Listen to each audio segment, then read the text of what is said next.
This is Audible.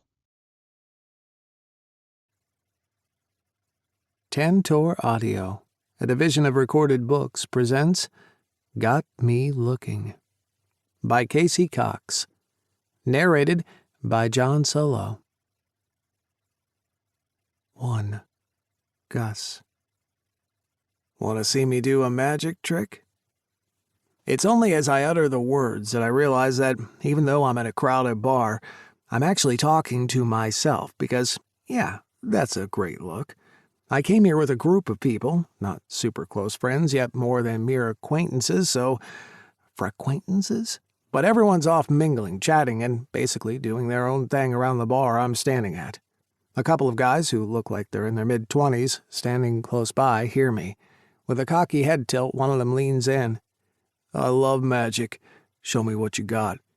In a stroke of perfect timing, the bartender slides my shots over the bar. I down 3 of these, I lift one of the shot glasses up toward my mouth, and I become a different person. I hear the guys snickering as I proceed to down 3 cocksucking cowboys in quick succession. Impressive. The guy leans in. His cologne is overpowering, his smile a little too big for his face. "Hi, I'm Darren." "Gus, nice to meet you." I shift, adjusting my stance so that my elbows rest on the bar. His teeth are that fake Hollywood white. "I've been watching you for a while," Darren says before stopping himself. "Wait, that came out wrong. I don't mean that in a creeper way, more like in a I've seen you out a couple of times type of way." Ha, now that's an understatement. Ever since my now ex, Marco, humiliated me by cheating at my own goddamn wedding a year ago, let's just say I've been hitting the nightclub scene with a vengeance. It didn't start out that way. In fact, it took me about 2 months to even step out of my house after the wedding fiasco. Hey, it's not my fault slankets are the world's most comfortable fashion item ever created, and if daytime TV soap operas aren't nature's balm for a broken heart, then I don't know what is. Daytime TV has always been a guilty obsession of mine, but whenever I'm sick or down, it's the chicken soup my soul gladly laps up. Once I ventured out of my house, though, I did it big time. I've spent the better part of the last year hitting up the clubs and bars in Brookhaven with the reckless abandon of someone in their 20s. I may or may not hold the dubious distinction of receiving a lifetime ban from the Prickly Pineapple for abusing their bottomless margarita policy. Not my finest hour, I'll admit. Also, scarily, not my worst. I twist around and flag down the bartender. "Want a drink?" I ask Darren, more out of politeness and because I'm actually interested in the guy. He steps in closer, his smile getting crazy wide as he nods. "I'd like that. I'll have whatever you're having." I order 2 vodka lime and sodas. Darren starts nattering away about something, but I'm not really paying attention. I find them like that a lot these days, present without actually being there. Sure, on the outside, to people who don't know me, it might look like I've got my shit together. I run one of Brookhaven's most successful vet clinics. Vet Shop Boys. I own a beautiful house in a gated estate with breathtaking views onto a lake. I have a wonderful circle of friends and family that love and support me like nothing else. And while all of that may be true, in so many ways, it's also a thin facade that hides an ugly truth. The reality is, I'm closing in on 50. My life is nowhere where I thought it would be by this point, and I'm lost. And lonely. So damn lonely. I've only ever had 2 long-term relationships. Marco was my second. We were together for 6 years. Was he my forever love? No. And yes. No, I didn't have the heart-stopping, butterflies fluttering, soul-deep connection you see in movies or on daytime TV shows, but yes, I thought we had a foundation of friendship, compatibility, and a desire to spend the rest of our lives together. Boy, was I wrong about that. Marco wrote me a letter after the wedding debacle, and I can't believe it took me reading it to see just how wrong I'd been. But it was all there, spelled out for me in his messy blue-inked scribble. Then there was Andrew, my first love, my true love, the guy I was destined to be with for the rest of my life. We met in vet school, and it was one of those instant connections. Our eyes met across the crowded cafeteria, and in that moment I just knew there was something special about him. We were two peas in a pod. We shared similar backgrounds, both coming from poor families, money-wise, but rich families, love-wise. He had the same taste in pretty much everything, from music to clothes to politics, and more than anything else, we wanted the same thing for our future, to open up and run our own vet clinic. So, that's what we did. After we graduated from vet school, we spent the rest of our 20s working our asses off. With dogged determination, we saved every penny we could to put toward our dream. Our diet consisted of canned food and ramen. We lived in a shoebox apartment with bad heating and noisy neighbors. Our lives were work, sleep, and repeat.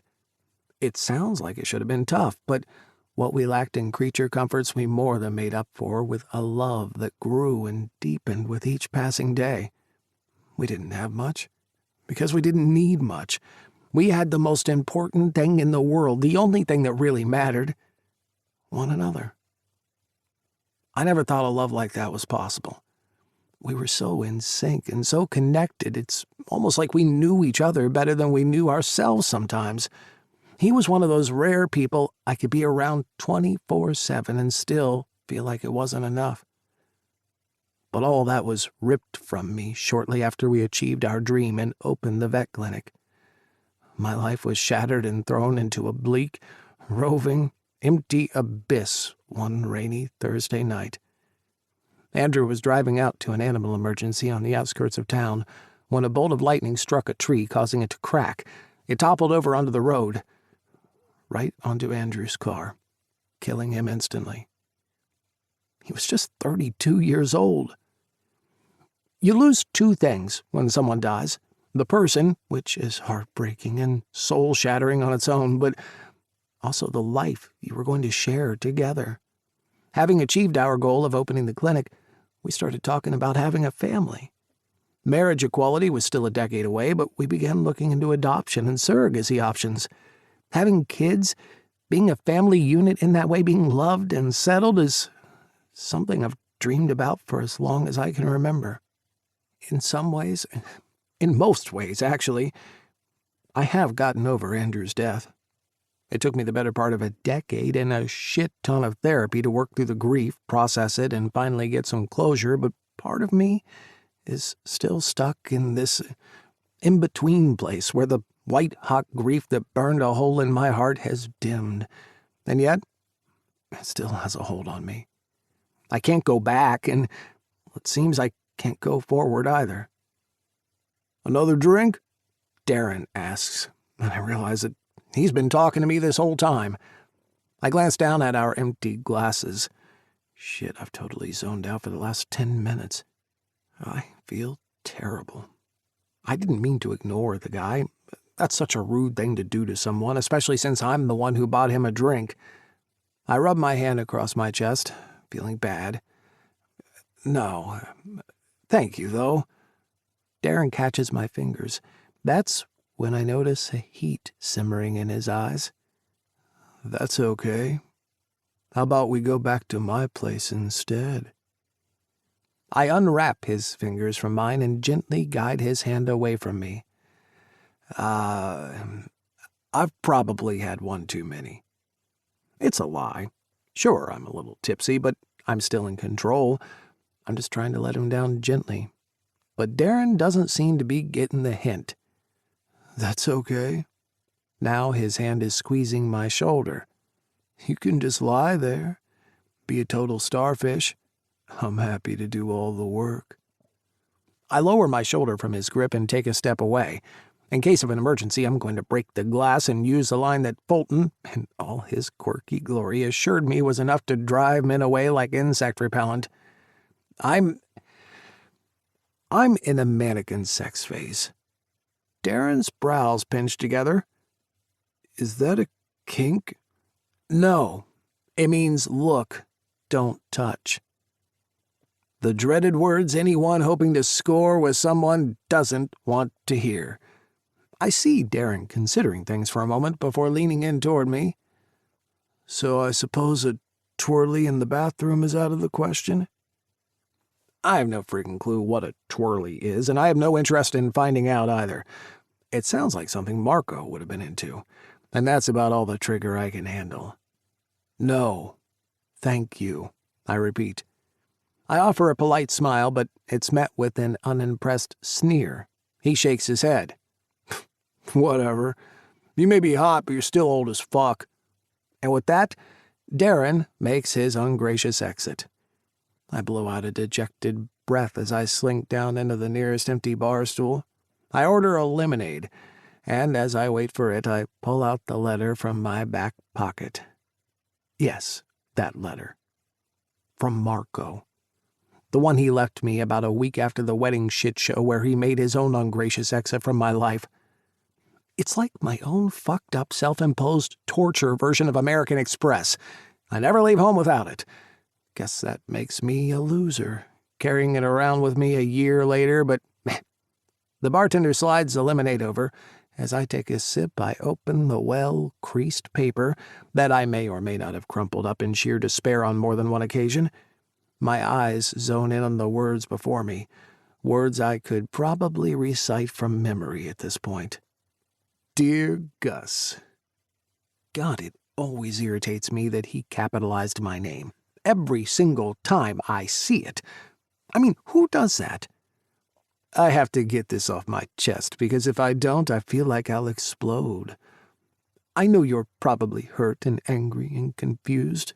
I don't blame you, but I do want to tell you my side of the story. I know how your mind works. You probably think I'm some cheating asshole, and that's not true. And it's also not fair. Not only is it true, but it's also more than generous. I can think of at least a dozen other names I could call him that would be more than fitting. I've tried loving you, but I came up short, didn't I? I was no Andrew, and would never be. You want a traditional, simple life, but what you don't realize is that it made my life, well, boring. Now, that right there is a master class in psychological manipulation. Let's see, we've got bringing up a dead partner, always a kick-to-the-balls move. Then there's comparing yourself to said dead partner in a completely bullshit way. Yes, my love for Marco is different to the way I loved Andrew, but I never compared the two men, and I sure as shit never made Marco feel like I loved him any less. I gave Marco everything I had in me. Everything. And it's topped off nicely with a dig about the type of life I want. I was always upfront and honest with Marco about what I wanted our future to be. Yes, I wanted to get married and have kids and do the whole settle-down thing. He said that's what he wanted as well, and he never, not even once, told me he wanted anything else. I loved the time we spent together and the things we did. Remember Memorial Day weekend in Cape Cod? Or when we spent Christmas with my family in Oregon, and Mom gave you that hideous Santa sweater, and you wore it even though it made your skin break out? We had good times. You can't deny that. How the fuck is an itchy sweater a good memory? But I needed more, and I knew you would never be able to give those things to me. It was always a one-time thing. I've been on prep for years to keep you safe, and it has always just been sex.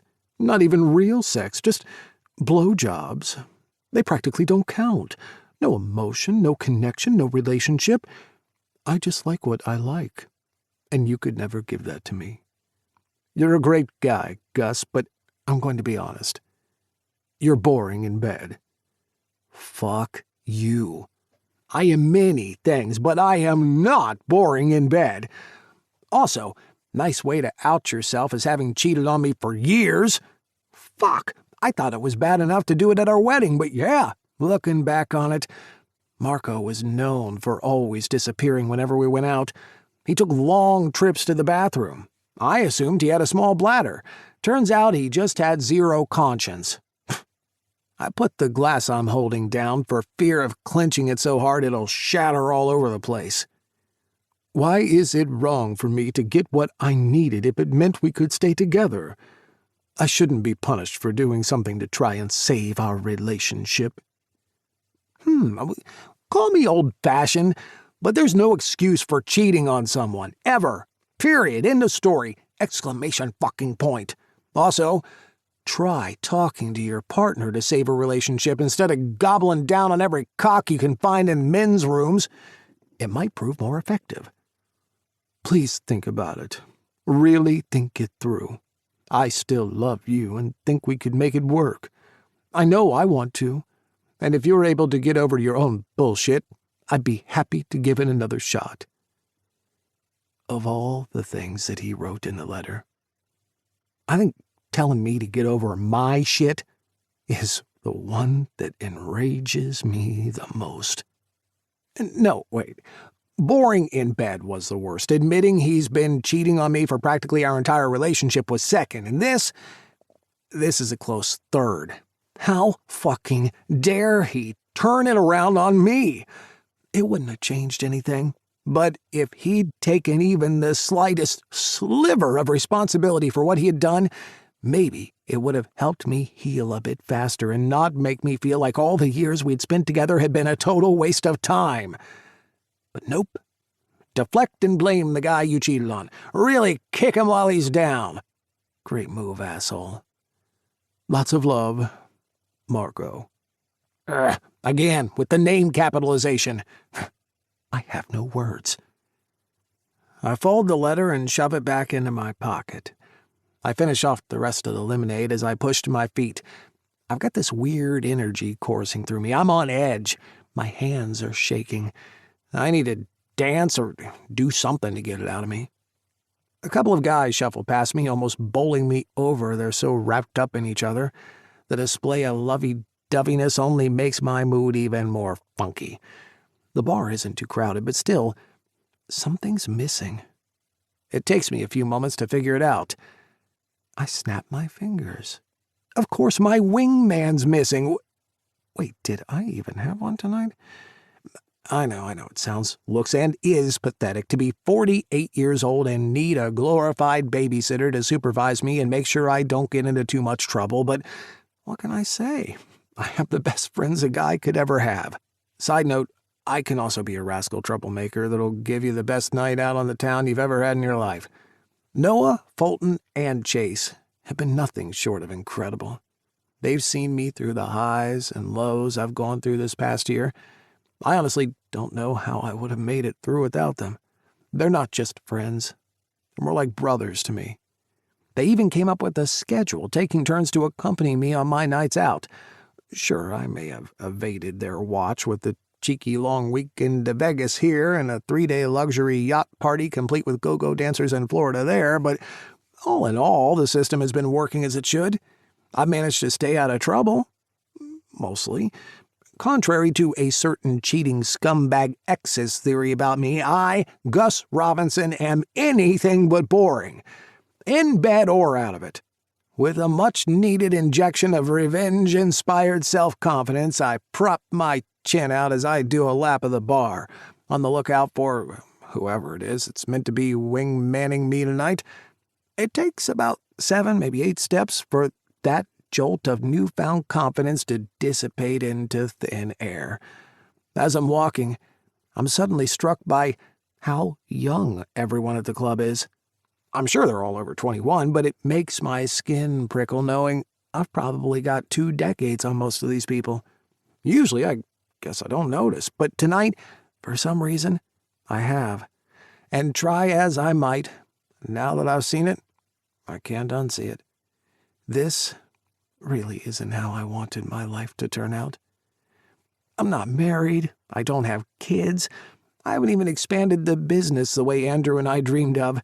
Still only one clinic, not the chain we had envisioned across all of Virginia. Nope, none of that is happening. My life is so off track, it's not funny. All I've ever wanted is someone to belong to, and someone to belong to me. And shit, when did I start sounding like a mid-90s Jewel track? It may sound pathetic, but I'm a creature of habit, perfectly happy to do the same thing every day as long as I've got a man I love by my side.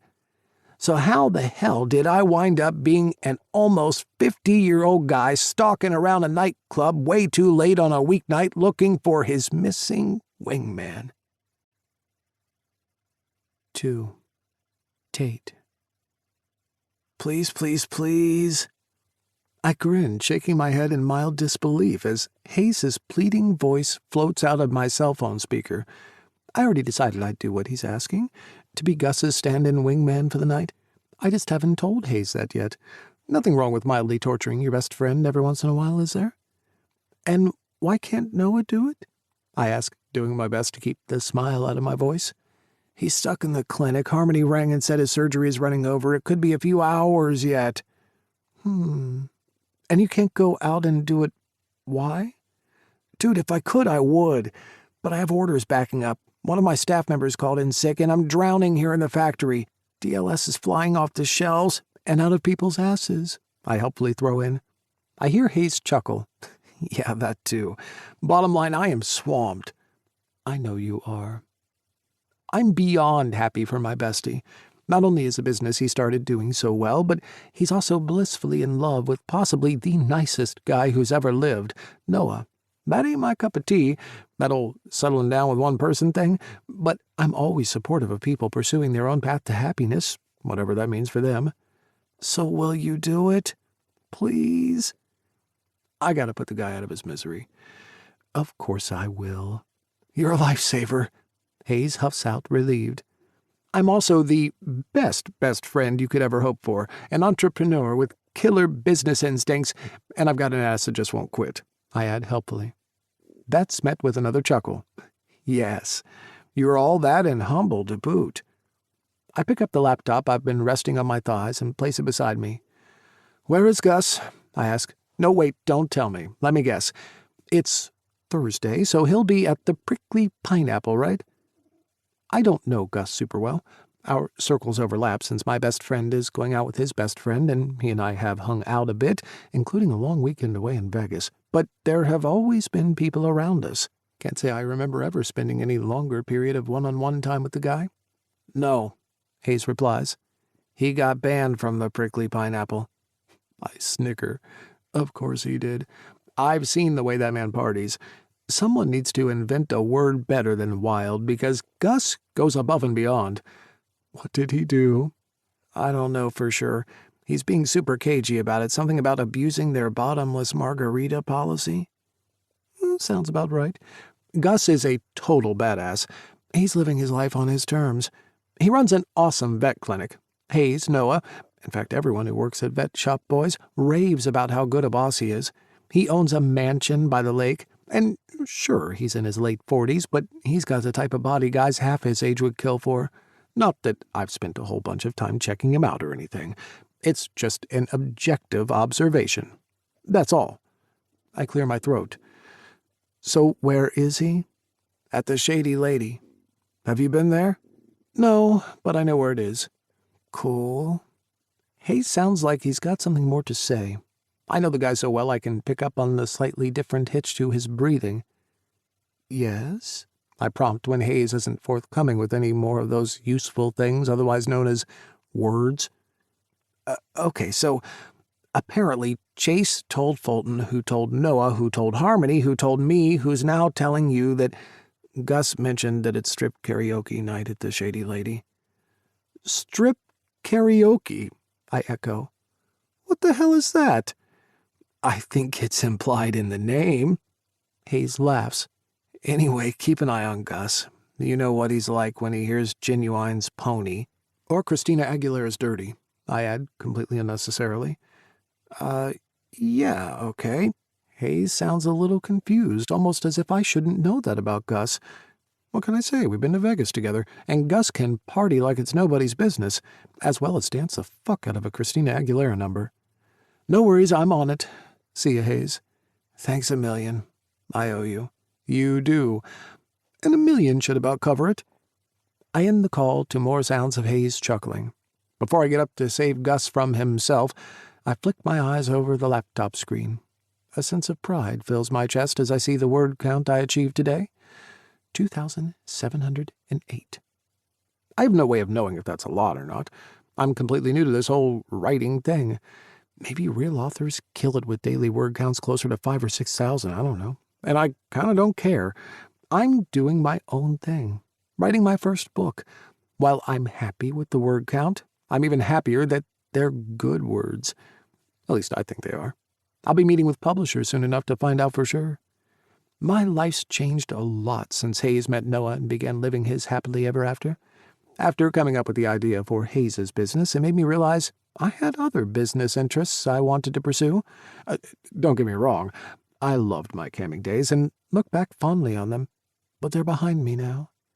I've parlayed my camping experience into running and writing the world's most visited LGBTQIA+ website, Camboy Chronicles. It started off as a blog about my experience being a top 1% content creator on For Fans Only. My approach was to not focus on the salacious details, though. Instead, I used my experience as a camboy, where I was privy to some of the most private and intimate moments of people's lives, to make bigger observations about life, society, culture, that sort of thing. These days, over 200,000 folks from all over the world visit the website each month. That's helped me to monetize it by partnering with select advertisers wanting to reach my audience. Over the past few months, I've started getting approached by publishers who are keen to meet with me to see whether there's potential for a book deal. I'm always open to new things and exploring opportunities. Besides, if I can write the type of book that I'm planning on, it'll be a great stepping stone to my ultimate life goal. But I'm getting way ahead of myself. First things first, I've got a mission to undertake tonight. I change out of my sweats, replacing them with a pair of dark denim jeans. I raise my armpit and take a sniff. All good. My shirt seems clean, so I keep it on and shrug on a jacket. Grabbing my keys, phone, and wallet, I head downstairs to wait for my ride. 15 minutes later, I'm stepping into the Shady Lady. Some nights smell like trouble, especially when Gus is in party animal mode, and I'm intrigued to see what mood he's in tonight. The place isn't too big, and it's not that crowded, but as my eyes sweep across the bar, there's no sign of Gus. I walk over to a vantage point between the dance floor and the main bar area to get a better view. It's kind of weird, this whole Gus wingman thing his friends have going on. The guy's a grown-ass man. He can look after himself. I heard all about the fiasco of what happened on his wedding day. How his husband got caught by Noah blowing some dude in the toilets not even half an hour after the ceremony. I get that his friends are worried about him, but it looks like Gus just wants to move on and live his life. Ain't nothing wrong with that. Personally, I think the guy's a fucking legend. As I squint through the dim lighting trying to spot him, it also strikes me how strange it is that Gus and I haven't really spent any time alone. I'm sure we've had moments alone, getting drinks at the bar, waiting in line at airport security, but our friends are always around us too. Things are never weird or uncomfortable between us, though. It's more like I've always observed him, but I don't really know the guy. Truth be told, I wouldn't mind getting the chance to know him a bit better. Although, I think I might be allergic to his cologne or something. My skin seems to warm a little whenever I'm around him. Not seeing Gus anywhere, I decide to do a lap. Judging by the huge pride flag hanging behind the bar, I'd say the Shady Lady is a gay bar. But it feels like the crowd the place attracts is mixed. I like that. Diversity is a good thing. It sounds simple and trite, but if more people were open-minded, the world would be a much better place. As I'm looking for Gus, a few people fall into my view. There's a cute, nerdy-looking black guy laughing and hanging out with his friends by the bar. I brush past a beautiful woman with long blonde hair and plump red lips, catching a strong whiff of her sweet perfume. There's an older, bearish guy sitting down on a lounge, shirtless and proudly displaying his round, furry belly. All interesting options, but for some reason none of them set my senses alight. I came out as pansexual in my last year of high school. I realized there were some people I just liked, some people I was sexually attracted to, and others that I wanted to pursue romantically. Gender, race, age never came into play. I like a person. None of that other stuff matters to me. I came out as poly a few years ago. My dating experiences showed me that it's impossible to find everything you ever want in just one person. It's an unrealistic expectation, and one under which so many relationships flounder and ultimately fail. I've explored different relationship structures, nothing serious or long-term, and I still haven't found the thing that fits right. But I do know one thing for sure. Settling down into a monogamous relationship with one person is so not the thing for me. Seriously, does that ever end well? Maybe in movies, sure, but in real life? No way.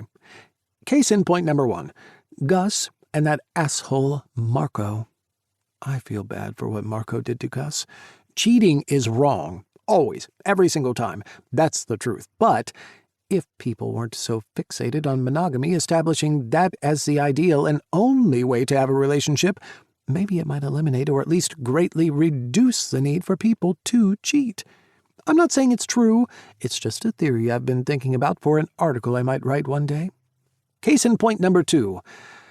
My mother. She's been married 7 frickin' times. The even crazier thing than that, she still hasn't given up on love, remaining convinced that her perfect person is out there somewhere. You'd think she'd be bitter and twisted and totally sour on love, but she's not. Mom is as optimistic as ever as she chases that elusive happily ever after. I just don't get it. I cross the dance floor, and that's when it happens. The music stops, the laser lights beaming all around me flicker out, and the remaining overhead lights dim. One solitary bright spotlight shines down in the middle of the stage, which is right beside the dance floor. A swarm of people push toward the stage like drunken moths to a flame, dragging me along with them. The first few beats of Dirty pump through the speakers, which can only mean one thing. A huge smile spreads across my face as I prop myself against a pillar with a great view of the stage. I've seen this show a time or two before, and believe me, it never gets boring. The main part of the song hits, and that's when Gus makes his arrival on center stage. My gaze immediately slides to his tall, broad-shouldered, and muscular body. If Channing Tatum ever wanted inspiration on how he'd like to look in 20 years' time, Gus is the man he should go to. Seriously, he's got the incredible muscular physique of a Baratheon with spot-on proportions. Exhibit A, that perfectly defined chest. Exhibit B, those arms with muscles on top of muscles. He's also got one of those classically handsome faces. His dark hair is slicked back as he moves and shimmies to the track. He's flashing his dazzling, pearly white smile that can knock a grown man on their ass. In his eyes, they're an intense green that bursts and pops and sparkles brightly whenever he laughs, which I'm happy to report is a frequent occurrence. Kind of like what's happening right now. The shirt he's been wearing flies open, Magic Mike style, and the crowd roars. Can't say I blame them, really. Gus covering that insanely hot body should be a bookable offense. Gus is having fun on stage, dancing, gyrating, and doing things with his hips that defy the laws of physics. And something about seeing him like this, so happy and free, makes my heart thump a little heavier in my chest. Gus truly is a man who can do anything.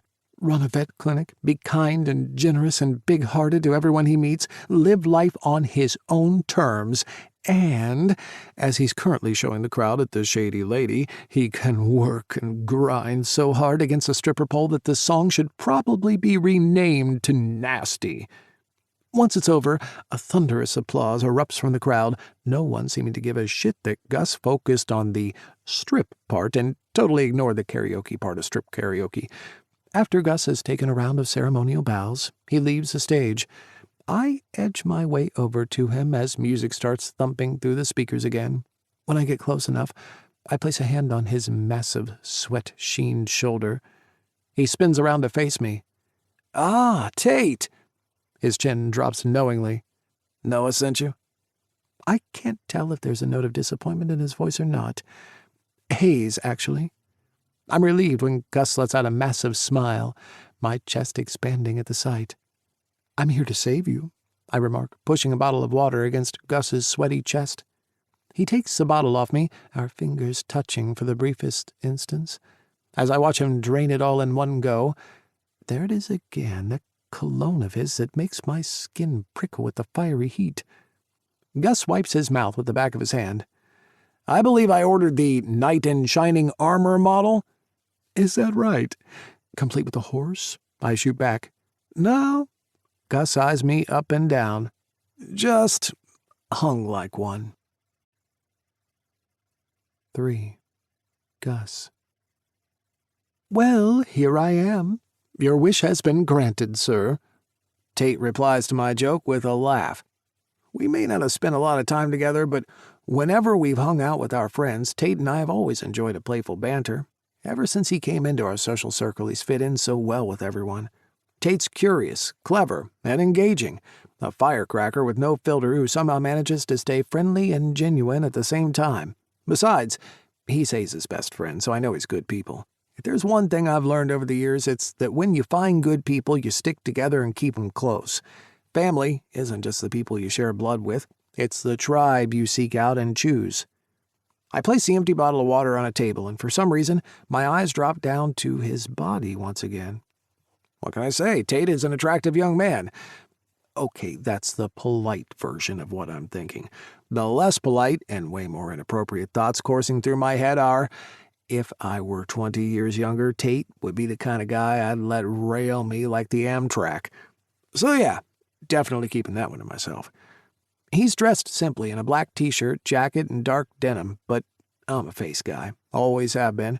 That quote about how at 20 you have the face that nature gives you, but at 50 you get the face you deserve, rings more and more true the older I get.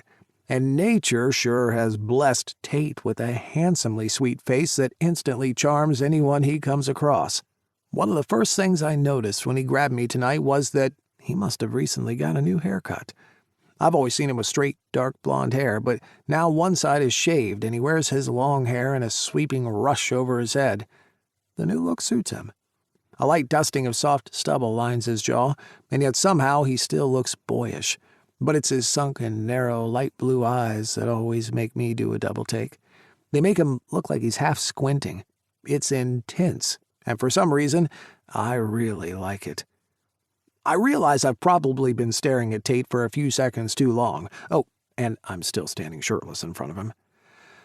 I should probably wipe down and put my shirt back on. There are lights flashing all around us, making it hard to see clearly, but for a moment, it looks like Tate's gaze lingers on my body. Sure thing, he replies. Our eyes meet. There you go. I must have been imagining it. As if a guy like Tate would even be remotely interested in checking out someone like me.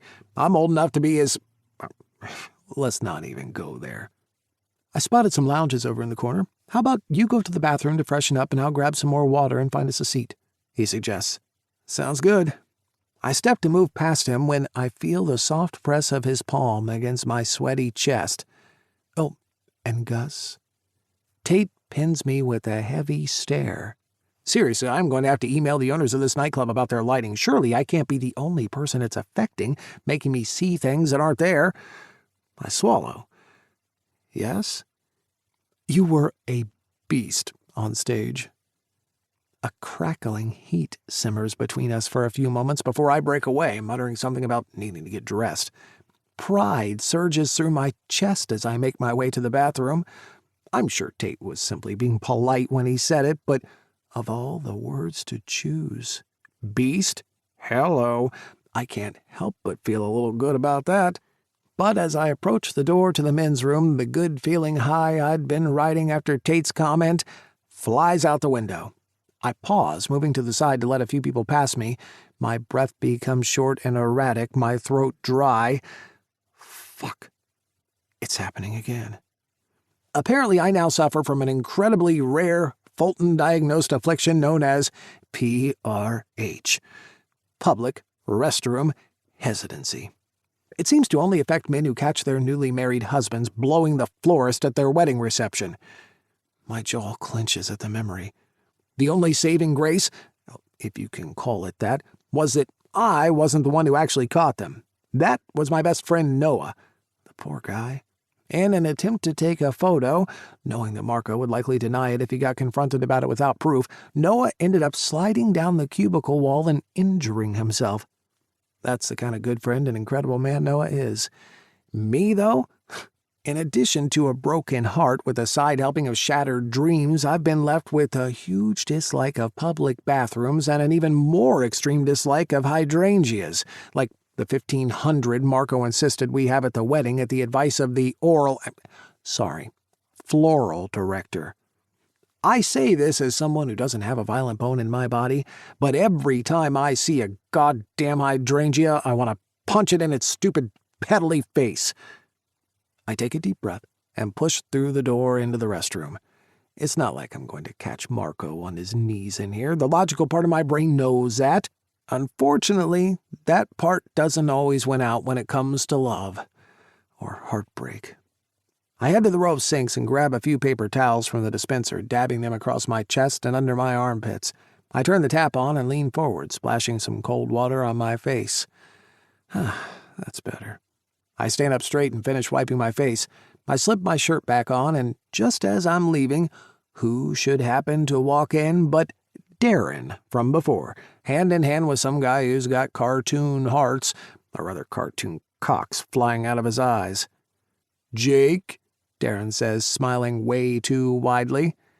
"It's Gus." "Whatever. I'd call this good timing." I'd call it something else, but I don't want to be rude, so I just smile and say nothing. I inch toward the door, but the two men are standing in my way.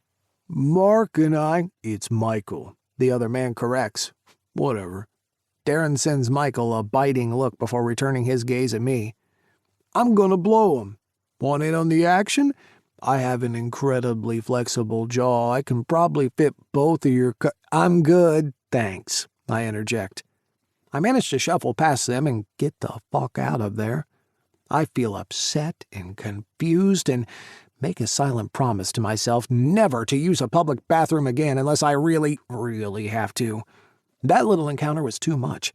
It's not a judgment thing. I have no problem with going crazy and having sex in public. I'm not a prude. I've done my fair share of wild stuff back in the day, but that just reminded me way too much of Marco and the type of shit he would do behind my back.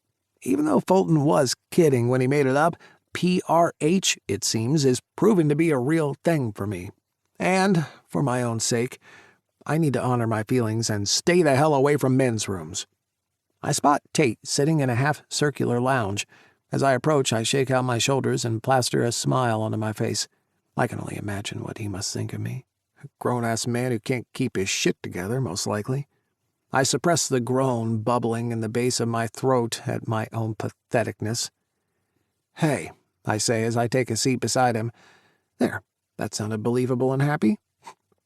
"What's wrong?" Tate asks straight away, handing me a bottle of water. Shit, maybe not so believable after all. Nothing?" I wince. "Nothing," I repeat, changing my tone so that it comes out as a statement, not a question. "Bullshit." Tate sits up taller and again with the weird lighting, but I swear he moves a tiny bit closer to me. "Something's changed in your demeanor." That's one of the things I like about Tate. I've always observed him to be someone who cuts straight to the chase, no bullshit. I just had I pause, not wanting to say the words triggering experience, so I start again. "I ran into some guys who were about to do some sex stuff in the bathroom, and My voice trails off, but I'm pretty sure I've said enough for Tate to fill in the blanks. He wasn't at the wedding, but he knows all about it. I don't have a problem with that. He's never pitied me, which I really appreciate. Tate's next question does surprise me, though. "Have you been seeing anyone since my husband got caught blowing the floral director at our wedding, you mean?" Tate's eyes widen a fraction. Yeah. No, I haven't." I unscrew the cap and take a sip of water. Actually, that's not entirely true. "Oh? There has been this one guy." "Yeah? You may know him, actually." Tate's brow furrows. "Really? His name is Ronald?"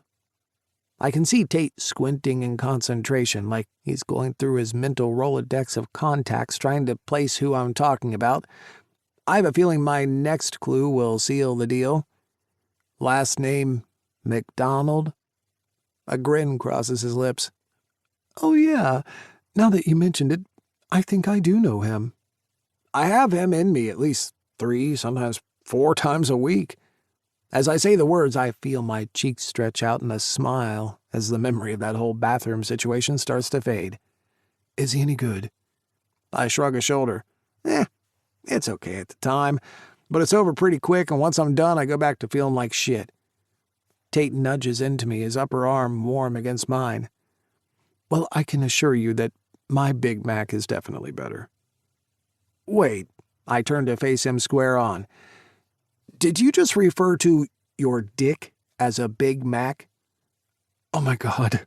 Tate crumples his head into his hands and groans. I think I just did, yeah. I erupt into laughter, and after a few seconds, Tate joins me. It's good to see you smile. It suits you, Tate tells me. Thanks.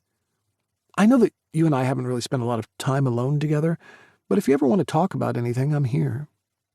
I nod appreciatively. Thanks, Tate. That's really nice of you. I just don't think you get it. He stiffens slightly at that comment. I cover my mouth immediately, but there's no way of taking what I've just said back. Shit, sorry. That came out wrong and rude. I didn't mean it like that. Tate turns to me and offers a warm smile, seemingly unperturbed by my faux pas. What did you mean? Like I said, you can talk to me about anything. I don't get offended easily, and I don't judge either. I take a breath to steady myself. Then I take another gulp of water. Yes, I'm biding my time, because clearly I need to. I thought the highlight of my evening was going to be getting my torque on. Wait, are 48-year-olds even allowed to use that word? To Christina Aguilera. I didn't expect to deal with a smarmy guy like Darren, and I never thought I'd be sitting here next to Tate and be seriously considering opening up to him. But we're here now, and going by the thoughtful way Tate's looking at me, I think he means it. Maybe I can open up to him. Even just a little. Do you remember the story you told the first time you met the vet crew? You just come up with the idea for DLS. Tate smiles, and it lights up his whole face.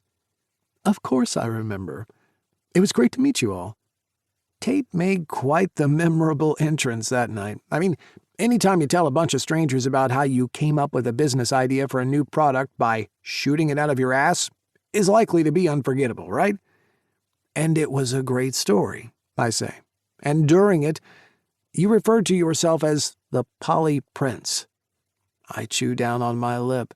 Even though I'm strictly a one-guy-at-a-time guy, I have no issue whatsoever with people who are polyamorous. In fact, I don't have any issues with whoever and however people want to love. As long as there's consent and ongoing communication, love should be free terrain to explore with abandon.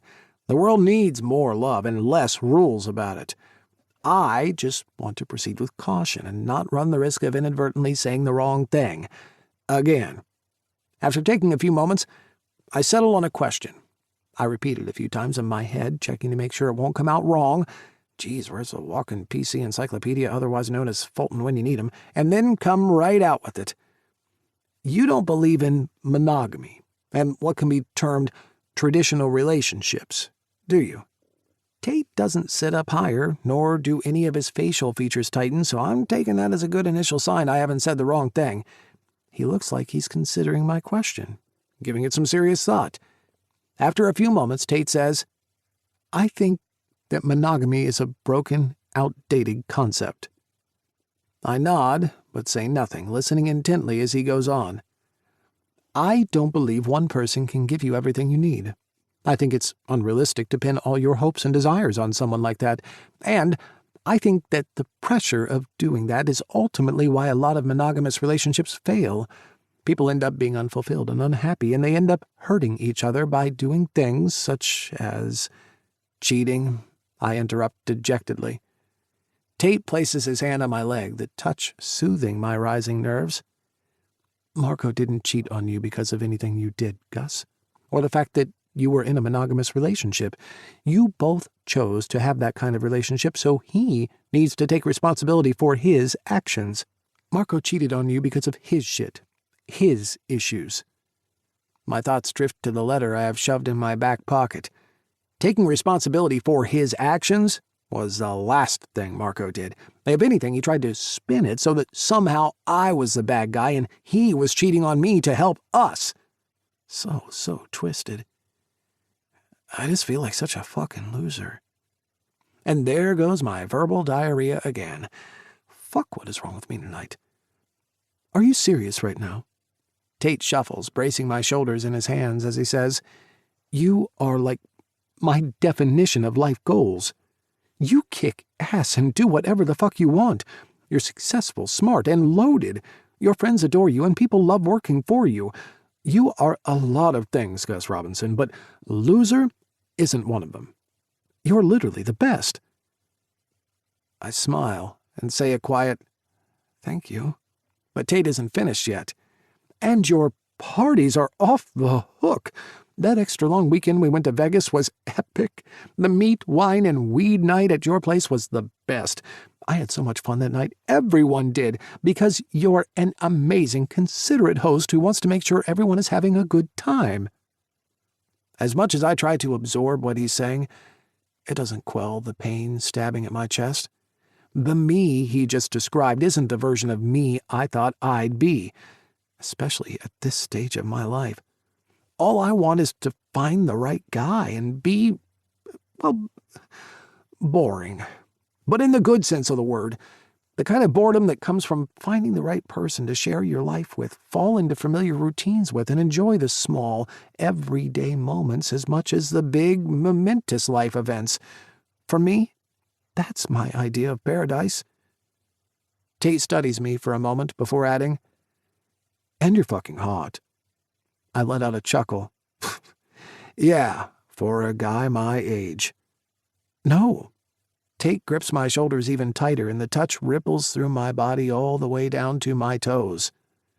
"For any age." I bite back a smile. "Well, that's very nice of you to say." Tate replies with a smile of his own. "I have an ulterior motive." He licks his lips, and I draw in closer to him. "I'm on a mission to make you forget about that Big Mac remark I made." We share another laugh, and I can't help but wonder why Tate and I haven't hung out together more. All of my initial impressions of him are proving right, and the more time we spend talking, the more I'm realizing he's even cooler and nicer and smarter than I initially thought. We both lean back into the lounge after that, watching the scene in front of us. People all around us are chatting and laughing. On the dance floor, people are busting moves. Do I need to add busting moves right alongside twerking to my inside voice-only file? So, you don't believe there's a person out there who's just perfect for you? Just hearing myself ask the question out loud unleashes an ache in my chest. Tate pauses again. Funny, I never noticed how he does that before tonight. He actually takes time and thinks before he speaks. That's becoming a rare quality these days. I think that if that's what you believe, then you can find a way to make that happen. It's a more vague and cryptic answer than I was expecting. Then again, Tate's 28 years old. Why is a guy my age turning to him for love advice I haven't figured out myself? Don't get me wrong, he continues. I want to experience connection and feelings and love with people. I just don't think you can get all of those things from one person. Go on. He pauses again, tilting his head and brushing away a strand of hair that's fallen across his forehead. Sex is like playing sports. There are a lot of sports out there, and it's okay to like more than one of them. I like playing sports with different people, you know? You lost me at sport, I joke, gently nudging into him. But it's cool. I get what you mean. Can I ask you something else? Tate looks up at me and smiles. Anything. What are your thoughts about traditional dating? There's another short pause before he responds. Honestly? Please, I won't judge you, and I don't get offended easily either, I say, echoing his words from before. I think traditional dating is kind of boring, and part of the problem. It's also fake. You put yourself in these artificial situations like fancy dinners or walks on the beach, and you only show a very limited censored side of yourself. I mean, come on. Is anyone ever honest on a date? No. They're all like, I'm super chill and easy to get along with. Yeah, right. In reality, they're a narcissistic asshole who throws a tantrum every time they don't get what they want. His words bounce around in my head. It's such a different worldview to my own. I consider what he says. While it won't change my mind about how I feel about love, relationships, and dating, I appreciate his perspective. Tate waves a hand in front of him. It's all hypothetical anyway. What do you mean by that? Our eyes meet, and either it's the crazy lighting playing tricks on me again, or I catch a flicker of something floating behind Tate's eyes. I mean, I've never actually gone on a date before. Date? Jesus, now I really feel fucking old. I have no idea what he means. Thankfully, Tate clarifies before I have to embarrass myself by asking. I either hook up or hang out with someone, he says casually. People don't go out for dinner anymore? I try to keep the shock, and yes, maybe a little disappointment out of my voice as best I can. Tate shrugs. Maybe some people. But it's the 2020s, not the 1920s, you know? Dating is complicated. I finish off the remaining water as the craziest of crazy thoughts skitters into my head. I don't know how life would ever rustle up the perfect set of circumstances to make this happen, and in all likelihood it won't. This ain't daytime TV after all, but I swear, if I ever get the chance, I'm gonna show Tate Whitlock that people do, in fact, go on traditional dates, and that there ain't nothing boring about them. But I don't say any of that, of course. It's just a silly little fantasy that came out of nowhere. Instead, I screw the cap back on the water bottle and go with, "Thank you." Tate turns to me, his head tilted. For what? For coming out here to babysit me? For this conversation? For just being a nice guy? You don't have to thank me. But you should. He tacks on with a cheeky smirk. I like his light-hearted nature. It's a good balance to his thoughtful side. Oh, yeah? And how might I do that? Thank you, that is. Tate doesn't waste a second before responding. Dance with me. Deal. We both get to our feet and make our way to the dance floor. As we pass the bar, I tap Tate on the shoulder. He stops and faces me. What's up? I pull the creased letter out of my back pocket and show it to him. This is a letter from Marco. He gave it to me shortly after our wedding, basically blaming me for doing what he did. Oh, Tate says softly, concern lifting his eyebrows. I take one last look at the crinkled paper before I proceed to tear it into a bunch of tiny strips. I can see Tate's face light up as I do it. I then walk over to the bar and ask the bartender to throw Marco's bullshit words where they belong, into the trash. I clap my hands clean before grabbing Tate's arm and continuing toward the dance floor. I am officially done with cheating assholes, I declare. Tate leans closer, his warm breath dancing across my cheeks. And I couldn't be happier for you. Now let's fucking dance. 4. Tate. Gus is a really freaking good dancer, and I'm not the only one who thinks so. Dancing with an erection is hard. Pun somewhat intended, but I can't help it.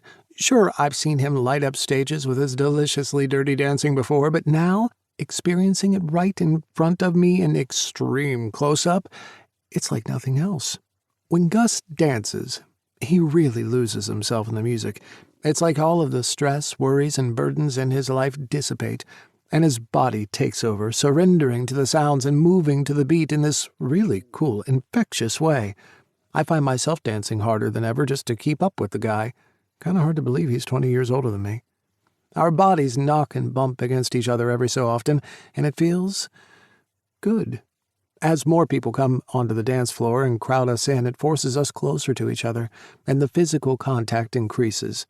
After a while, I find my arms hanging loosely around Gus's shoulders.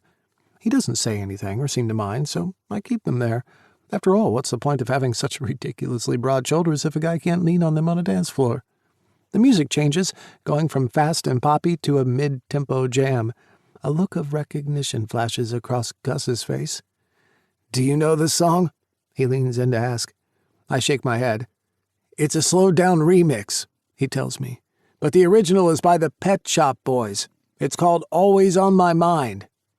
With my arms still dangling over Gus's shoulders, our bodies seem to naturally find their own groove, swaying slowly from side to side as I take in the lyrics. They're sad, but beautiful and poignant at the same time. I glance up. Gus is only an inch or two taller than me. I can see his eyes fluttering, the roaming lights catching on the tips of his thick lashes every so often. A wistful smile graces his lips, and I can't believe how wrong I'd been about him. Not about him being great and badass, because all of that's true and then some, but about how oblivious I was to how he's actually been going through some real heavy shit. Gus has never let his guard down around me, much less given me a glimpse of what he's been going through like he just did before. Here I was thinking that he's out there living his best life, partying like there's no tomorrow, when really, that's only a small part of him, one that's essentially been born out of the hurt that comes from being heartbroken. It just proves you shouldn't judge someone by how they appear on the outside, because so often you have no idea what's going on for them beneath the surface. Gus is always the life of the party, the considerate host making sure everyone else is having a good time. I'm sure part of that is simply his nature. He's a decent guy who cares for others and wants people to be happy and comfortable, but I can't help thinking that maybe some of it is also a way of masking his own pain. It's sometimes easier to focus on others, because it gives you a chance to avoid your own issues. That unlocks a curiosity in me, and I'm finding myself wanting to find out what else is going on with him. We keep dancing for a few more tracks before Gus leans over. "Had enough?" I nod. He takes my hand in his and leads me off the dance floor. I'm struck by how welcome it feels to let him guide me, hand in hand like this. I rub my knuckles against the inside of his hand and can feel his grip tighten even more in response. The music fades as we move away from the dance floor. Gus turns around to face me. "That was fun. You're a really good dancer," he says, leaning against a large pillar. "I'm nothing compared to you. You're a beast," he offers, a slow smile ticking up the edges of his mouth. "Yeah." My palms skim across the top of Gus's chest, and it surprises me because the movement wasn't deliberate. Before I pull my errant hands back, Gus wraps his fingers around my wrists, suspending them in the small gap between our bodies. Our eyes latch onto each other. The heated stare he aims my way makes my blood jump. His head tilts closer to me. I take a half step in, closing off the remaining distance between us. His eyes flicker shut. It's the last thing I see before mine do the same. The next thing I feel are two velvety soft lips caressing mine. Gus drags his fingers along the side of my hair that's shaved short, and it sends a zip of energy up my spine. I wrap my arms around his waist as the kiss deepens. My hands slide down his lower back over his belt, finally resting on two rock-hard cantaloupes. Nope, my mistake. That's Gus's ass. Someone knocks into us as they walk past, and the moment is broken. Whoa, where did that come from? Before I can answer my own silent question, I tug down on Gus's shoulder, bringing him in close so that our foreheads are touching. "Come back to mine? Double whoa, what the hell am I saying?" Gus pulls away slightly, his eyes scanning my face. "Is this what you—" "Yes," I say breathlessly as Gus finishes his question with want. "This is exactly what I want." I can't explain it. Why, after all this time knowing him, I'm suddenly overcome with this almost desperate need for Gus, but it's real and it's happening. I can't deny the explosion of lust that's tearing through me, but I need to make sure he feels the same. Maybe he's still a little emotional from our conversation earlier. "And you," I ask, "do you want this? It's okay if you don't." The back of Gus's fingers stroke down my cheek. When they reach my chin, he lifts it slightly so that I'm looking directly into his eyes as he says, "In the words of Tyler, I 100p want this." Laughter burst out of me. Good, because I 100p want to show you my Big Mac. Gus laughs. I cringe, but somehow it's the most perfect moment ever. "Then let's get the hell out of here," he says. 5 minutes later, we're in the back seat of an Uber heading back to my place. "So I finally get to see the infamous no-walls harem of love. That's what we refer to it as at the clinic, by the way." I can see Gus's cheeks puffed out. He's grinning. "Is it now? Well, I hope you won't be disappointed." "I highly doubt that." The hoarse way he says it charges the air between us even more. We pretty much lunge out of the car the second it comes to a stop outside my building, and we race inside. I slam Gus against the wall of the elevator, my lips crashing into his fingers tangling in my hair. Fuck, you're a good kisser, I tell him as we reach the top floor and the doors open. You're... okay, he teases as we make our way to my door. I shake my head, smiling from ear to ear. God, what is going on with me tonight? Yes, I feel energized and horny, but there's this weird warmth infiltrating my skin. Ah, right, the cologne. It must be Gus's cologne. I need to mention it sometime. But once we get inside, Gus's mouth is back on mine so fast there's no time for talking, no time for thinking, no time for even a quick tour of the place. Instead, I lead him to the drapes that open into my bedroom, push him through them, spin Gus around, and shove him onto the bed. I follow quickly after, landing on top of him. My hair falls over my face, the tips brushing against his forehead. He threads it between his fingers as he looks at me. Hi, he breathes out. I smile. Why, hello. What's a guy like you doing in a no-walls harem of love like this? His eyes turn serious for a moment, and as much as I want to tear every single piece of clothing off his body with my bare teeth, instead I ask, are you still okay? You still want to do this? Gus gives a slight nod of the head, replying with a resolute, of course. Because, look, consent isn't a blanket thing. It's moment by moment. We can stop, change, restart at any time, or just, I don't know, do some housework if that's what you want to do. I lower my voice. Please keep this to yourself, but my windows are shockingly dirty. That draws a chuckle out of him. Don't worry. I won't speed dial the local paparazzi, I promise. Your dirty windows secret is safe with me. He takes a few deep breaths before he returns to my question. I want this. If you do. I do. So much. I exhale sharply. Let's just follow our feelings, okay? Deal. Gus plants a soft kiss on my lips before saying, So, how do we do this? What goes where? I'm verse, if that's what you're referring to. What about you? Same. Gus taps his chin.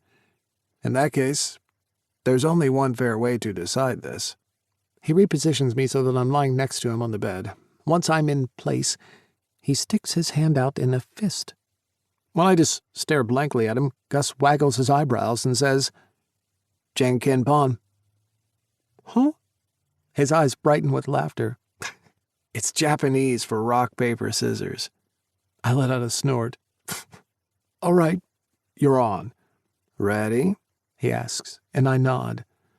Rock, paper, scissors, shoot. We both chant at the same time.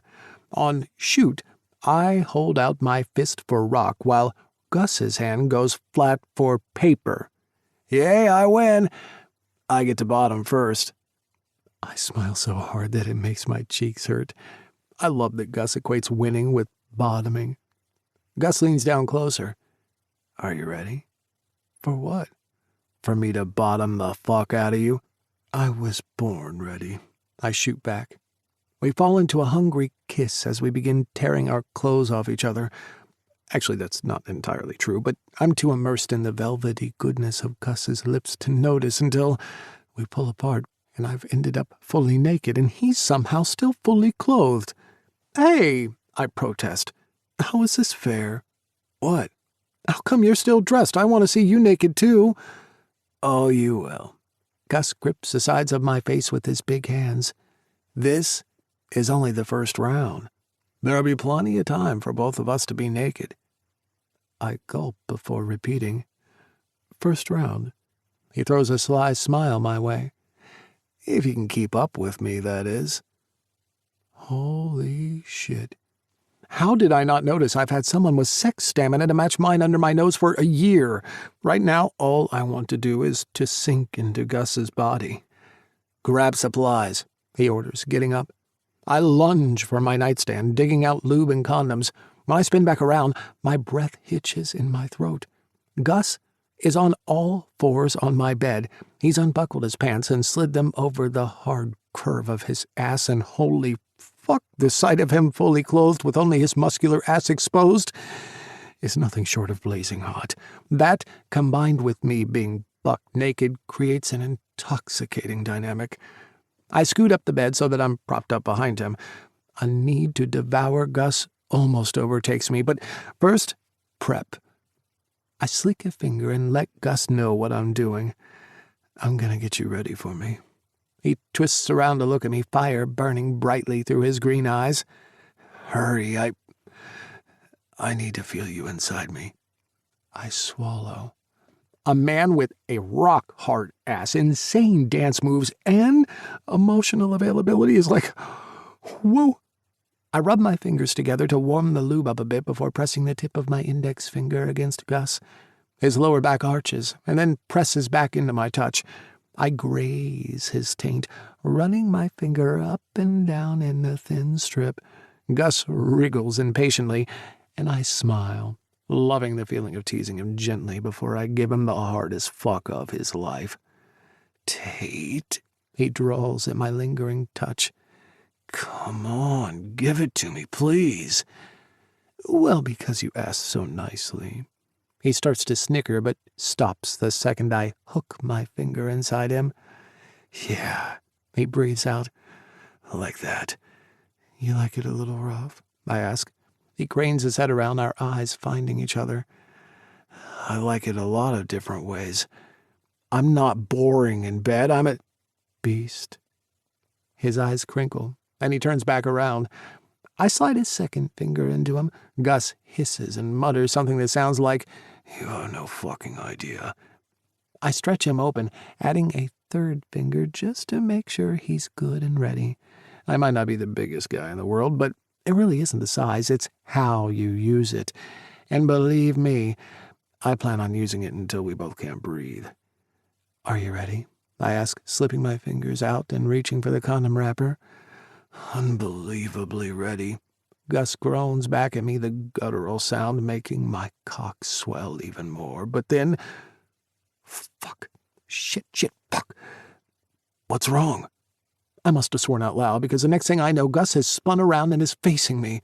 I throw a dejected look over at the condom wrapper lying on the bed. My fingers are all lubed up, and the stupid thing keeps flying out of my fingers. I complain, whine. Gus barks out a laugh. Here, let me handle it. He picks the wrapper up and studies it for a moment. Geez, you're not kidding. It's all wet. Condom wrappers should be lube-resistant, I protest, and it extracts another rich, hearty laugh out of Gus. Yes, we're a very uncivilized people. Gus agrees. A few seconds later, he produces the condom, sans stupid lubed-up wrapper, and hands it to me. Need help with anything else while I'm here? I quirk an eyebrow. He's almost as cheeky as I am. I'm good, thanks. Gus presses a quick kiss to my lips before spinning back around as I glide the condom on my cock. I add a bunch of evil lube to it, and then it's showtime. I kneel right behind Gus, positioning myself in between his legs, my cock straining at his entrance. I take a few breaths, steadying myself as the events of this evening come crashing down on me. It's also unexpected, and yet it feels so right. There's nowhere else I'd rather be, but still, this is Gus. It's kind of a big deal. I decide to distract him, but really me, with a little joke. All right, now I should warn you. You may feel a little prick. I warn. I hear Gus snicker. I grip his fully clothed hips as I ease my way into his body. The warmth, the tightness, the feel of him sends a shiver rippling up my spine and through the back of my neck. When I bottom out, we both moan at the same time. Oh, fuck me, Tate. It's barely more than a whisper, but it's a command I can't ignore. Securing my grip, I pull almost all the way out of him, then slide back into the hilt. After 4 or 5 times, Gus cottons on and times it so that his body slams into mine as I thrust into him. Oh yeah, this is fucking heavenly. We build up a nice rhythm, falling into a steady yet filthy cadence as the sounds of our bodies, our skins slapping against each other, echoes around the space. If I thought Gus was a demon with a dance pole, the things he's doing to my pole are out of this world. He's not just pushing into me, he's clenching and unclenching his hold with each thrust I make, producing a palooza of pleasure that ricochets throughout my entire body. I'm not going to last much longer. I groan, feeling the pressure in my balls building. If that was intended as a sign for us to slow things down, Gus clearly didn't get the same memo, because he only fucks himself against my body even harder. Pastor, seriously, I don't know how much longer I'm going to be able to last. Fuck! I scream out, my orgasm smashing into me, my cock spurting out what feels like a never-ending stream of cum. My entire body rocks and spasms, my vision barely more than a blur as I fall over the edge. I also happen to crash over the edge of Gus's body, landing beside him on the bed, a sweaty pile of mush. He smiles and looks at me with a softness in his eyes I've never seen before. He plants a kiss on my sweat-sheened forehead before dipping down and taking the condom off my softening cock. Thanks, I croak out, still experiencing the aftershocks of one of the most intense orgasms I've had ever. Gus gently rakes his fingers through my hair. How was that?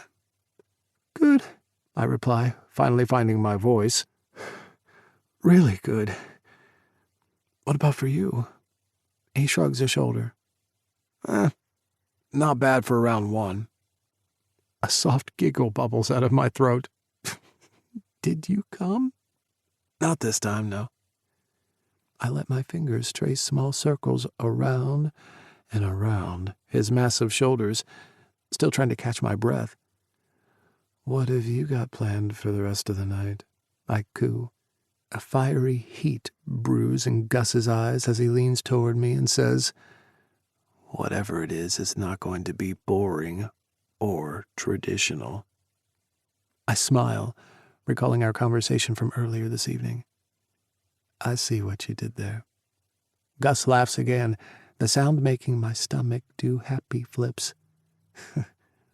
What do you say we get ready for round 2? 5.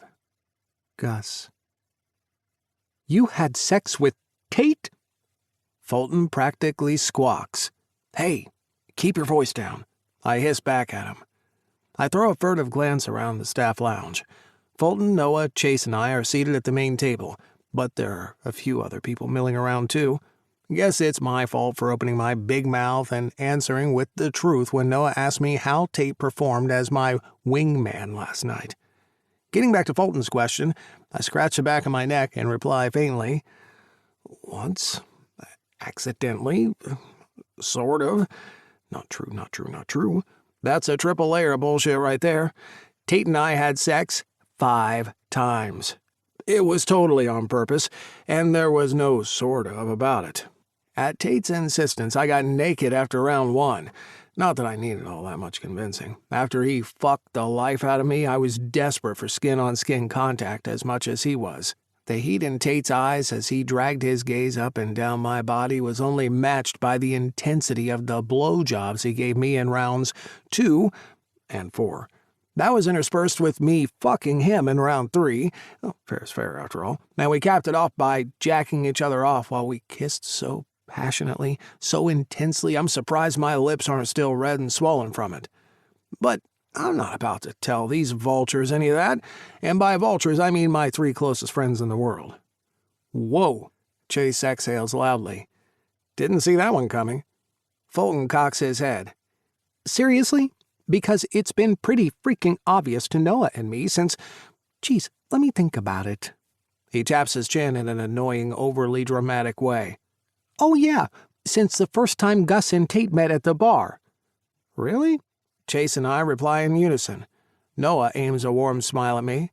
There's always been a certain spark between the two of you. I'm still in shock that Fulton and Noah have been seeing something that I've been completely oblivious to this whole time, but hey, anything that moves the conversation away from sex. So let's get back to the sex. Damn it. Fulton at least has the decency to lower his voice this time. I can't believe you had sex with him, Noah adds, almost under his breath. Which part? I grin. That I had sex or that it was with Tate? Well, both, to be truthful. A pensive look crosses Noah's features. Correct me if I'm wrong, but you haven't been with anyone since Marco, right? I drop my gaze. That's true. I haven't. I may have been partying like it's 1999, but everything I've done has been PG rated, at least when it comes to guys. Until last night, that is. Hey, we're happy for you.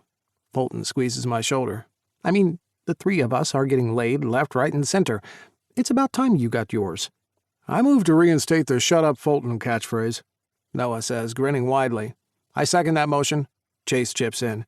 Fulton flips us off, and we laugh. Seriously, though, how are things going with all of you guys?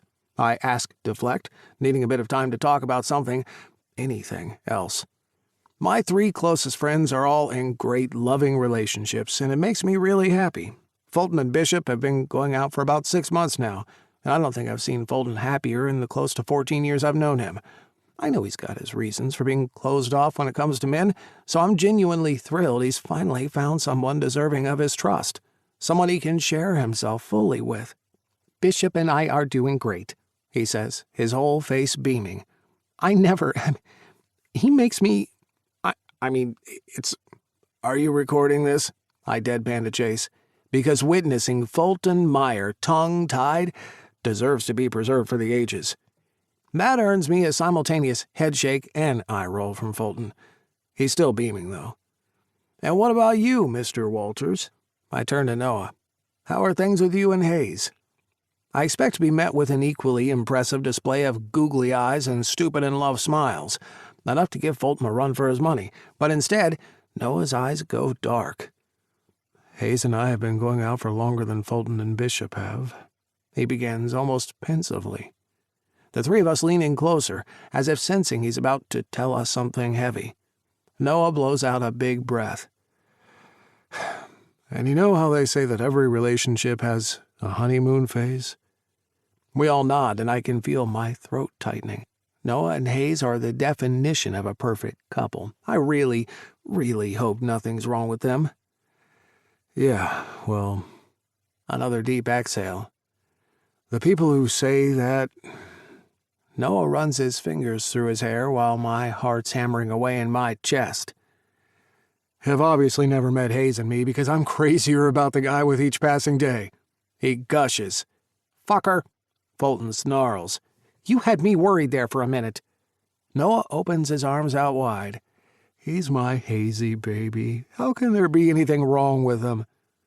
My smile drops slightly as I hear Noah say that. Not because I'm not pleased for the guy. I really am. It's just that, well, I want to have that feeling for someone too. There's nothing better in the world than being in a loving relationship. Marco may have shattered me, but he hasn't destroyed my faith in love. I still believe in the idea of finding your one perfect person, and even if it is probably too late for me, at least I get to witness it with my three friends. And what about you? I shift my gaze to Chase, who's dipped into a silence like he seems to do whenever the conversation turns to love and romance. How are things with you and Julie? Yeah, fine. Great. Chase shuffles in his seat, looking anything but fine or great. Noah, Fulton, and I exchange a look, but before any one of us has a chance to say anything, Chase stands and announces, I need to get going. I've got a consultation. I'll catch you guys later. Fulton leans in once Chase leaves and whispers, Did you guys see that? Something is definitely up with him and Julie. Do you think maybe the IVF treatment isn't going well? Noah suggests. Maybe. I tap my hand along the table. I'll talk to him. I've been meaning to for a while now. A heavy feeling sinks into my chest. Guess I've just been too caught up in my own shit, which is a terrible excuse and makes me a horrible friend. It doesn't. Fulton reaches for my hand, his eyes glowing with a friendly warmth. Despite all the shit we love to throw at each other, these guys are more than friends. They're my family through and through. Plus, today, Fulton's wearing a bright blue t-shirt that says, I Shih Tzu not. So how can I not love the guy? We're all busy, and we've all been preoccupied, so all three of us can and will do better to check in on Chase. Agreed? Agreed, Noah and I murmur. Now, let's get back to Tate, Fulton says with a mischievous twinkle in his eye. How are you feeling about it? That's a good question. I hum while I mull it over. I haven't had a lot of thinking time since slinking out of Tate's loft just after sunrise, going home to get ready, and coming into work. I refuse to call it a walk of shame because, hello, 5 rounds of fantastic sex with a guy 20 years younger? It was a walk of fucking joyous delight. Work has been hectic, as always this morning. Our latest receptionist didn't show up, and I had to step in for a vet who called in sick, so yeah, I've barely had time to scratch myself, much less process the sex marathon of last night and early this morning. It was probably just a one-night thing. As I answer Fulton's question, I can't help but pick up on the slightly sad edge in my voice. You make it sound like that's not all you want it to be. Noah, never one to miss a thing, observes. It's silly. I wave my hand dismissively. It would never work between Tate and me. I'm too old. Too much of a mess. Too much of, well, everything. Besides, we want different things. Tate doesn't believe in monogamous relationships. While my words trail off. Fulton fills the gap. While you've been saving $25 a week since you were 16 for your wedding. Noah's brows rise as he looks at me. Seriously? I nod. I can't believe you remember that, I say to Fulton. I told you that years ago. It's one of the benefits of having a genius-level friend, he says with a self-satisfied shrug. I have a memory like an elephant. And an ass like one, too, Noah mutters, smiling into his coffee cup. I grin, but my thoughts remain stuck on Fulton's comment. He's right. Decades before marriage equality was even considered a legitimate prospect, I started putting away money from my first job as a busboy at a local diner for a dream wedding. In my wildest dreams, I didn't think I'd see the day where two people of the same sex would be allowed to get married, but stashing the money away each week gave me hope. Even though I half expected to end up donating the money to an animal shelter or some other charity, a tiny part of me wanted to believe in a world where people who loved each other could declare that love and have it recognized. When Andrew and I decided to open Vet Shop Boys, I insisted on using the money from that account toward the clinic. He wouldn't have a bar of it. He kept saying that the world was changing, and that one day, hopefully while we still had heads full of hair, he joked, we'd be able to use that money for our wedding. Tragically, he never lived to see the day in 2015 when the world really did change. That image of the White House lit up in the colors of the Pride rainbow is one that will live with me forever. It probably sounds silly, but I've kept that fund going this entire time. Putting away $25 a week for 30-some years adds up. By the time Marco and I started planning our wedding, I had over 40 grand. We spent it all. Or rather, he did. I wanted to give Marco everything he wanted. The dream wedding. I went along with all of his crazy ideas. The blue suede shoes as a nod to his great-grandfather, who was Elvis Presley's Taylor's best friend. The insane wedding reception decor that looked like the set of the Golden Girls, and not in the good way. Hiring a freaking floral director who was obsessed with hydrangeas and saw no possible conflict of interest in getting blown by one of the grooms at the wedding reception. And now I'm back to zero. And I'm not just talking about my savings account, but my life in general. To top it all off, I'm 48 years old. Ain't that just a fucking peach? Hey, Devos. Tyler strides into the lounge with all the confidence of a Gen Zer, his grand entrance snapping me out of my thoughts as he pulls up a chair. How's things? Noah asks him. The guys fall into a conversation, and I tune in and out, like I'm prone to do so often these days. My mind wanders back to Tate. Should I call him? Text him? Drop into his DMs on Tic-Tac, even if I have no clue what that means or what the hell Tic-Tac even is? I'm so old I still think it's a breath mint. Ugh, why is it that with all the different ways we have to communicate with each other these days, it feels harder than ever to connect? And even if I picked a way to reach out to him, what would I say? Is there an appropriate meme that conveys, thanks for giving me incredible body-rocking orgasms, or a gift that eloquently asks, what do we do from here? Leaving for New York? It's only when Fulton bumps my shoulder that I realize Noah's question was directed at me. Huh? New York? I repeat the only part of what I heard him say. Noah's lips twist in a knowing smile like he just caught me thinking about Tate, which he so did. He knows it, I know it, and he knows that I know it. Thankfully, he's the kind of guy who can be discreet and keep things to himself. I asked, what time are you leaving for New York? Noah repeats. Tomorrow at 10, I answer, immediately feeling nerves spike through me. "What's happening in New York?" Tyler asks, his eyes darting between us. Fulton steps in to answer, which is a good thing because my throat's gone dry. "There's a massive daytime TV convention. Gus goes every year." "You like daytime TV?" Tyler glances over at me. I try to swallow, but it's impossible, so I give a shaky head nod instead. If I could talk, I'd correct him and say, "I love daytime TV, not like it, that I'm completely obsessed with it and have been ever since I was a kid, and Mom would program the VCR to record all the good shows so we could watch them together when I got back from school." "That's cool," Tyler comments. "Are you okay, Gus?" Noah asks. When I don't answer, he hurries over to the fridge, grabs a bottle of water, unscrews a cap, and places it in front of me. "I'm a nervous flyer," I explained meekly after I drained the entire bottle in one go. "I am too. You'll be fine. Listen, take 2 Valium and a vodka," Tyler declares. "It'll knock you right out. Failing that, just rub one out before you take off. That always helps to relax me. Anyways, I got an appointment. Miss you guys already. Send me a postcard from New York." Tyler gets to his feet, then stops. "I was just kidding about the postcard thing, by the way." "I don't even know what that is." As he heads toward the door, he chirps over his shoulder, "Pleasure is always charmed, I'm sure." He leaves, and as is so often the case when he does, I'm left feeling mildly bewildered. He really is something else, that guy. Fulton snickers. He is. But he's got a great heart, a good head on his shoulders, and he loves animals with everything he's got. True, I agree. And a fantastic head of hair. The 3 of us chuckle. I wonder what his deal is. If he's seeing anyone, you know? Before we can ponder Noah's statement, Harmony rushes in. She jabs her index finger sharply into my chest. "Ow!" I pull back. "What was that for?"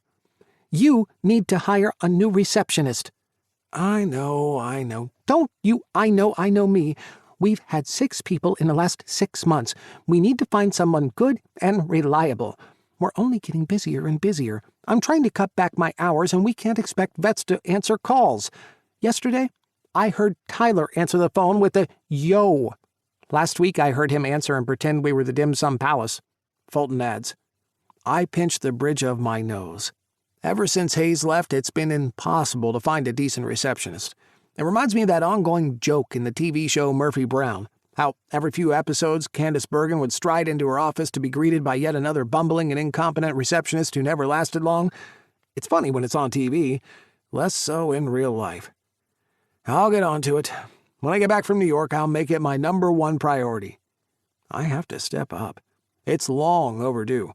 Ever since the wedding, I've been a mess, and that's bled over from my personal life into my business, which isn't cool. The clinic wouldn't have survived this past year without the hard work and dedication of my staff, but it's not fair for them to be shouldering the responsibility. This is my business, I'm the boss, and I need to start acting like it.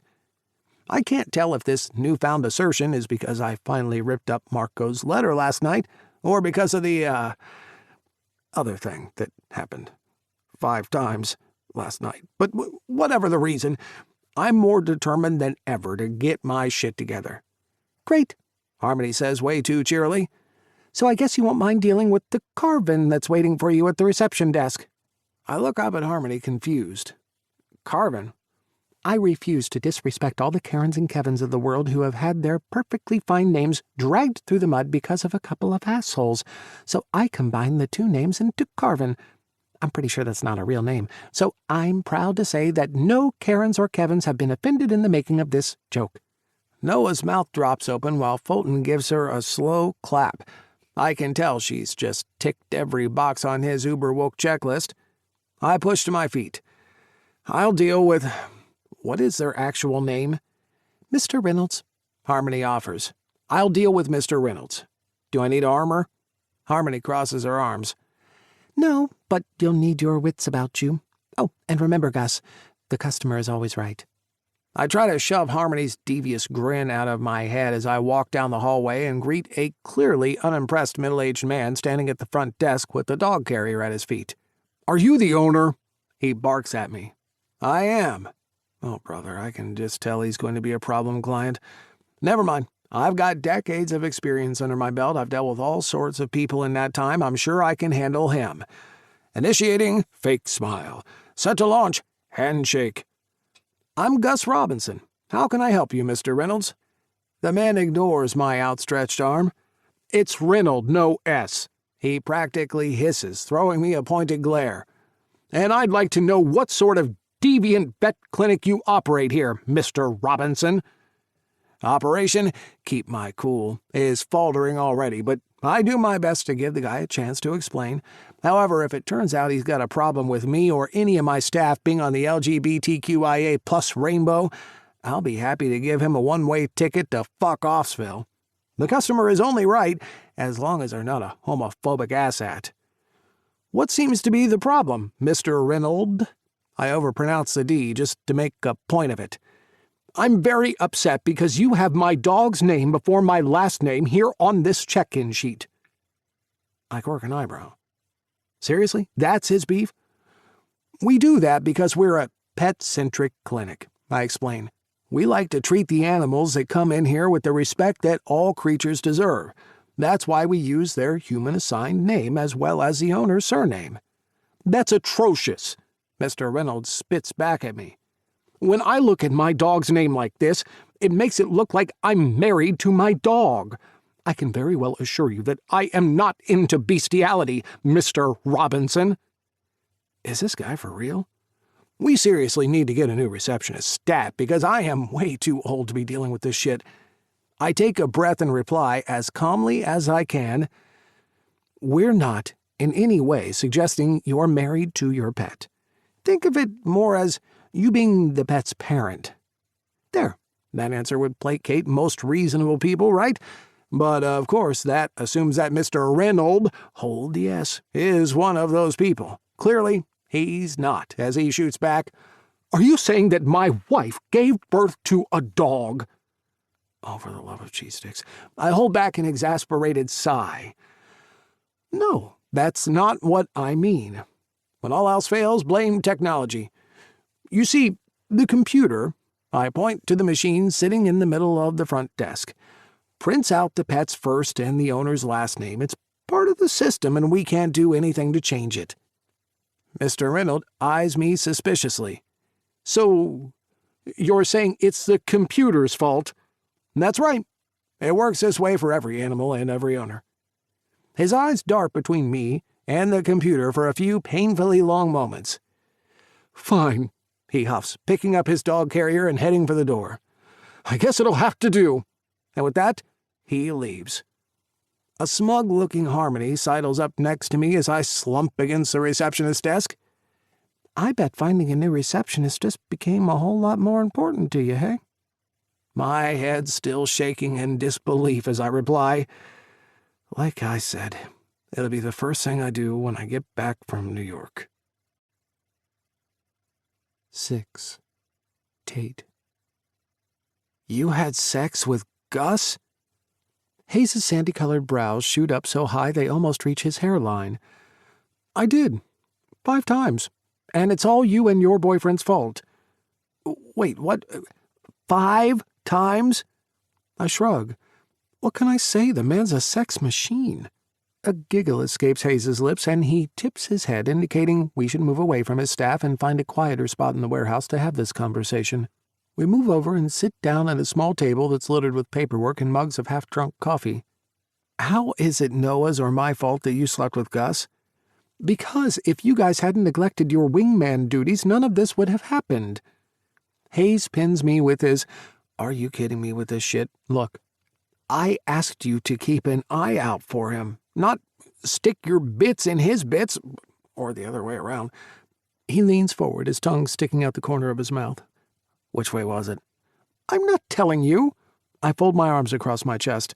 It's private. Hayes' brows shoot right back up again. Dude, take a look around. This whole warehouse, my whole business came about because you shot dildo lube soap out of your ass in front of the whole world. When you were camming, you told me every last salacious and very specific detail of what you got up to. Hell, we shared a no-walls loft together for a couple of years. I pretty much heard everything you did anyway, and now you're pulling the privacy card on me? When he puts it like that, it does seem a little strange.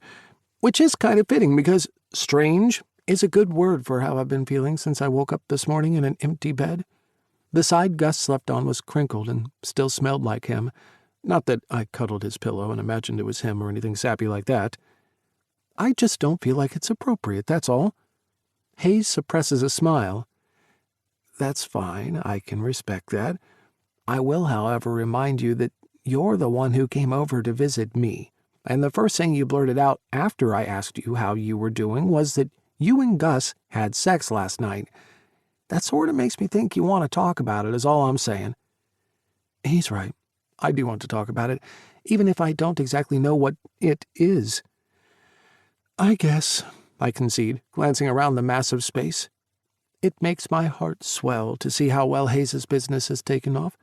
Sure, it's my ass that might have stumbled upon the idea for a new product that's revolutionized bottom prep, but it's Hayes's hard work, grit, determination, and the countless sacrifices he's had to make that have turned a fledgling, X-rated idea into a runaway success.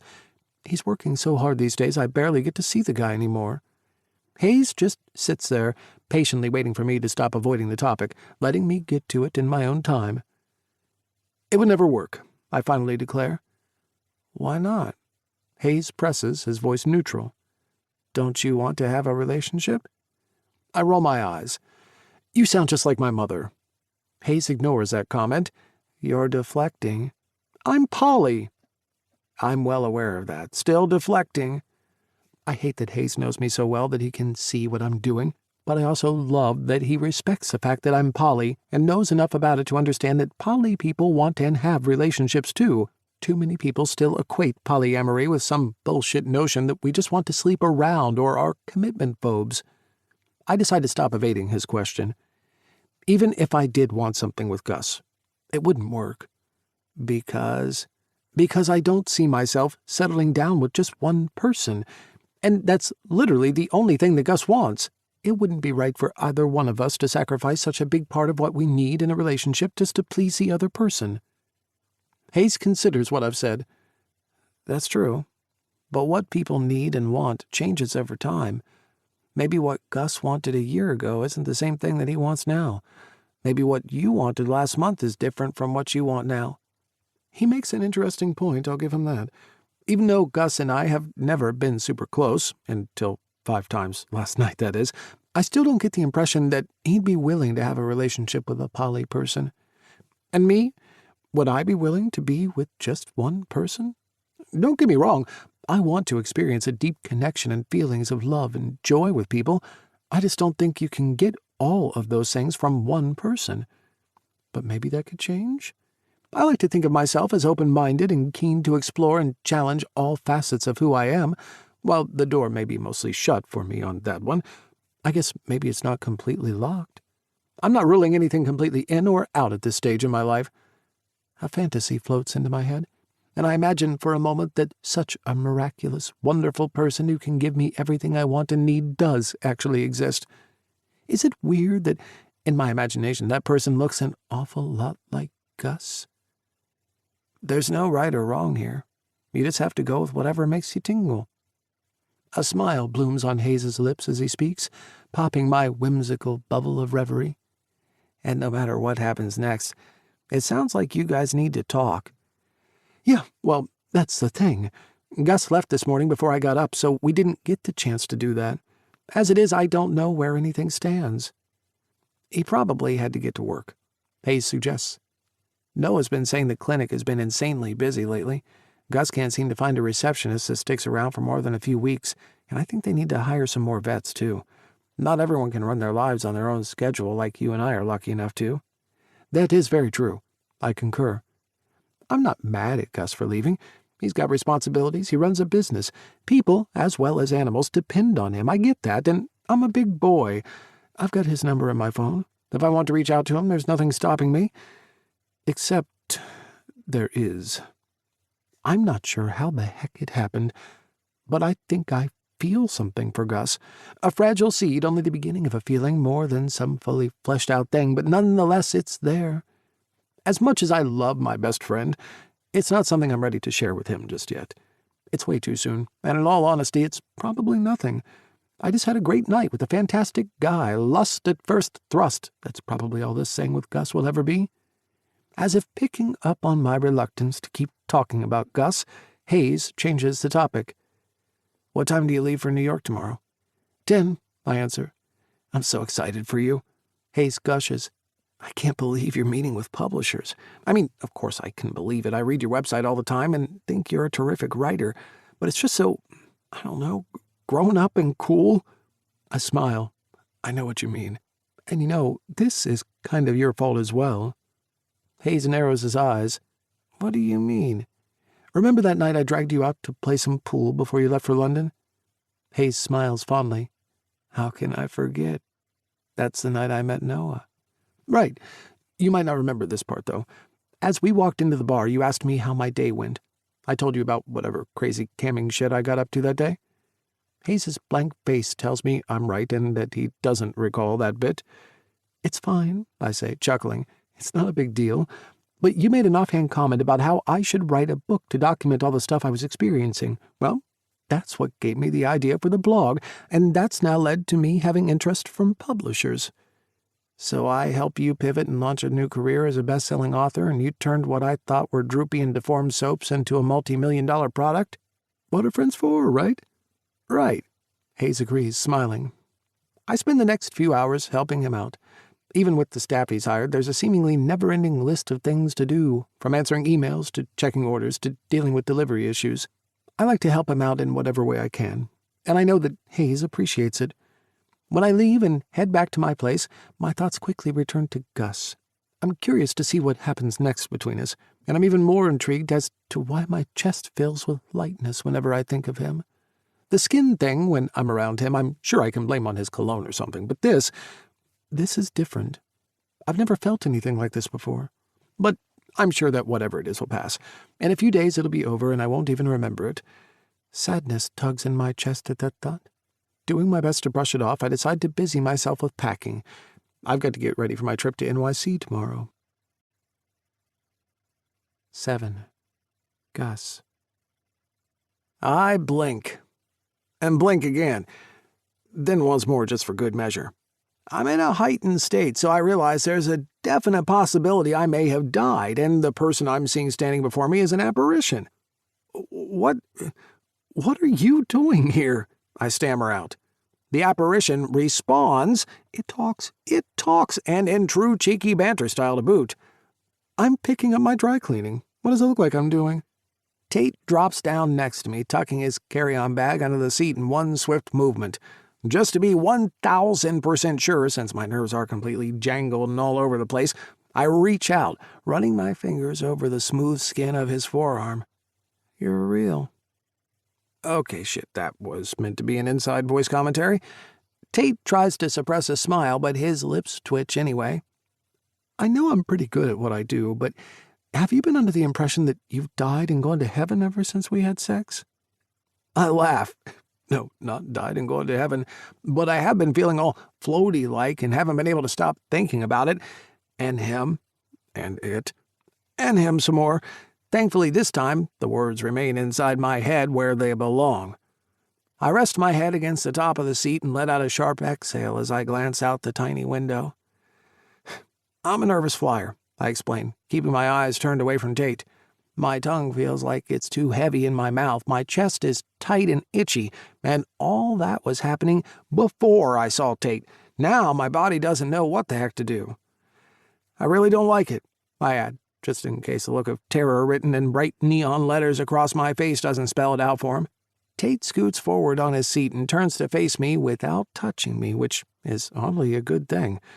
I'm feeling caged in right now and wouldn't want to pull back from him and have him think it's got anything to do with me not wanting him to touch me, because I do, just not right now. Although, if I only have a few minutes left on this earth, maybe I should be stockpiling all the Tate touching I can.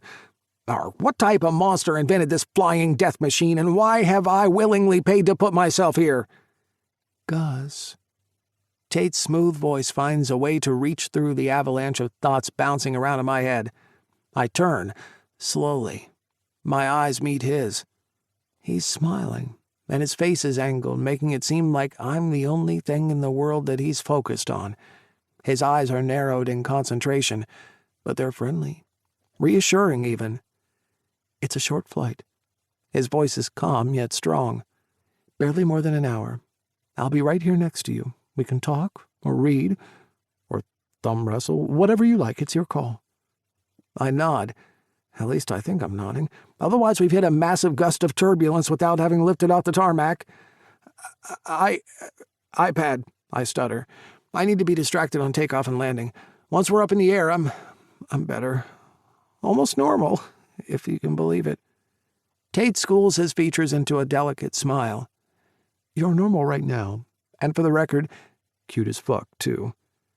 The compliment hits me like a tequila shot. Intense, burning, but once it goes down, it leaves me feeling alive. Thank you, I reply as the flight crew get into position. With shaky hands, I buckle my seatbelt, then unbuckle it. I do this exactly 7 times because that's a perfectly reasonable thing to do.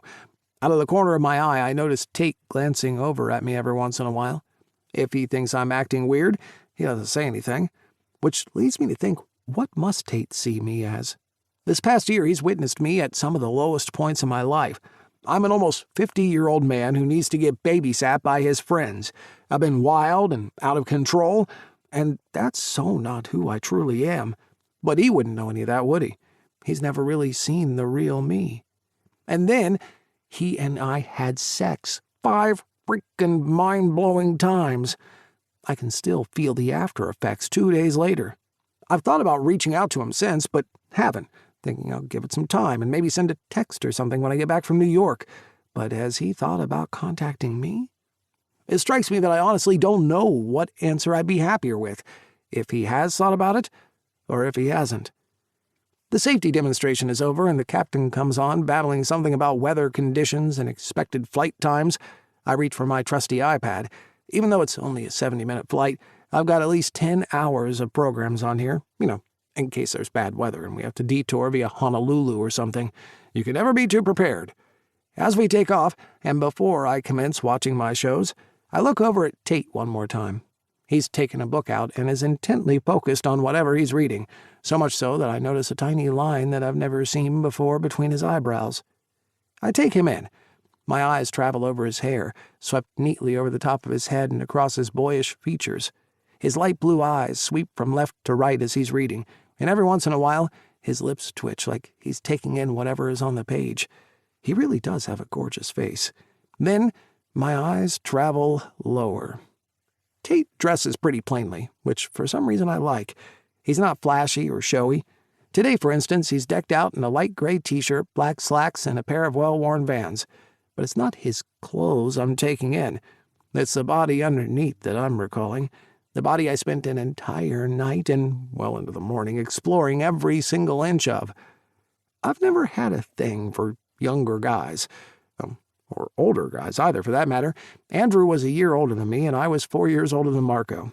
Age has never been an issue in past relationships since a 1-year and a 4-year gap aren't that big of a deal. But Tate is 20 years younger than me.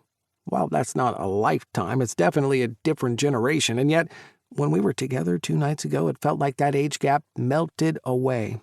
Even when we just sit and talk, I don't feel like I'm talking to someone all that much younger than me, which means that either Tate is wise beyond his years, or I'm completely immature. Given how I've been living my life this past year, I'd say it's more likely to be the latter, unfortunately. My gaze must have been fixated on Tate's body for longer than I intended, because when I next look up, he's stopped reading and is looking at me. A gentle curiosity simmers in his eyes. He points to the iPad I'm holding in my lap. What are you watching? As the world spins around the days of our lovers at hospital, I gush out, leaving out the part about how it's my favorite daytime TV show in the world, how I've been watching it since I was a kid, and that it's the reason why I'm risking my very existence to fly to New York for the annual daytime TV convention, because, I'm all about being cool. Or Atwatsatdula for short, I add, as superfans like to refer to it. Tate's expression goes from neutral to something else. His lips swerve into a smirk. Is it really that much shorter, though? My eyes widen. Oh my God, There's no way. Did he really say that? Tate's just uttered the secret code from last year's convention. Is it really that much shorter, though? Could he be a super fan of my favorite show in the world? What are the chances? Then again, what are the odds we both end up on the same flight seated next to each other after fucking each other's brains out 2 nights earlier? There's only one way to find out if we are indeed both fans of the best TV show ever made. Tabbouleh, I say, lifting my pinky into the air and circling it 3 times clockwise, 3 times counterclockwise. Tate's brows pull together. What on earth are you doing? Giving you last year's secret code and doing the finger thingy. When Tate's face remains blank, I go on. Every year, at the convention, we come up with a secret code, a way of identifying fellow daytime TV lovers who may be unsure about confiding to another person about their love for daytime TV. It's a safe way for us to sniff each other out in a world that's preoccupied by primetime and reality shows. People look down on those of us who love daytime TV because they think it's too sappy or romantic or unrealistic, but that's bullshit. What we like is just as valid as what they like. Tate barks out a laugh, but quickly covers it with a cough. His eyes go watery with the effort he's exerting. Sorry. He thumps his chest a few times. I got something stuck. I'm not laughing at you. I think that's really neat. Uh-huh. I fold my arms across my chest, not sure what to think. I mean, it's a bit of a coincidence that he uttered last year's secret code. Is it really that much shorter, though? But then acts like he knows nothing about the convention? He didn't seem to get my finger-swirling thing either, which means he's either telling the truth, or he's a really good liar, or... Ding! What the hell was that? Oh my God, are we crashing? Is the plane going down? Where the hell's my straitjacket? I mean, life jacket. Damn it, I knew I should have been paying closer attention during the safety demonstration. Relax. Tate brushes against me. It's just the noise for the seatbelt sign. You can unbuckle now if you like. We're up in the air. We are? I jerk my head to the window and am met with a layer of white, fluffy clouds beneath us. But how did this happen? I usually always freak out on takeoff. I brought Valium. I was going to order a vodka, or 5, and if none of that worked, I was planning on rubbing one out. Why, oh why, is my mouth still allowed to function? Tate's facial expression is set to shocked, but he quickly recovers before leaning over to me. The first 2 options I wouldn't recommend. It's a short flight, so, overkill. But the third option... He pulls back a little, just enough to let his eyes roam over me. Instantly, I feel the energy shift between us. The third option I can definitely work with. Our eyes lock like a military operation acquiring its target. Everything else falls away as the moment catches up with me. I've just lifted into the air in a certified metal death machine and completely missed it, distracted by the guy sitting next to me. The guy that up until 2 days ago I hadn't even thought I would ever sleep with. Sure, I like Tate, and okay, maybe the idea of doing sexy things with him did toy at the edges of my imagination, but why would a guy 20 years younger be interested in me? And judging by the heated stare he's aiming my way, still seems to be interested in me. You can't be serious. I wave my hand between us. What, here? Now? A chuckle falls from his lips and he shrugs. Why not? We're in first class. No one can see us. They provide us with a courtesy blanket. If I didn't know any better, I'd say the setup here means they want us to... He cocks a brow suggestively. Make your flying experience the best that it can be? I bark out a laugh. Is that what we're calling it now? We can call it whatever we like. Just follow your feelings, Gus. The reminder of those exact same words from 2 nights ago shudders through me, igniting my senses. Fuck, this is crazy. I know it is. A hand job on a plane? It sounds like the title of a C-grade horror flick from the 70s, not something that I'm seriously contemplating doing right now, but the fact that I am actually giving it serious thought must mean something, right? I'm saved from answering that question when the flight attendant offers us a drink. We both decline, but when he asks if he can get us anything else, I speak up. An extra blanket, please. I ignore the smile lighting up Tate's face as I explain to the attendant. I get a bit cold on flights. It helps me to get some shut-eye. He returns a few moments later with an extra blanket, which Tate promptly takes from him and passes over to me. Our fingers graze. Barely. It's a blink and you'll miss it thing, but it's enough to send a zip of warmth racing up my spine. Does this mean we're doing what I think we're doing? The low pitch in Tate's voice only adds fuel to my desire. I throw a few furtive glances around us. Tate's right. Up here in first class, we are sectioned off from view. No one can see us, and the flight attendant's gone, which only leaves Tate, me, and a spare discourtesy blanket swinging in my hands. Let's do it. Heat flashes through my veins as Tate leans over and magically works my cock out of my pants and briefs. I didn't even realize I was fully hard until I looked down and see Tate's slender fingers running up and down my length. Fuck, I love that you're uncut, Tate whispers heatedly. And so thick. Can't lie, even though the size and shape of my cock are completely out of my control, it feels damn good hearing the reverence in his tone as he admires it. It feels even better when he begins lavishing me with long, languid strokes, taking extra care grazing over my sensitive, swollen crown. Now, getting jerked off on a plane isn't exactly romantic, or even smooth for that matter, as every little bump and movement produces a much larger effect when someone is gripping your dick, but it is fucking hot. Strangely, so is checking every few seconds to make sure that the attendant isn't about to walk past us. The possibility of getting caught red-handed, so to speak, even with a blanket half covering me, only adds to the thrill. I'm getting close. Tate's eyes lift, his smirk a full-blown smile now. I can tell. I have seen you come a few times, remember? How could I forget? My head slams against the top of the seat as Tate's fingers glide up and down my cock in a quicker, more frantic way. I start drowning blissfully as the waves rise up and over and consume my whole body. I bite into my knuckles, trying to conceal the sounds wanting to gush out of my mouth while I gush out shit all over Tate's hands.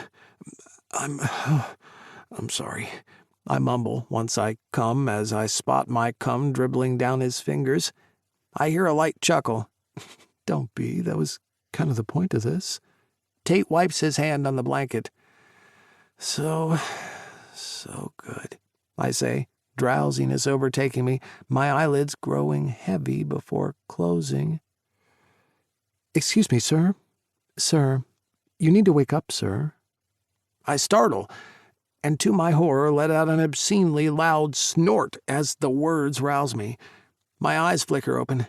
The attendant is standing over me, clearly trying to wake me up. Wait, when did I fall asleep? And why isn't the plane moving? Oh no, we've crashed.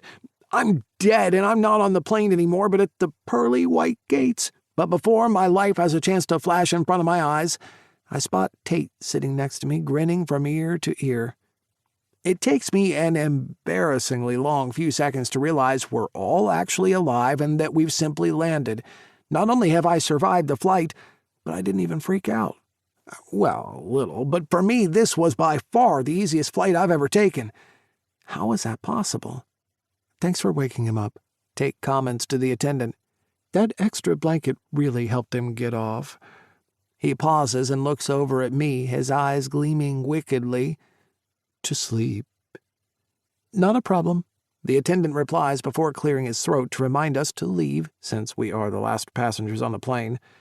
It's not until we're standing shoulder to shoulder waiting for our luggage that I turn to Tate and say, Thank you. He smiles, pushing into me gently. What are you thanking me for? I look around. People are standing way too close for me to say, for an amazing hand job on the plane, so I stick with, for doing that blanket thing up in the air. I've never been, blanketed like that before. Tate laughs, and somehow his hand ends up in mine. I'm glad I could help.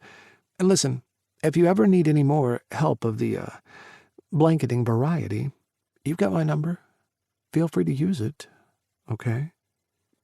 I don't respond, but I do squeeze down a little tighter, and if I'm not mistaken, Tate squeezes back. We spot our bags, grab them, and make our way out of the terminal. I never asked you, what brings you to New York? Meeting with publishers, Tate replies. Oh, that sounds wonderful. I try to keep my voice bright, but inside, I feel like shit. Publishers? What does that mean? Is he trying to get a book deal? With each unanswered question I ask myself, I fall further into feeling like a terrible person. How do I not know any of this? I feel like I've opened up so much to Tate, and yet I still know so little about him. I resolve to change that. Next time we catch up, in addition to doing something that may or may not involve blankets, I'm going to find out more about who Tate Whitlock really is. We get outside. That's when Tate suggests, I've got a car waiting. Want a ride? Thanks, but I've booked a car too. If I'd have known you were coming... Tate steps in closer, his palm landing flat against my chest. I believe you were the one who was coming. I chuckle. Can't argue with that. Thank you, by the way. I'm repeating myself, I know, but I feel like I'm doing a really bad job of expressing how much his kindness and genuine concern means to me. It's all good. Tate taps his fingers against me a few times before pulling back. He looks over my shoulder. I see my car. I should go. Of course. Maybe we can get a drink or something while we're here? Tate smiles. That sounds great. I'd like that. Call me.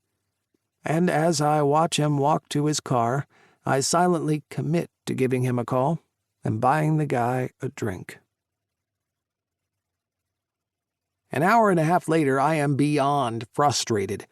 After being stuck in traffic for 45 minutes, welcome to NYC, I arrive at my hotel to be greeted by the news that there'd been a mix-up with my reservation. Okay, so the mix-up was actually my fault. Well, Tyler's fault, actually, for being a Gen Zer. At his insistence, I made the booking on my cell phone because, as he so politely informed me, going on a computer to use the internet is like using a fax machine to send a message. But the stupid little boxes to pick the dates were so small on the hotel's website, and my fingers were clearly too big.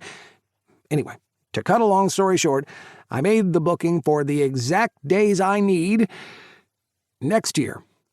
I've spent the last 30 minutes sitting in the hotel lobby on my phone, squinting and trying to find another hotel to stay at. But apparently it's convention week in New York.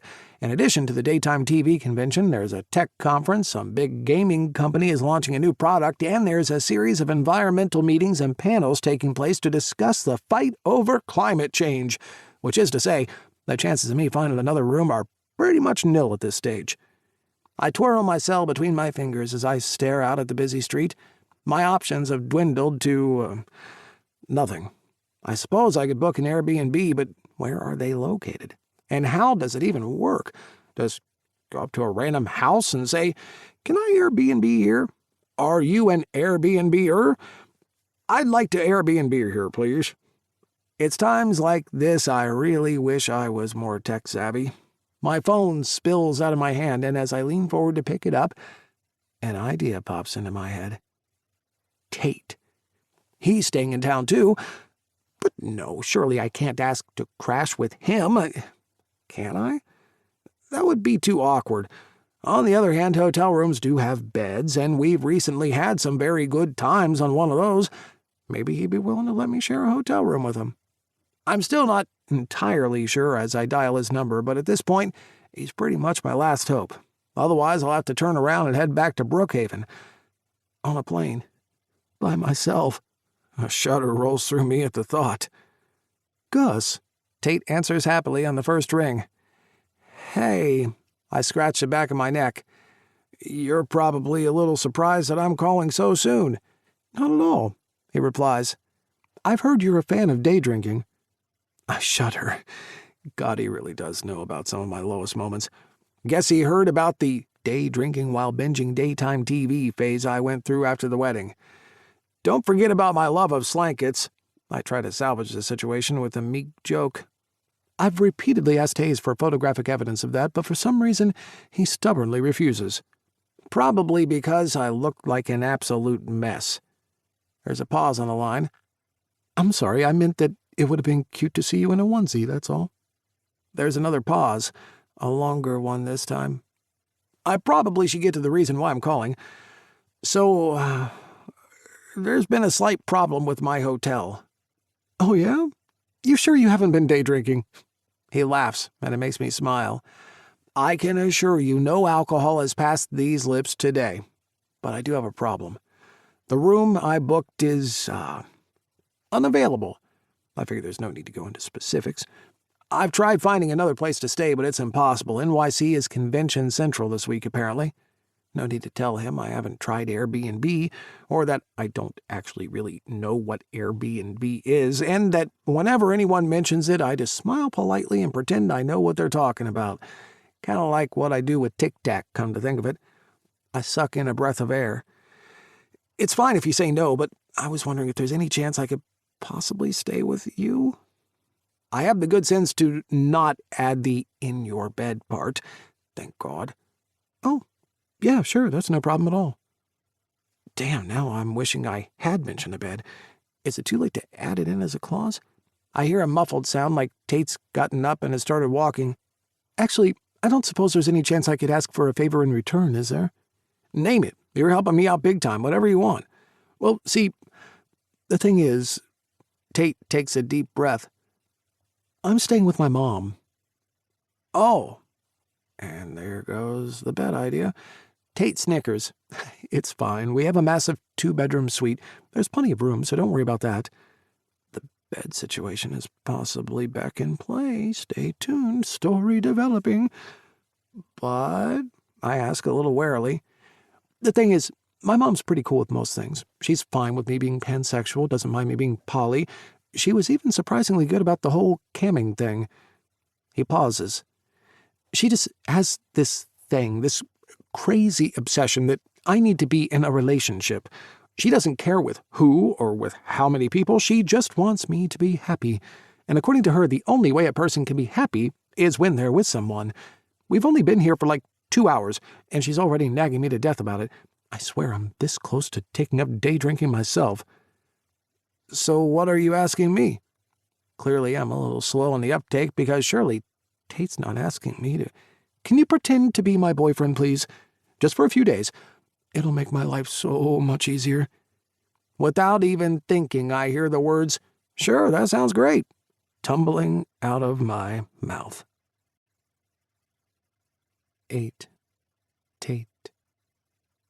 Today is one of those days where it's just one unexpected thing after the other. Although, to be fair, that's often the case whenever a certain Gus Robinson is involved. There is no way I could have predicted when I got up this morning that I'd end up on the same flight as Gus, giving him a hand job in midair before having him call me up saying he needed a place to crash in New York. I may be an aspiring writer, but not even my imagination is wild enough to come up with something like that. And yet, I'm smiling. Just like I've been smiling ever since I saw Gus sitting in seat 2A. I have no idea how the universe works, but come on, if that's not a massive sign, then I don't know what is. Now that I've had some time to process the stuff he told me at the bar 2 nights ago, I'm seeing a lot of Gus's actions through a new lens. It seems I've had the wrong impression about him on pretty much all fronts. There's so much more to Gus than what I originally saw. He's got deeper layers. And for some unknown reason, my mind has been going around in circles, desperate to get a glimpse of what lies buried beneath his surface. It also explains why his friends have been so worried about him that they've been keeping a close eye on him. It's not that Gus needs babysitting, but he's a sensitive soul. Whether it's having his heart trampled on by a lying and cheating scumbag ex, or being terrified of flying, Gus wears his heart on his sleeve. That's actually one of the things I like most about him. He is who he is. No apologies, because no apologies are needed. If his life has fallen to pieces and he feels like crap, he's going to put on a slanket, day drink, and stay at home for a month. If he wants to feel better, he'll charter a plane, round up some friends, and head to Vegas for a blowout weekend. If he doesn't want to be lonely, he'll invite his friends over to his place for a kick-ass party. And if he's looking for some mid-flight distraction, he doesn't object to me whipping his cock out and jacking him off. That thought is going to fuel my own masturbatory fantasies from now until a very long time in the future. One new interesting tidbit I picked up on that flight was Gus's obsession with daytime TV.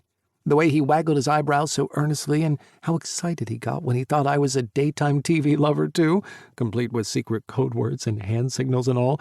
That might just have been the cutest thing I've seen in a very long time. If only he knew who my mom is. Oh well, I guess he'll find out soon enough. After I get off the phone with Gus, I text him the details of the hotel we're staying at. I wasn't exaggerating when I told him Mom's been nagging me incessantly since the moment I arrived.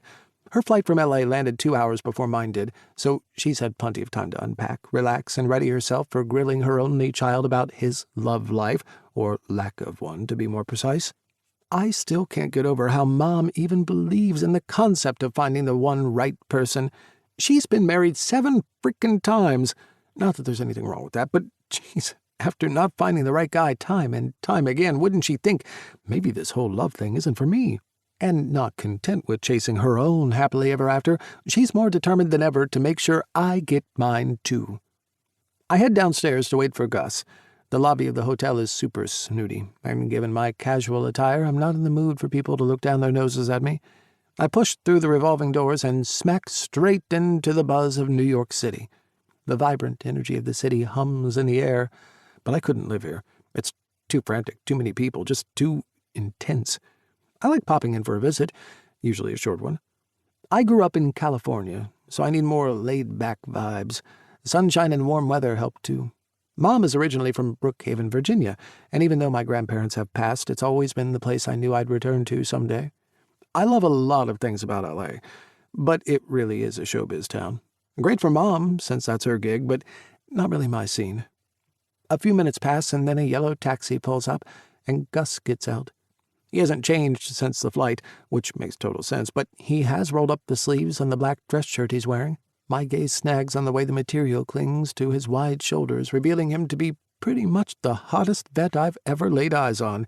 And yes, all the vets at Vet Shop Boys are criminally attractive. If the animal thing ever tanked, they could always switch to becoming a modeling agency. But Gus, he's a step above. He smiles widely when he reaches me. Thank you so much for this. You're a lifesaver. I was this close to having to approach an Airbnb. I frown a little at that remark since it kind of doesn't make sense. I reach for one of his bags. Oh, no, I'm fine, thank you. He swats my hand away. I swat his swatting hand away. The next thing you know, we're playing this weird, silent game of hand swatting. And you know it's weird when it garners the attention of people walking past us on the sidewalk, since New Yorkers are pretty much used to seeing it all. I decide the only way I'm going to win this mini standoff is by bringing out the big guns. Hey, what kind of boyfriend would I be if I didn't take some of your luggage? And yep, just as I'd hoped, Gus gives in. I extend the carry arm on his suitcase and begin to pull it in front of me toward the hotel entrance.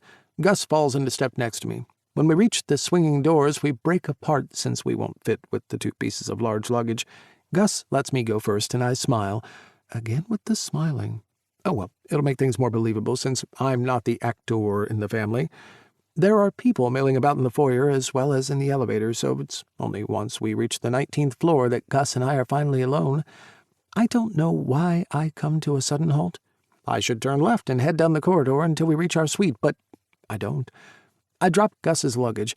He does the same, placing the messenger bag that he'd had flung over his shoulder down onto the floor. Without a word, moving on pure instinct alone, we're pulled to each other. My fingers land in Gus's hair, his wrapped snugly around my waist. I stare into his lust-filled eyes before our mouths meld together. I let Gus in, allowing him to claim me with this kiss. My knees tremble slightly, and I'm glad he's holding me up, keeping me flushed against his warm, strong body. A deep, guttural moan escapes from one of us. It's kind of hard to tell who made the noise as the kiss intensifies. My nails scratch along Gus's scalp, and from the erection I feel pressing against me, he likes it. I slide my hands down his chest until I'm palming his cock. That's when he jolts back. Wait, I can't meet your mom with the hard-on. As much as I don't want to get drawn back into reality right now, he does have a point. Yeah, fair enough. I concede reluctantly, straightening myself out a little too. Should I start talking about unsexy things to help you with your situation? Gus snickers. Looks like you have a bit of a situation going on yourself.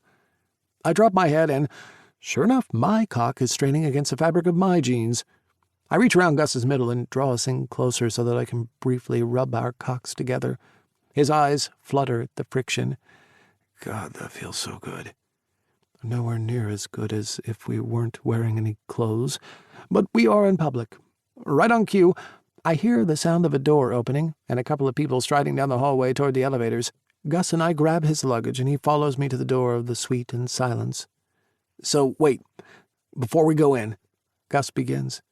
What do I need to know? What have you told your mom about us? Shit, I can't believe I almost went in there without having the whole let's figure out our fake relationship chat with him. Guess my mind was on other things. I lick my lips while I think about his question, enjoying the taste of Gus on them. I've kept things deliberately vague, I begin. The good thing about her incessant nagging is that it didn't exactly leave a lot of room for me to say anything. I was literally on the verge of exploding and telling her that I was single and planning on staying that way for the rest of my life just to piss her off when you called. So she only really knows that someone I've been seeing is coming over, but not too much more than that. Gus nods, processing. Okay, so how long have we been going out for? I drum my fingers against my chin. 3 months? Cool. When did we meet? I don't know. Gus quirks an eyebrow at me. His lips go from straight to curved as he gently brushes down the side of my arm. Don't worry, I'm a daytime TV fanatic. I got this. He taps his fingers against his lips. All right, here we go. We met through our friends, Noah and Hayes. We've actually known of each other for a while now, but 3 months ago something changed between us. My heart rate ticks up. Oh yeah? What changed? I ask, a little surprised at how breathless I suddenly sound. I'm aware that the timeline is slightly skewed, but there's something about the blending of fact and fiction Gus is doing right now that has my stomach twisting in anticipation. He blinks a few times. You asked me out to dinner. I'd had a long day, and you noticed I was tired. You were being nice. Over a meal, we discovered we had a lot more in common than we realized, and by the time you kissed me on my front porch, chastely, we need to add, I knew I had feelings for you. It took you a little longer to come around to the idea. A laugh bursts out of my chest. Oh, did it now? Gus grins, running his hand down the front of my shirt. Yeah, but I can be pretty determined when I find something, or someone, that I want. My breath hitches. I know we're playing make-believe here, but damn, Gus is scarily good at this. My favorite food is Italian, the best decade for music was the 90s, I'm afraid of flying, and I'm obsessed with daytime TV. He adds in a rush. When I don't say anything, he tilts his head and asks, What? Nothing. It's just, I knew all those things about you. You do? I nod. Yeah, I mean, I know we've only gotten closer recently, but I have been around for a while. I've got eyes and ears. You talk a lot about food, so I knew about the Italian thing. I've also recently learned about your love of Big Macs. We both chuckle at that. And I've been to some of your parties. I don't think I've ever heard you play a song from a year that begins with a 2. He continues chuckling, and because we're standing so close, I can feel his warm breath fan over my face. He glides the backs of his fingers along my chin, then trails them loosely down my neck. I close my eyes, and when I reopen them, his face has turned serious. Tell me a few things about you. I want to know more about you, too. I roll my eyes. Just use what you already know, and I'm sure you'll be fine. His face stays tight, but he gives a clipped nod. Before we go in, there's something you need to know about my mom. I hesitate, not sure how much to tell Gus about her. Part of me wants to fill him in so that he's prepared, but another part of me does want to sit back and watch things unfold naturally. I have a feeling it might be interesting. He leans in. Yes? I should be good and do the decent thing and give him a fair warning. It's quite likely it will come as a huge shock to him, especially given what I now know about his obsession with daytime TV. But what can I say? I can be a shit sometimes. Nothing. I'm sure she'll love you. Are you ready to go in? Gus grabs his luggage and lets out a shaky breath. As ready as I'll ever be. It's cute that he's a little nervous. Let's do it. I open the door and lead him into the suite. It's pretty massive, and the view stretches out to capture the skyline perfectly. "Mom!" I yell out. I glance over at Gus. He's dropped his luggage and is looking around the place. I'm sure he's stayed at nice hotels before, so he's not acting all awestruck at how nice it is. That's a good sign, I tell myself. It means he might be at least slightly chill when he meets Mom. I don't see the moment when Mom steps in to greet us, but I do notice the second Gus falls back. His jaw drops to the floor before he lifts his hands, balls them, and waves them excitedly by his sides. His mouth is gaping open, but no sound is coming out. I would really love to grab my phone right now and start filming because this would make an awesome surprised reaction gif, but I'm enjoying watching him react to Mom way too much. I flick my eyes over to her for a quick second, and I can see she's enjoying it too.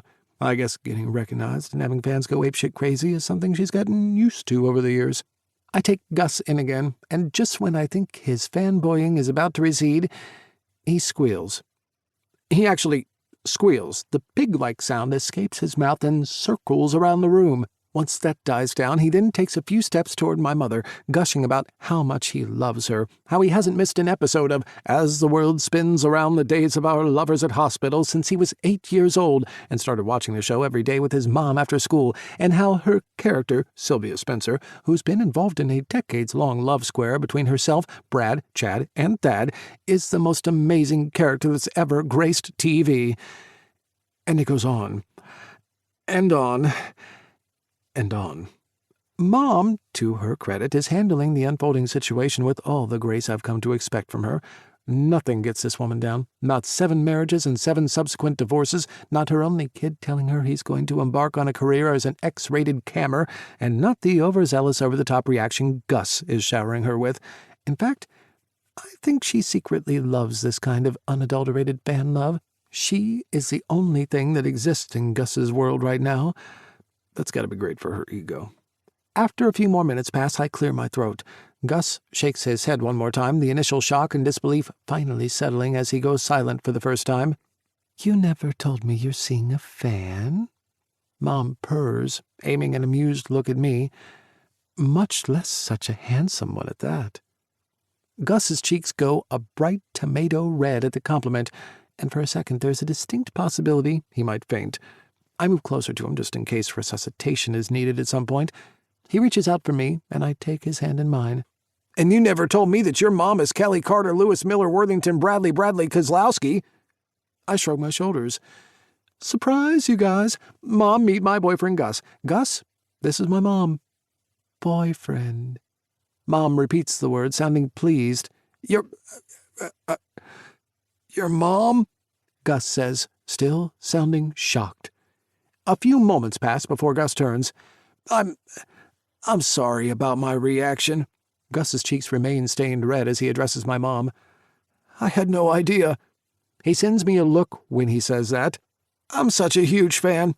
I was hoping to meet you tomorrow at the convention, but you're always surrounded by fans, which is understandable since you're beyond legendary."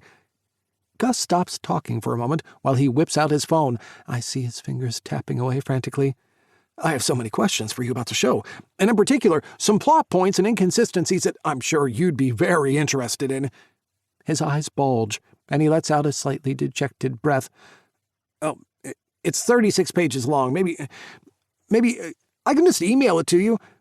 Mom smiles as her gaze shifts between Gus and me a few times. She walks up to him, and they shake hands.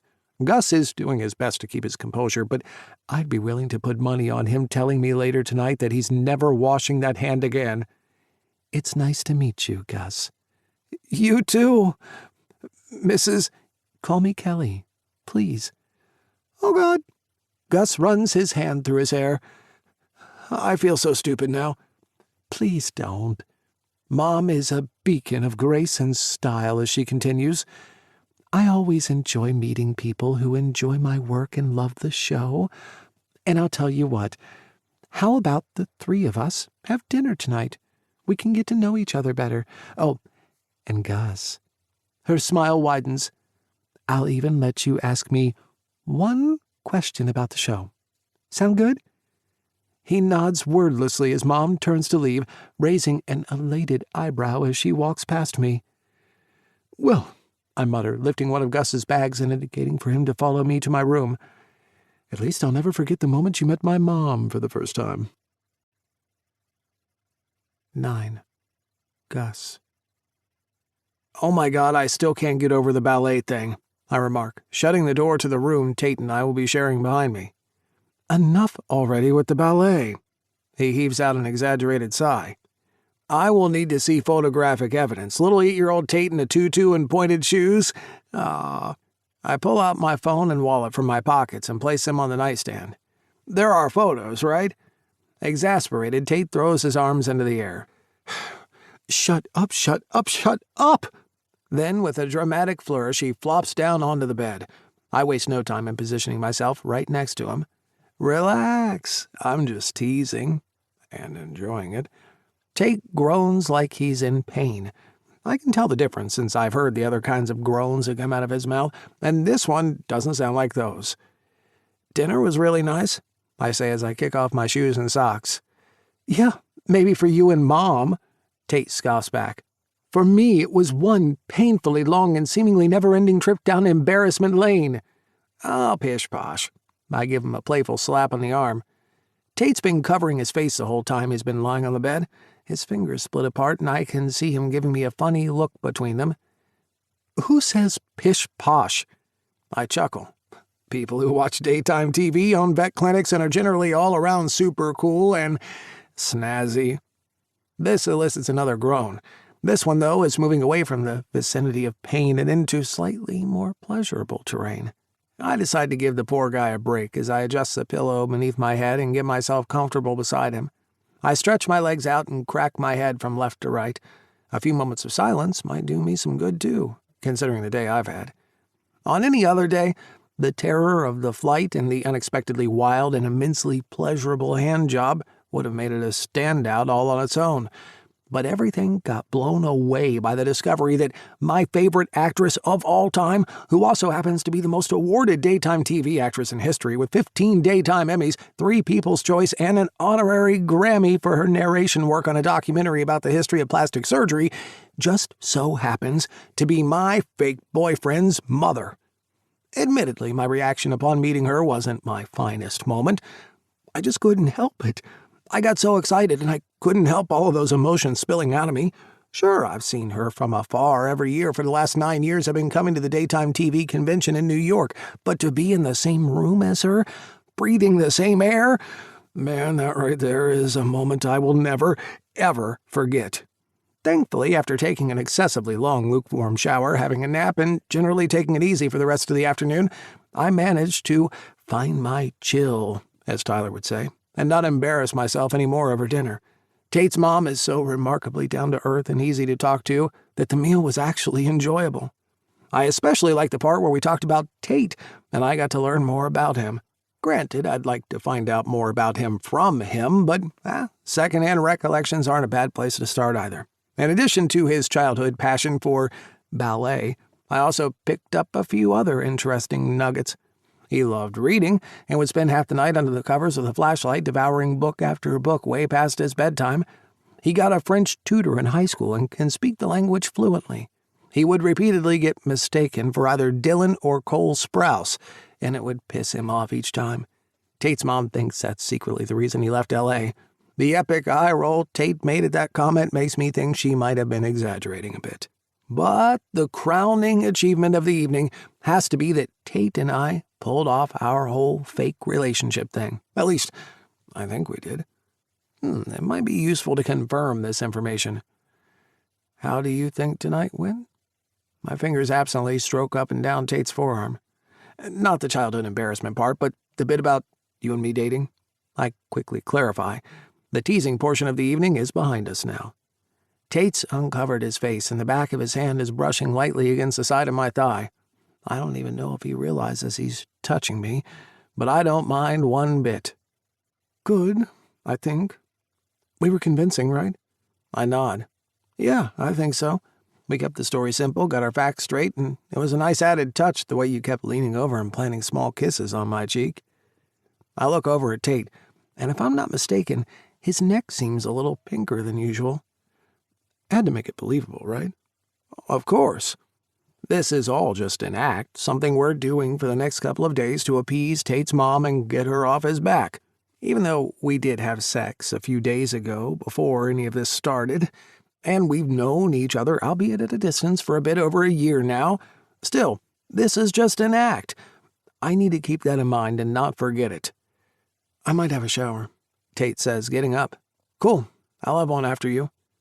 Once I've finished up in the bathroom, I step back into the room to see Tate on his hands and knees arranging some pillows on the floor. What are you doing? I ask, still drying the back of my hair. You take the bed, Tate replies over his shoulder. I can sleep on the couch cushions and these bed pillows. I walk up behind him, my shins gently bumping against his back. He stops what he's doing and straightens up. My fingertips tug at his shoulders. Come on, there is no way I'm going to let you sleep on the floor. It's a California king. I'm pretty sure we can make it work. Tate gets to his feet and spins around so that we are standing face to face. I drop my gaze. That's when I realize we're both only wearing underwear. Underwear that's straining. Tate clears his throat. My mom is in the next room. I know. I smile as my palms coast over his smooth chest. That's why we'll use that bed for sleep only. Well, my voice trails off. Well, what? Tate asks, after a few moments have passed. What's your official policy on snuggles? I murmur. His lips stretch. Oh, I'm definitely pro-snuggles. So it's agreed. Sleep and snuggles. Let's do this. I reach for Tate's hand as we walk the few steps to the bed. I pull down the comforter and motion for him to get in. How gentlemanly, he says, and, yep, that rosy pink has returned to his neck. I'm more than just a nervous flyer and a crazy-ass fan, I'll have you know, I say as I make my way over to the other side of the bed and slide in under the sheets. I prop myself up on my elbow, the same way Tate has, so that we're facing each other. Hey, his eyes shift up to meet mine. Don't say that. There's nothing wrong with anything you said or did today. If anything, I like watching you be so, free. Free? That's interesting. He could just be saying that to be polite and still think I'm a total freakosaurus, or maybe he means it. Going by the serious look he's pinning me with, I'm inclined to believe he's being genuine. Thank you for saying that. It's really nice of you. He smiles, and we let a calming silence wash over us. We readjust, getting off our elbows and lying down facing the ceiling. Before I turn the lamp on my nightstand off, I ask Tate a question. I have something totally major and incredibly important to ask you. Yeah? I don't answer straight away, letting the tension build up a little. I exhale loudly. Big or little spoon?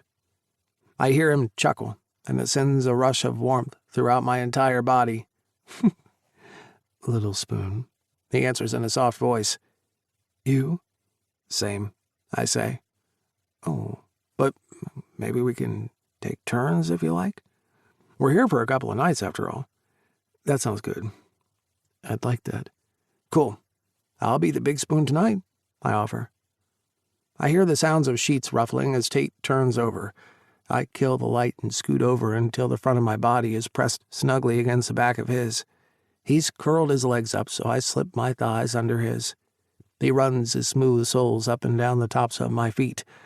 My cock thickens, and Tate, being Tate, he wiggles his ass against it. Behave, I whisper, trying to keep the smile out of my voice. Tate doesn't say anything, but he does stop moving. My right arm is wrapped around him, and I feel his fingers grip it, clinging to me firmly. After a few moments of stillness and silence in the dark, Tate asks, Are you sleeping? No, I reply. I'm tired, but not sleepy yet. You? Same. He takes a breath. This feels nice. It does, I agree. Want to talk for a bit? Sure. I turn the light back on and we lie on our sides facing each other. The dim glow of the light lights up half of Tate's face, and God, his skin is so smooth it's going to take every ounce of self-control I have to keep my hands by my sides and not on him. I finally have a chance to get to know Tate on a deeper level, and I'm not about to squander it. Before I can ask him anything, though, he aims a question at me. What made you decide to become a vet? I smiled, trying to hide my disappointment. Okay, I'll answer his question first, but then I'll be sure to throw in a few of my own. Like most people who become a vet, I've always loved animals, but it's actually my parents who pushed me into it. How so? I didn't really know what I wanted to study after high school. My dad always wanted to be a vet. He says it's his only regret in life, not pursuing a veterinary career. My granddad wanted him to become a doctor, and Dad wanted to be a vet, so he found the middle ground. Which was? He became a dentist. Tate smiles, and it makes his eyes glitter. He encouraged me to give it a go. A week into the course, and I knew I'd found my calling. Being a vet is the most incredible, rewarding job in the world. I couldn't imagine doing anything else with my life. That's awesome. How about you? I pounce on the chance to learn something about Tate. Tell me more about your writing. I'm assuming you want to get signed to a publishing house. That's why you're here in New York? Tate takes a minute to respond. Yeah, getting a book deal is the goal. My website is going really well, attracting huge numbers of people every month. I got approached by a few literary agents who like my writing style, so I wrote a couple of chapters, and now we sit down and talk. It sounds exciting. It's a good stepping stone to where I ultimately want to go. Which is? Tate waggles his brows. Wouldn't you like to know? I would really love to know. I don't say that, though. Instead, I ask another question. How did you get into camming? I clear my throat. Shit, I'm sorry. Was that too personal? I know he doesn't do it anymore, but it's always intrigued me that he did it. Of course not, Tate replies instantly. I told you I don't get offended easily. It was actually during my business degree. I was studying at UCLA and researching online business models for an assignment. This was around the time when fan sites were starting to become a thing. Fan sites? Yeah, the whole influencers craze was blowing up, but there was no way for them to monetize their massive social media presences, so these fan sites started popping up, like Patreon, for fans only, just for fans. They gave content creators a platform to capitalize on their following, and more importantly, to monetize by charging a monthly subscription fee. Got it. I think this is the first time someone has explained something techy to me and I actually understand it. Tate aims a soft smile my way. As I was doing research for my assignment, I decided to create an account on For Fans Only as a way to connect with some subscribers. I wanted to find out what motivates them to shell out money each month to follow someone. What did you learn? A lot. Tate brushes some hair off his face. But the thing that surprised me the most was the relationship between creators and fans. It might be happening online, but it's real. That part always stuck with me. Anyways, I kind of forgot about it for a while until one day it randomly popped into my head again. By that stage, I'd seen a lot of, porn stars start using these platforms. I've never been shy about sex or my body, and when I saw how much money some of these performers were raking in each month, I thought, why the hell not? I started camming, built up a huge following super fast, and the rest is history. How did your mom react? Tate's expression turns thoughtful as he considers the question. She was as cool as a mom can be about it, I guess. She's always supported me, but any parent, no matter how liberal and open-minded they are, is going to have some reservations about their kid getting into porn. She was really good about it, though. Never judgy or preachy. She always just wanted to make sure I knew what I was doing and that it wouldn't be something I'd regret later. I nod against the pillow. Well, that makes sense. It does. I totally got where she was coming from. The internet is a lot like a tattoo. It's permanent and a bitch to undo. I grin. Do you think you will ever regret it? Tate tilts his head, the low light catching on the tips of his lashes. No. It's sex. It's my body. I never hurt or killed anyone. I didn't do anything I didn't want to do. I'm proud of my work, and, it's not like I'm ever going to run for the presidency or anything. Given how things are going in this country, a porn past might not preclude you from the presidency. I throw in. Tate smiles. True. I stifle my yawn. I know it's getting late and we should probably go to sleep, but I'm enjoying getting to know Tate too much to stop. So how'd you go from studying in UCLA to winding up in Brookhaven? Good question. Honestly, the plan was to head to Silicon Valley after college and make millions as an entrepreneur, build an app, or invent the next big thing, you know? I nod. So why didn't you? My grandparents, Mom's folks, got sick right after I graduated. Grandma tripped and fell, breaking her hip. Gramps got diagnosed with cancer. They didn't want to come to L.A. to be closer to us. They never liked the place. It was too warm and too fake for them. And I didn't want them spending their remaining years in some medical facility. So I left L.A. and moved to Brookhaven to look after them. That's incredible of you. Tate shrugs like it's not the huge deal that it is. When you love someone, you do anything for them. My breath catches as I let the beauty of his words flow through me. I feel exactly the same way. So, did you start camming around this time, too? Yep. It didn't feel right jerking off and doing sex stuff in their house, so that's when I rented the loft. Ah, the infamous no-walls harem of love. A smile pulls at Tate's lips. Right. I kept looking after my grandparents until they eventually passed. I also got some housemates to move into the loft so that I had some people to be around. Hayes was one of them. We hit it off straight away. My heart ticks up a notch. Did you two...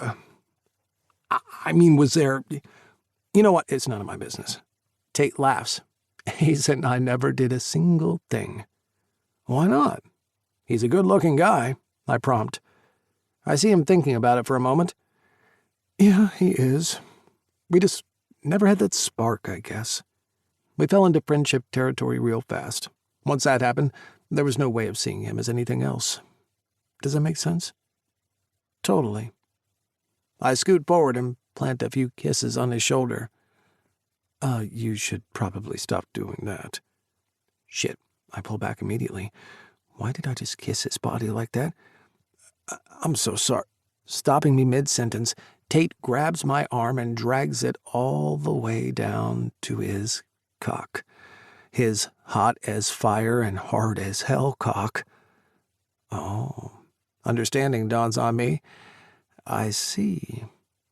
I don't know what it is about you, Gus Robinson, but you do things to me. My heart thunders as Tate's words hang over us in the dimly lit room. My mind starts racing with all the possibilities of what he could mean.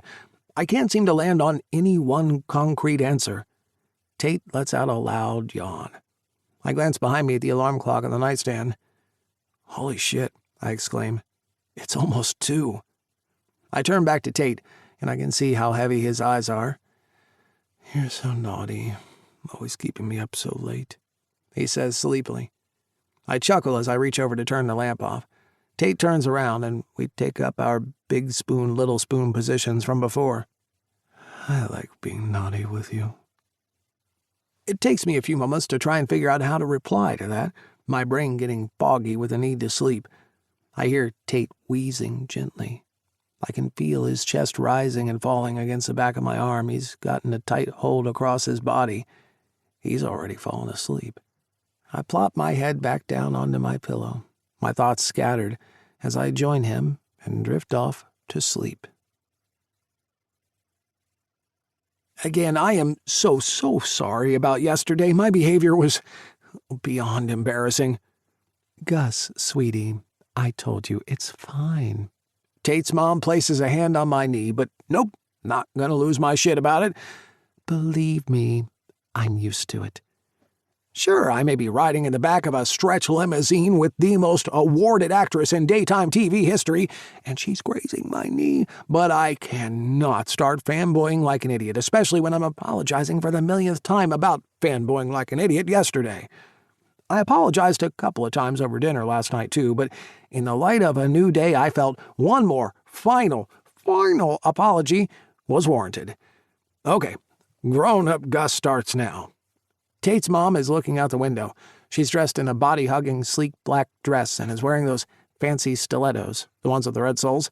I have no idea what they're called, but they look uncomfortable as hell. How women can walk in high heels is beyond me. Can I ask you something?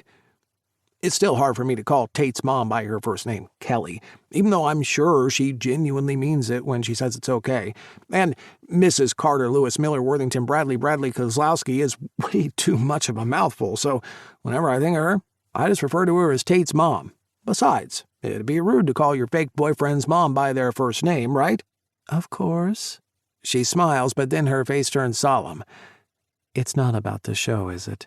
I let out a nervous laugh. I promise it's not. It's actually about Tate. Well, me and Tate. Specifically me and, well, my age. Her eyes narrow slightly, and how she looks right now reminds me so much of Tate, it's a little scary. Sure? I take a few breaths. Does the age gap between me and him bother you? You don't think I'm like the male version of Miss Robinson, do you? She leans forward, eyebrow arched with precision. So, Mr. Robinson, then? Robinson is actually my surname, I clarify. Not sure if Tate mentioned that to you. She flashes me a megawatt Sylvia Spencer smile that reminds me of the time her character gave birth to triplets while landing the helicopter that had been shot down by Chad in a jealous rage over her third wedding to Brad. Whew. I scratch the back of my neck nervously. I would be fine if she said she had a problem with my age. Heck, I think I may have a problem with it. Surely it must be ringing some alarm bells for her as well. I own a pair of jeans older than Tate, I confess. And you can still fit into them. Excuse me? The jeans. She grins at me and continues. Can you still fit into them? Well, yeah, I reply. Guess that's why I still have them. She flashes me another massive smile. Good for you. Picking up on my confusion, her expression changes, turning more serious now. Gus, you fall in love with a person, or people, as Tate has taught me. You don't fall in love with a number. Your age doesn't bother me at all. I let out a relieved huff of air. Thank you. I appreciate you saying that. I would have completely understood if you did have a problem with it. I mean, if you think about it, you and I are probably... A hand with 5 perfectly manicured and razor-sharp bright red fingernails burrows through my shirt sleeve and into my forearm. On IMDb, my age is listed as 38. Right, of course, I managed to say with sufficient believability that she loosens her tight grip on me. Just a fraction. Age really is just a number, she says, her red lips stretching out into a smile. I nod in agreement. Even though there's no way she's really that age, I go along with it. If anything, maybe that just proves her point. Age really doesn't matter. She's pretending to be younger because society sucks and forces women to remain youthful, and I should stop worrying about the age difference between Tate and me and just enjoy being in a relationship with him. A fake relationship, I mean. As long as you're both happy and you treat him well, that's all I've wanted for my baby. Oh, I intend to treat Tate well, believe me. Her phone dings, and while she attends to that, my mind replays lying in bed last night with Tate. Just talking for hours, getting to know him so much better. His final words tumble around in my brain. What did he mean when he said I did things to him? Because truth be told, he does things to me too. I remember Tate telling me he doesn't regard traditional dating or monogamous relationships too highly. I also recall him saying he's never really dated, not in the usual sense of going out for dinner or to see a movie at least. Whether it's fate or destiny or just a happy freaking coincidence, I don't know. But whatever it is, something I never thought I'd be able to do has now landed in my lap. It's an opportunity of a lifetime, and I intend to milk it for everything it's worth. I've got 2 nights left in New York City, and that's plenty of time to prove to Tate Whitlock that traditional dating can be anything but boring. 10. Tate. It's only midday, but it already feels like the longest day ever. 3 meetings down, 2 to go, and headway made? Not an inch. I'm completely befuddled by how publishing works. It strikes me as such a strange industry. I had literary agents reach out to me and say they were interested in exploring book ideas, but I have to go to them and pitch a concept?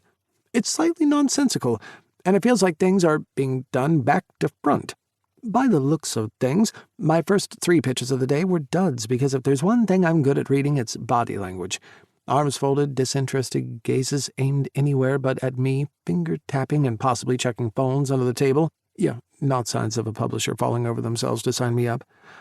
I think some of it, maybe even a lot of it, has to do with the content. People are so funny when it comes to sex. Being a cam boy gave me a bird's eye view into some of the most private and intimate parts of people's lives. One overriding commonality I found with so many people was their need to hide their sexuality and sexual interests from others. In some cases, this included their partners. In almost all cases, it included their friends and family. As much progress that has been made when it comes to sex, and there even being the concept of sex positivity, a lot of people are still uncomfortable with it and treat it as something that isn't serious or, heaven forbid, literary. I wonder if I were pitching a book about war where people get killed and have their heads blown off if I'd be getting a different response. Death and destruction seem to be okay. Sex, not so much. It's a bullshit double standard. I spot the car I ordered pulling up to the curb, and I get in, headed for meeting number 4. I twirl my phone between my fingers and play around with the idea of texting Gus. I smile as I recall how excited he was this morning when we woke up. First day of the daytime TV convention is like Christmas and Thanksgiving rolled into one, he told me. I love his exuberance, how he throws himself into everything, but this morning I also got a small glimpse of something else. On the surface, it doesn't seem like anything big or even worth mentioning, really. The guy simply woke up, turned the coffee maker in the kitchen on, disappeared into the bathroom for a few minutes, and reemerged to make himself a cup of coffee. He sipped it for a while, then he took it into the bathroom with him as he shaved and showered. See? Nothing special. But it reminded me of when Gus told me he's a creature of habit, that he likes doing the same thing every day as long as he's got someone by his side. I can imagine Gus doing that exact same routine every morning back home, and, I don't know, I felt a twinge of longing as I was observing him. Like, maybe it would be nice to have a familiar routine myself, a set of things that you do every day with someone right there next to you. I shake my head and hope it knocks the silliness right out of me. As my fingers hover over my cell phone screen, it lights up with a text message. A smile takes over my face when I see it's from Gus. "Are you more famous than Hemingway yet?" I giggle to myself as I happily text back. I don't think Hemingway ever pitched a book based on his camping experience. How's the convention going? My giggle escalates to laughter at Gus's reply.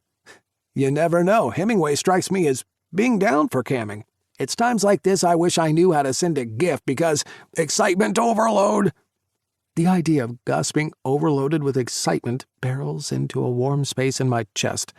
I like seeing him happy. He's a good person and he deserves it, which is why the second I send my next text, I instantly regret it. I'm actually kind of bummed.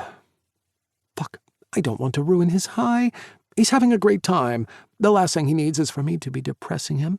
I put my phone away, not expecting Gus to leave his convention euphoria by replying to me when it vibrates again. "Why? What's happening? Do you need me to come down there and bust a move with those publishers?" Gus has got me chuckling again. You do realize that bust a move means dance, right? A few seconds later he replies, "Shit, I thought it meant get all up in their faces or something equally mean." This man is cute beyond belief. And now he's inserted the idea of seeing him dance, which means it takes me a few more minutes to get back to him while I replay the image of Gus busting some very dirty moves on that pole a few nights ago. I'll be fine. I have 2 more meetings, so I might have better luck this afternoon. Gus's next text surprises me completely. "Do you like jazz? And are you allergic to horses?" Talk about coming out of left field. Yes and no. "And are you free at 7 tonight?" "Yes." "Cool. I'll pick you up then." I shake my head, grinning like an idiot. "You do remember we share a room, right?" "I'll pick you up. At the front door. Better?" Just when I thought I was all giggled out. Sounds perfect. Somehow, in the space of a few short texts, Gus has made me feel 100 times better. As I hop out of the car and stride into my next meeting, I've got a happy bounce to my step once again. A few moments later, I'm in the middle of my fourth presentation for the day. Thankfully, it's nothing too long or complex, just a few PowerPoint slides I put together that highlight website traffic numbers and other metrics I think publishers might be interested in, such as the fact that when I was camming, over 2/3 of subscribers to my channel were women, or that visitors to my website spend, on average, over 6 minutes reading the top articles. When I finished the slideshow component of the presentation, I explained how my journey has taken me from camming to blogging and now, hopefully, to writing. This is meant to be the part where the publishers are so bowled over and dazzled by me that they're slamming down an advance offer on the table and popping champagne bottles open. But no such luck. The only sound I hear is a polite, "We'll be in touch," as I'm led out of the boardroom. Strike number 4 for the day, but oddly this one doesn't sting as much as the previous 3. Maybe I'm getting used to the rejections, or maybe it's because Gus has got me looking forward to whatever he's got planned for us tonight. At exactly 1 minute past 7, I head out of the bedroom and make my way toward the front door of the suite. I let out a stunned gasp when I see Gus standing at the entrance. He's wearing the exact same navy blue polo and well-fitting pair of jeans he was 2 minutes ago in the room before he slipped out to pick me up. But from somewhere, he's produced a huge bouquet of flowers filled with all sorts of varieties and colors. "You're late," he chides playfully, tapping his foot against the tiled floor, pretending to glance down at a watch he's not wearing. "It's fashionable to be late," I retort, matching my tone to his.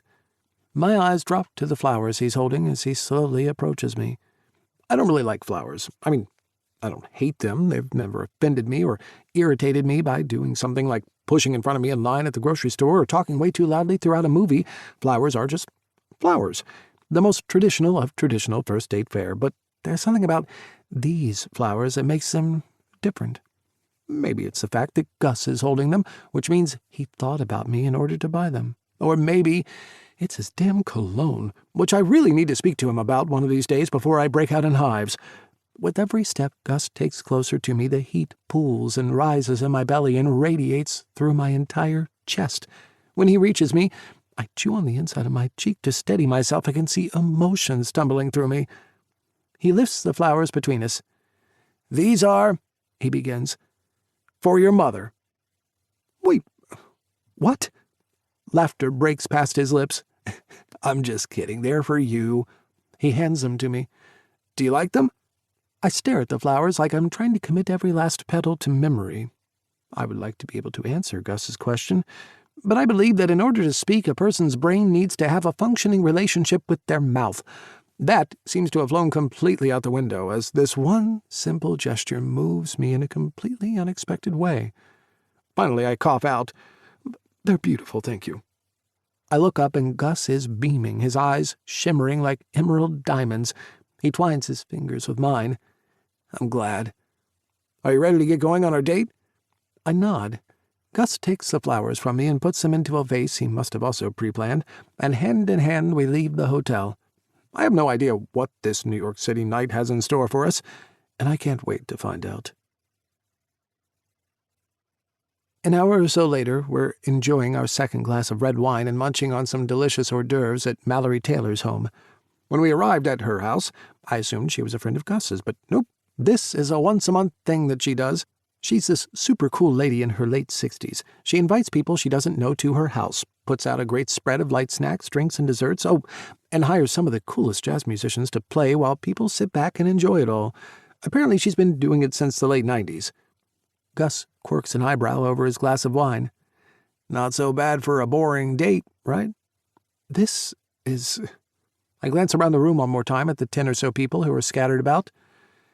Supremely cool. It's easily surpassed my expectations of what a first date would ever be like. It's not even the fact that it's such an interesting and unexpected thing to plan. I think it's got more to do with the fact that Gus is trying. He's putting effort into this. Booking tickets to come here, the flowers, getting dressed up. I guess I always thought of traditional dating as this mechanical go-through-the-motions type of thing. I completely overlooked that when done right, a date can be pretty darn cool. Not that this is a real date, so what is it? Gus is successful and strikes me as the kind of guy who, when he decides to do something, really puts his mind to it. I'm sure that's all this is. He's simply going all out to help me convince Mom that he and I are a real couple. That's all this is, right? We're both squished slightly, sitting on a love seat that's a little too small for both of us. It means our legs are pressed against each other, and I don't mind that one bit. The band of 4 musicians stops playing, and everyone claps. Mallory comes out to advise there will be a 10-minute interlude and that we can expect some spoken-word artists coming up in the next portion of the evening. Gus turns his head, angling it in a way that makes me want to reach out, pull him in, and smother him with kisses. "What are you thinking about?" "Shit. Nothing." His lips turn upward at the edges. "You're a terrible liar." He places his wine glass on the small wooden coffee table in front of us. "As punishment, you're going to have to tell me a secret." A surprised huff escapes me. "A secret?" He nods, turning to face me as he rests a palm on my thigh. "Something no one else in the world knows about you. And it has to be interesting. And true. No boring standard first date fare allowed." "Geez, no pressure or anything." I swipe my hand through my hair. While Gus is waiting for me to respond, he leans forward to take a sip of his wine. I can't help but notice the way his thick fingers clutch the thin stem of the glass. "Okay, no one knows this," I say when I stumble upon what I want to tell him, confident it'll meet his sky-high criteria. "I want to be a philosopher." Gus snorts, then chokes. Then a teensy bit of wine spills out of the corner of his mouth and dribbles down his chin. I reach for a napkin and pass it to him. That was unexpected," he says once he's wiped himself clean and cleared his throat. "Are you being serious?" I nod. "Yep. There's a 2-year master's course in philosophy in Paris that I want to do. I love reading about all the different schools of thought and how they try to organize and make sense of our human condition." "Paris in Virginia or Paris in France?" he asks slowly, curling his words around his tongue so that they come out with an edge of uncertainty about them. "Option B," I reply. Gus nods, staring ahead for a few beats. I notice his Adam's apple thrashing around in his throat. "I never knew that about you." "That's because I never told anyone. It's been a secret." I shift my arm, brushing it against his. "That's really cool." He turns my way and smiles, but it's almost like it's a little forced. "Your turn," I announce. "My turn what?" "Now you have to tell me a secret, or because I'm a nice guy and I want to make it easier for you, tell me something about you that will surprise me." I can see Gus mulling it over. He takes a rather large swig of wine, swooshing it around in his mouth for a while. "I've been putting away $25 every week since I was 16 into a savings account that I wanted to use for my wedding." The heat that's been low-level running over my skin all evening gets turned up a few notches at hearing that. "Wow. That's pathetic."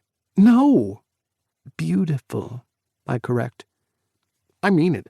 I always knew Gus was romantic, but this is something remarkable. Getting married and settling down with one person may not be my definition of a perfect love, but for Gus it is, and based on what he's just told me, he's felt this way for a long time. Like I said to him, it is beautiful, and I guess it makes it all the more tragic that his wedding ended up being such a dumpster fire. A man walks onto the stage and begins reciting a poem. My gaze keeps getting pulled in Gus's direction, but his eyes remain glued to the stage for the entire performance. "That was incredible. Thank you," I say as Gus and I are walking hand in hand after getting dropped off a few blocks from the hotel. "I'm glad you enjoyed it." "I did too." Gus flashes me a smile, and I can instantly tell he's back to his old self, the blip we bumped into when he told me about his wedding savings account now in the rearview mirror. We reach a street corner, and I veer left while Gus pulls to the right. The hotel is this way," I tell him. He tugs me into his body, his hands resting on the sides of my waist. "What makes you think this night is over?" "Huh?" 10 minutes later, Gus and I are being pulled in a horse-drawn carriage through Central Park. "I'd forgotten about your text asking me if I liked horses," I say to him. Gus has such a handsome profile. And it's even more striking as the golden lights of the park stream across his face as we pass by them. Gotta keep you on your toes.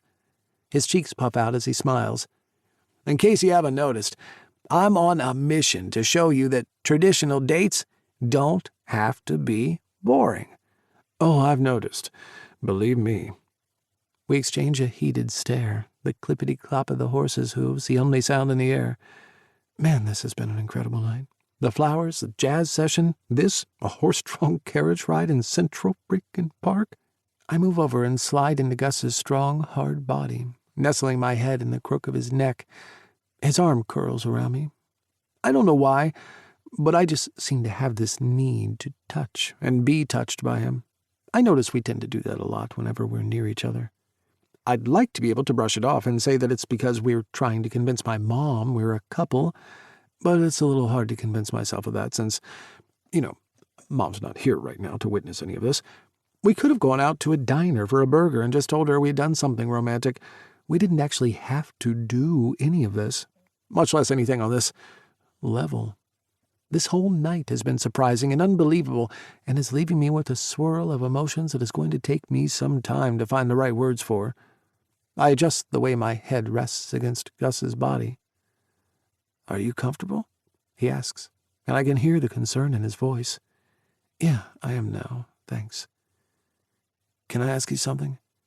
"Anything," I murmur as I sink into the pleasure of this beautiful night with Gus.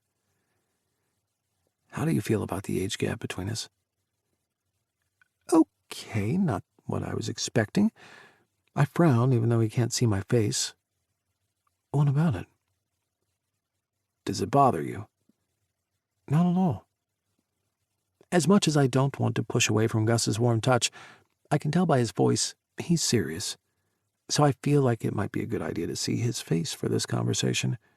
I reach for his hand as I tell him, "I'm an old soul, and you're incredibly immature, so it doesn't really feel like that much of a divide." His lips twitch.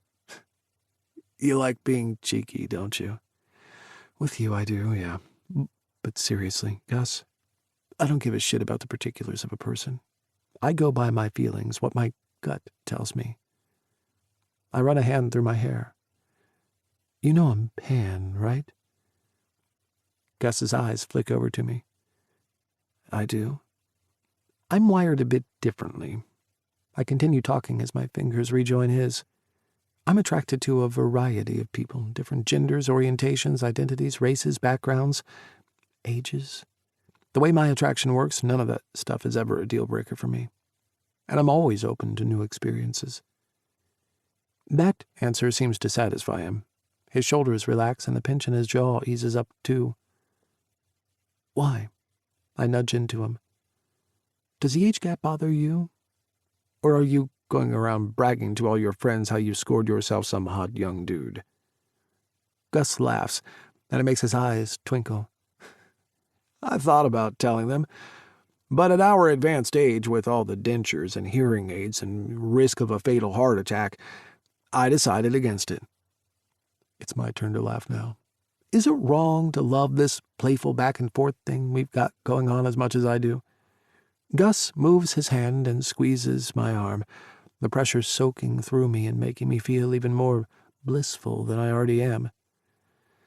So is this what a date with Gus Robinson is like? I wonder aloud. Gus nuzzles me even closer to him. "Nah. A real date with me would be 100 times better. I'm holding back, saving my A game." I turn away so Gus can't see me because I'm pretty sure my eyes have blown out to the size of 2 beach balls. Whoa.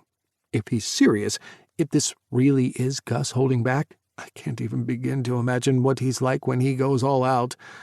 All I know is, I'd love to find out. 11. Gus. Man, I sure did do the verbal version of busting a move last night. That bit about me holding back, saving my A game? Yeah, that was a bit of bravado. Honestly, I'm not too bothered. I'm a man who likes a challenge, and sure, I've set the bar pretty high, but there's no way I'm not going to give this my best shot. Never in a million years did I think I'd get a chance like this to date. Oh, Okay, fake date. Tate, and show him that traditional dating doesn't have to equate with being boring. I don't plan on squandering this opportunity. I'm glad and more than a little relieved that we got the age difference discussion out of the way. It was really important for me to make sure he was okay with it.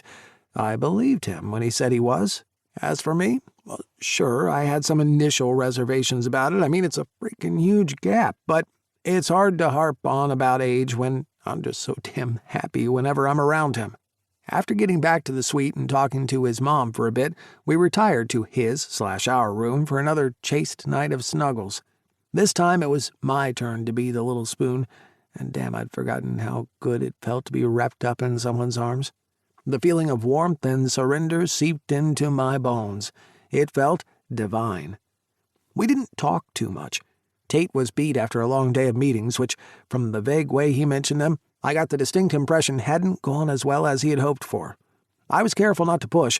I mainly just listened to him as he spoke, but I could tell it had shaken his confidence. We chatted until I felt his breathing deepen, and then I cut the lights. I don't understand why publishers aren't tripping over themselves to sign Tate. He's an incredible writer. I've been reading his website religiously since I found out he was doing it. He's whip-smart, expresses his opinions clearly, and makes articulate observations about the state of the world. One of my standout favorites was his piece about the similarities gay men and women face when it comes to dealing with the pressure of getting older, and, I'm summarizing here, how it's basically because we still play the game of life according to the rules of the patriarchy. It was a really thought-provoking article. Now that I look back on it, Tate's revelation about his philosophy ambitions last night makes perfect sense. He actually is a deep thinker, and that blows my mind in the best way possible. Maybe some people dismiss him as just a camboy or yet another blogger, but I never have. I would never reduce him like that. I've always suspected there's more to Tate than meets the eye, and getting a chance to spend a few days with him like this only confirms my initial impression was totally correct. I'm noticing other things about him, too. And it's a little strange, because some of them are oddly intimate things, like how he twitches in his sleep a lot. It's woken me up a few times because I was worried that something was wrong, but he remains fast asleep through it, even as his eyelids flutter and his mouth jerks like crazy. Or how he does this funny thing in the morning, pretending to still be asleep while I can tell he's actually watching me through one half-opened eye.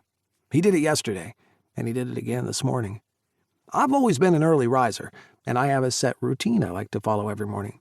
Tate stays perfectly still, but I'm certain I caught a glimpse of him eyeing me as I walked around between our room, the kitchen, and the bathroom. I was being super quiet, and he never said anything, so I let him sleep.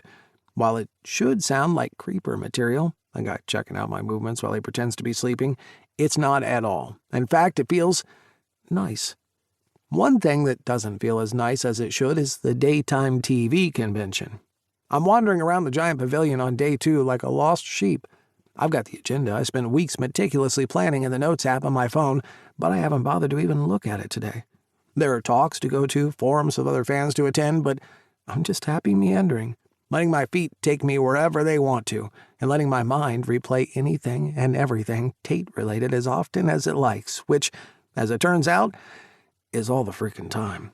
Besides, I've got to back up my words and come up with a killer second date for us tonight. Correction, second fake date. Yeah, that sounds, better? After lunch, I pull my phone out and send Tate a text message. I could go with something standard like, "How's your day going?" But standard is the last thing I'm aiming for here.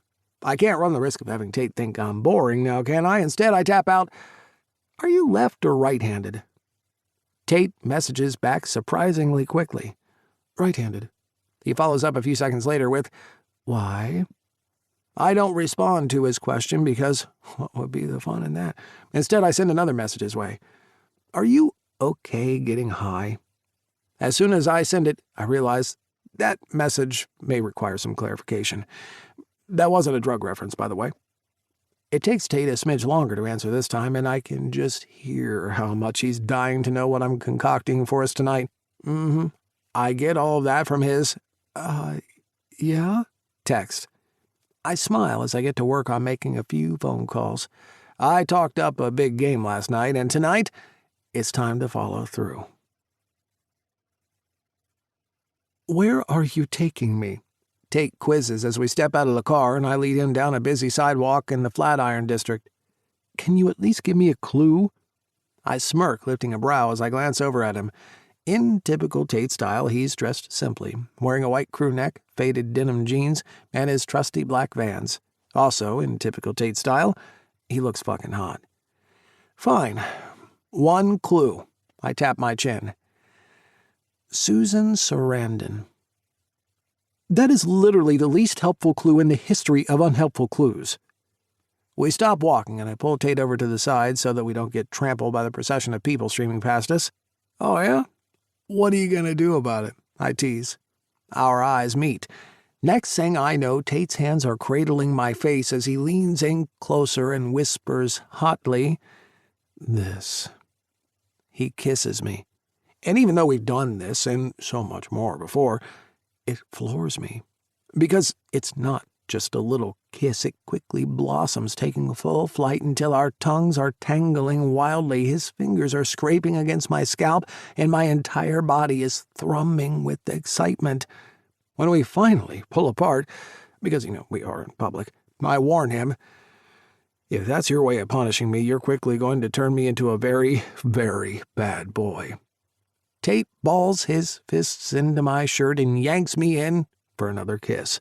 This one is short and dirty and rough and... What the hell was I talking about? He says nothing, just sends an amused look my way as we straighten up and resume walking down the street. He clasps his hand around mine and I smile. That's when I spot them. Two random guys also walking hand in hand toward us, but in each of their free hands, there's a lead. Two beautiful black and white spotted Dalmatians look like they're walking them instead of the other way around. A longing pangs at my chest.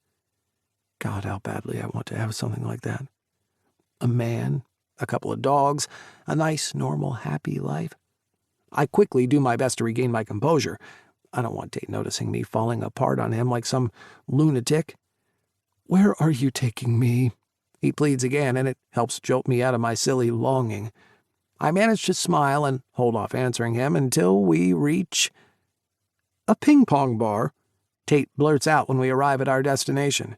Not just any ping-pong bar, I lift a finger, but one that's co-owned by Susan Sarandon. So, do you take back your cruel and heartless comment about me being the worst clue giver in history? Tate swipes a hand through his hair, taking in the busy bar in front of us. Consider it taken back. Good. I bump against him. Although, for the record, I'm open to being punished any time you want. I don't even have to do anything bad. Tate turns to me and laughs, and I am fully back and present in this moment with him right now. I'll keep that in mind. He traces his fingers over my cheek, leaving a ripple of warmth in their wake. I booked us a table. You ready to play? I'm not only going to punish you out there. He tips his head toward the section of the bar that has 3 ping-pong tables lined up next to each other. I'm going to destroy you. I can't deny that seeing this competitive side of Tate is a total turn-on. As we head to the bar so that I can claim the table, Tate pulls away from me. I just need to use the bathroom real quick. Purely out of muscle memory, my breath hitches, but I quickly snap myself out of it, reminding myself that Tate is no Marco and that when a decent person says they're going to the bathroom, it's because they need to go to the bathroom. I trust Tate. He's good people. Oh, sure, I say with a nod. I'll go get our table and meet you out there. Sounds good. A few minutes later, I'm milling around the table I reserved for us when... Holy motherfucking shit. My eyes land on Tate. Except it's not the old Tate of yesteryear, the one who made an outfit of jeans and a t-shirt look ridiculously hot. No, this Tate is decked out in a tight white polo and the snuggest pair of short shorts in short history. I have no idea what my mouth is doing right now, but I'm pretty sure it's next to my jaw on the floor. I spotted a stand that sells table tennis outfits in the corner of the bar as we walked in. He explains, ignoring the demented amusement park laughing clown I've become as my eyes rove up and down his body, his muscled calves, his trim waist, that pert ass. He's even got the sweat wristbands around his wrists encircling his head, too. It's the sweetest and hottest thing, all at the same time. Now, he picks up the paddle and does a few ninja wrist flicks with it. Are you ready for me to destroy you? Destroy away. I gulp out as he strides to the other side of the table, my eyes transfixed on his ass every step of the way. And that's what he spends the next 45 minutes doing. He's way better at this than I expected him to be, and of course I don't buy for a minute that he doesn't play that often. Next time I'm at his loft, I'm going to see if he's got a ping-pong table stashed away in the corner somewhere. Not that I'll be visiting him when we get back or anything. I just meant... And that is game, set, and match. Again, to the wonderful and amazing Tate Whitlock. He runs around the table, taking ridiculously small steps, cupping his hands over his mouth, imitating the sound of an arena full of people cheering him on. You know, I'm pretty sure table tennis and actual tennis are scored differently. He sidles up in front of me, his fingers skimming along the tops of my shoulders. Pretty sure they're not. Are you a sports guy? Not at all. That explains so much. He's grinning and I'm glowing just being near him, the pain of 3 consecutive losses fading into oblivion.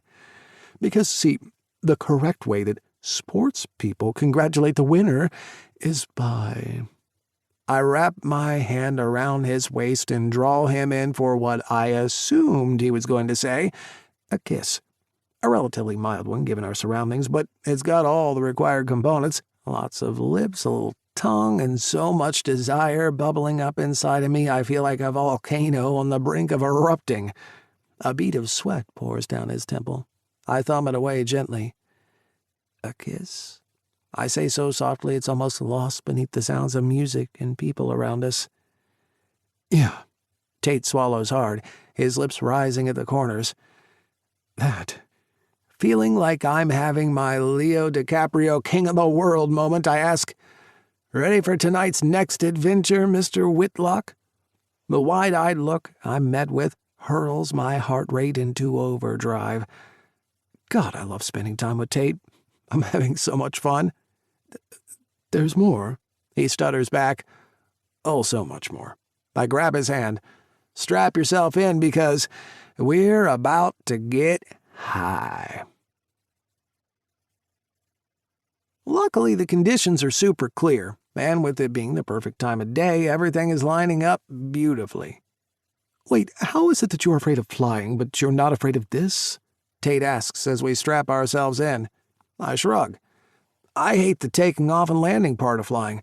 I always think the plane is going to overshoot the runway and end up bursting into a ball of flames, subjecting everyone on board to a painful and brutal death. Tate's eyes widen with horror at my overly dramatic description.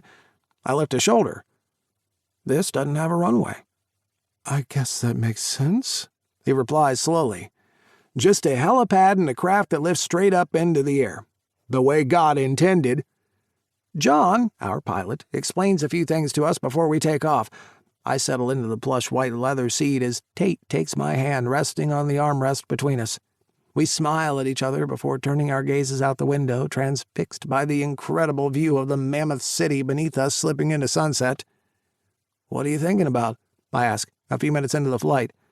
Tate takes a moment of staring out the window before turning to face me. Just how small everything is.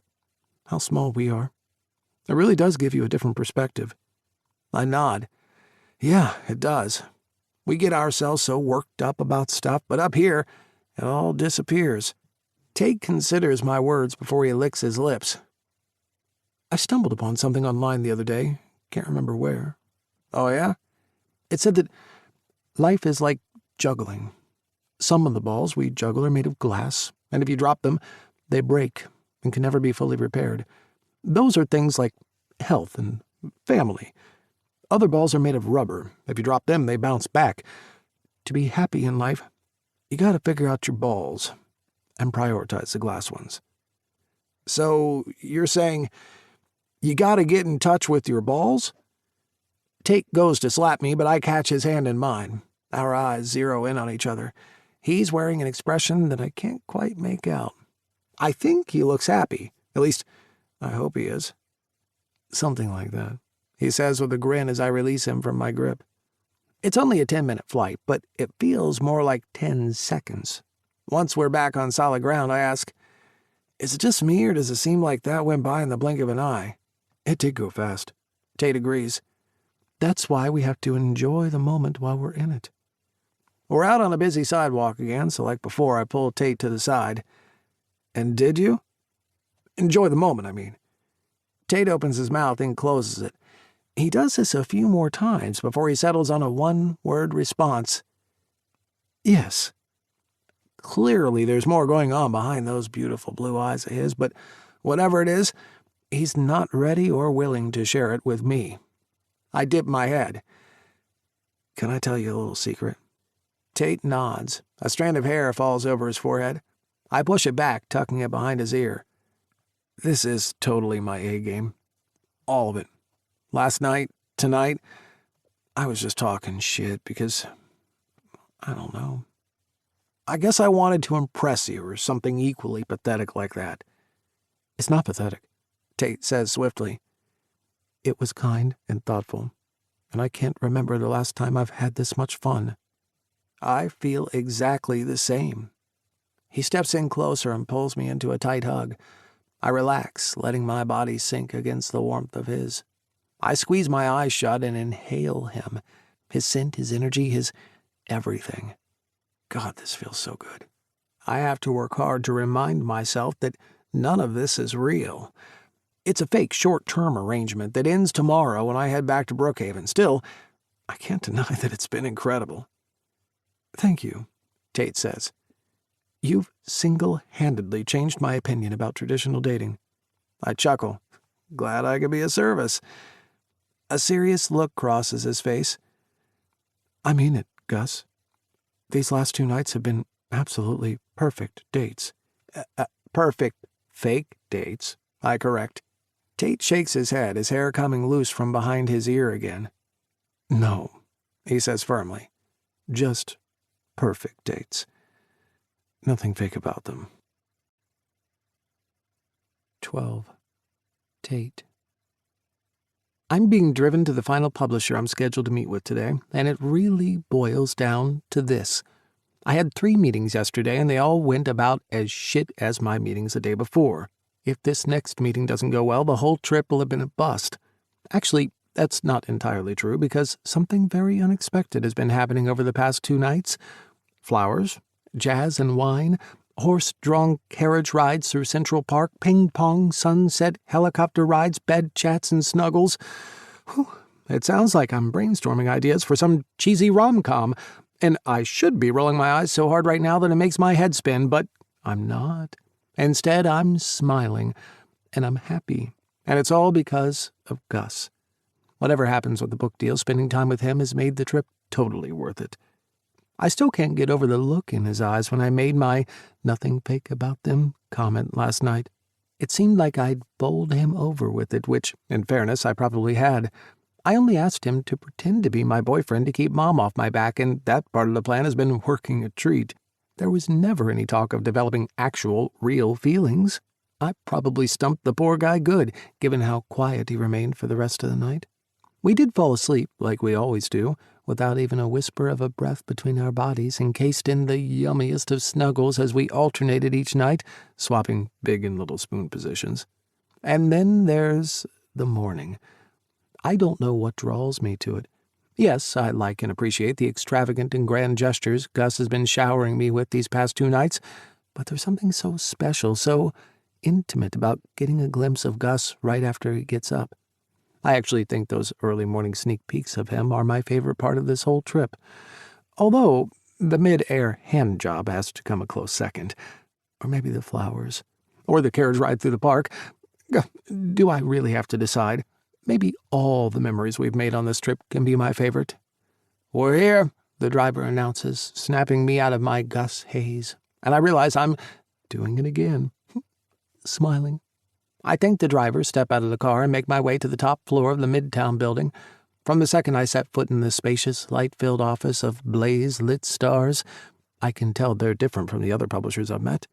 Firstly, I'm greeted enthusiastically by Mia Young, the agent who I've been emailing back and forth with for a few weeks now. There are no snooty receptionists, and no being forced to sit in a waiting room, as Mia ushers me into a room where 2 other people are sitting. A handsome man who looks to be in his late 40s, Dean Montley, introduces himself as the founder of the 5-year-old company as we shake hands, and another senior agent, Michelle Madison, joins us as well. We chit-chat as Mia sets up the projector, and talking to them feels different too.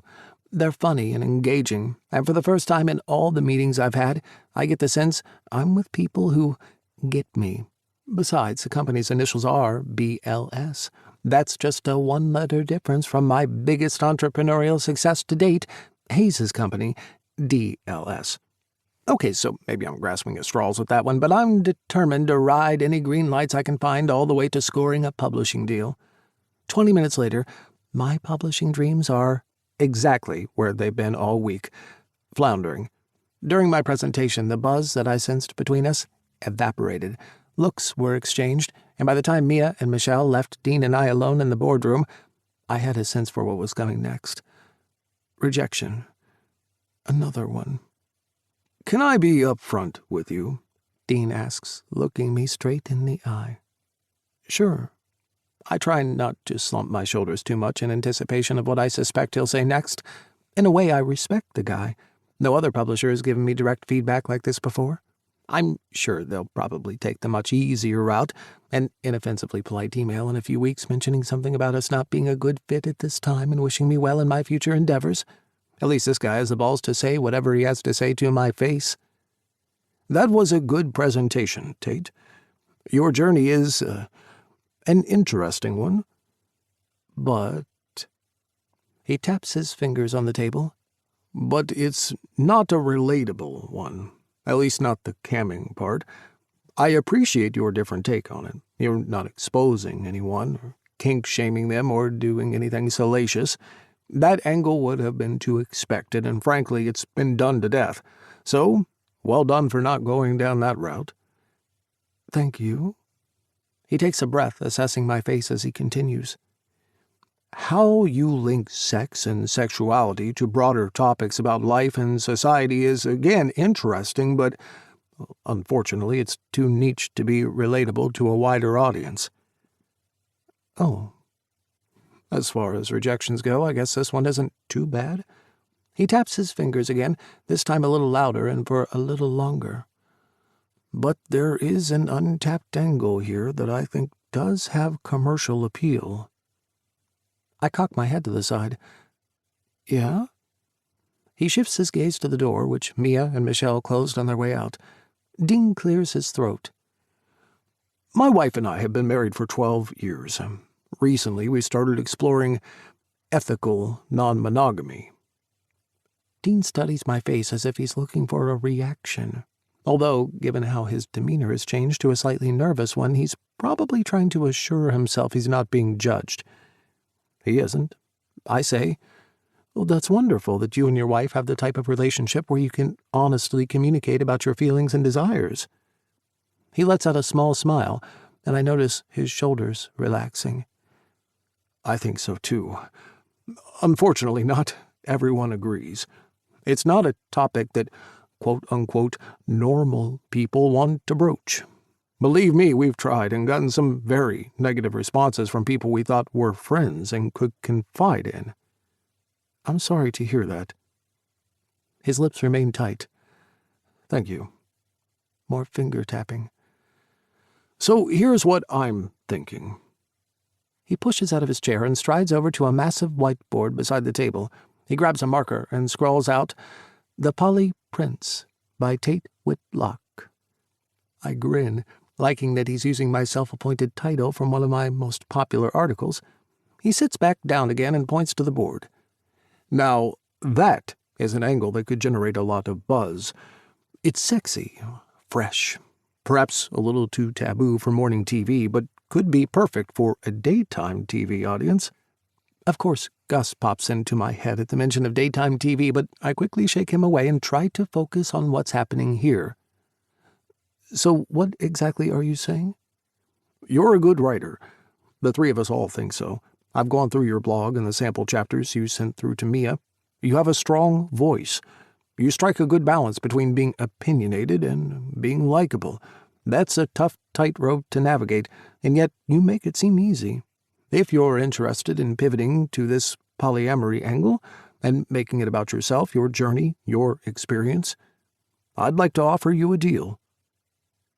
My heart leaps into my throat, but I do my best to keep my rising emotions at bay, since I don't think jumping up onto the table and doing cartwheels like crazy would be the right thing to do. That's really more of a Gus thing anyway. "I'll take it by that huge smile on your face that it's a yes." I try to compose myself, but damn, it's like my lips are being stretched all on their own accord. I'm so freaking happy. "It's a yes," I confirm as we get up and shake hands. "I know this is your first publishing deal, and I want you to know that we love working with and nurturing new authors. You're in safe hands with us. We'll look after you." I know you will. The feelings I had when I first stepped into the office rush back to me, and I know I've made the right decision. We say goodbye, and I stride over to the elevator. The second those doors slide shut, I do the silliest, dorkiest happy dance I've ever done. I'm sure I've just made some CCTV security guard's day with this footage, but I don't care. I'm going to be a published author. I race back to the hotel as fast as I can, which, given New York traffic, actually isn't that fast at all. Mom's got a round of media engagements today, but it's Gus that I am bursting at the seams to share my good news with. I purposely haven't told him too much about how my meetings have been going. We've been having such a good time together, I didn't want to drag the mood down. He's asked questions here and there, but he never prodded me to reveal anything I wasn't ready to share yet. It felt nice knowing he cared, and even nicer that he was respecting my boundaries. But man, I cannot wait to tell him this. I dash into our bedroom and find him packing his clothes into a suitcase lying open on the bed. It takes him about half a second to read my face to know that the meeting went well. He nods his head. "Yeah?" "Yeah," I confirm before jumping into his arms and wrapping my legs around his waist. "I'm so happy for you," he says as he sways gently on his feet. "I knew you'd land a deal." "I can't believe it," I say, clinging to his body like I have no intention of ever letting him go. He spins me around a couple of times before lowering me back down to the ground. "You should believe it. You've got a gift. Your writing is amazing." "Thank you." My smile falters slightly when I turn and see his luggage sprawled out on top of the bed. "You're leaving." I knew he was going back home today, but I guess I'd been hoping for some miracle that might make him stay a little longer. I'm not ready for the bubble we've been cocooned in for the past few days to burst just yet. Gus nods, and if I'm not mistaken, his jaw tightens as he does. "Yeah, I gotta get back. My flight leaves in a few hours." Well, that's understandable. The man's got a business to run. I'll be leaving in 2 days. Since Mom and I don't get to see each other that often, we've planned to spend some time together after she's done with the convention. "How are you feeling about the flight?" His expression hardens, but he tries to play it off. "Fine. I've got Valium. I can always order vodka, and if all else fails, I have a strong right hand and an even stronger memory." We look at each other at the exact same time, and I know we're both thinking the exact same thing. I let out a stuttering breath as I step closer to him. "What are you feeling?" A silence sweeps over us as his throat muscles flex. After a few moments, he exhales sharply through his nose, his eyes consumed with desire. "I'm feeling like we're wearing too many clothes." "Well, you know what I always say. Gotta follow your feelings." "You know you should probably trademark that." As I chuckle at his comment, Gus steps aside and pushes his luggage and the few piles of what were neatly stacked piles of clothes off the bed. "Then what are you waiting for? Get over here and fuck the fear of flying out of me."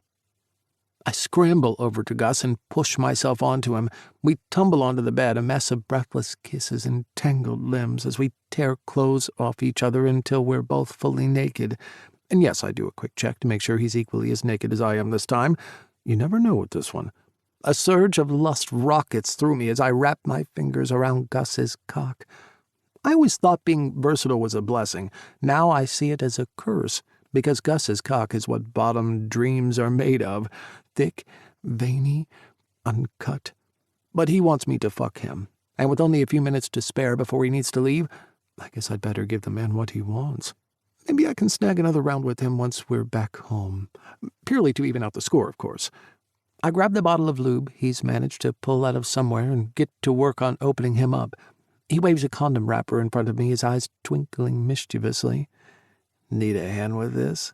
Ha ha, very funny, I retort. I press a lubed-up finger against his entrance. Our faces are inches apart, and I keep my eyes glued on his as I enter him. I desperately want to kiss him, but I also want this, being close to him and just watching his reactions. The way his eyes widen as I slide my finger in and out of him, the way he chews down on his lower lip as I slide a second finger in, and the way his head falls back once I'm buried 3 fingers deep inside him. After a few moments, he snaps his head back, his eyes catching mine. I'm ready, he whispers hoarsely. I nod, throwing a quick glance to a high-backed chair in the corner of the room. I've got an idea. I grab Gus by the hand and lead him off the bed into the chair. He looks at it, then out the window. There's a view out to the park, but there's also another building right next to us filled with office workers doing office-y things. The glass is reflective, not see-through, I say, trying to quell any hesitation he may be having. Gus spins around and gives my cock a few quick, rough tugs. But we can pretend that they can see us, right? I light up inside. Exactly. Fuck, I love how he thinks. Good. Gus folds himself over the chair, positioning himself perfectly for me. Then hurry up and fuck me. I heave my body over Gus. He twists his head, and we exchange a series of frenzied, sloppy kisses. The heat of excitement rushing through me makes my fingers tremble with giddy anticipation, but I manage to get the condom on. Do you want me to get more lube? I gesture toward the bed where we left the bottle. No. Gus reaches behind himself, grabs my hips, and slams my body against his. Make me burn a little. Jesus, this guy. I guide my cock toward his body and widen my stance, lining things up perfectly. I grab onto Gus's insanely wide shoulders for support, and with a deep breath, I plunge into him. The movement wheezes air out of Gus's lungs, and a loud, filthy hiss escapes his mouth. I pull all the way out, his body arched and ready for more. I thrust back in, rolling my hips so that I'm as far in as I can be. His head falls back, and I slide one hand off his shoulder and grab onto a thick patch of hair. Oh, yeah, he moans. You like this? The only answer he gives me is the only one I need. More. So, that's what I do. I fuck him hard and rough and dirty, slamming into his body while fisting his hair. It's like the pent-up energy we've been building up over these past few days has finally found its release. Sweat drips down the side of my face as I thrust into Gus, wanting to be as close as deep inside him as I can be. After a few minutes, he grits out, I have an idea, too. I let go of his hair and pull out of him as Gus readjusts. I have no clue what he's doing at first, but then it starts to make sense. He's propped his feet onto the chair so that his ass is hanging over the side. I move forward, my cock finding his ass with all the ease of a navigation beacon. I enter him again, and holy fuck, the change in position is unreal.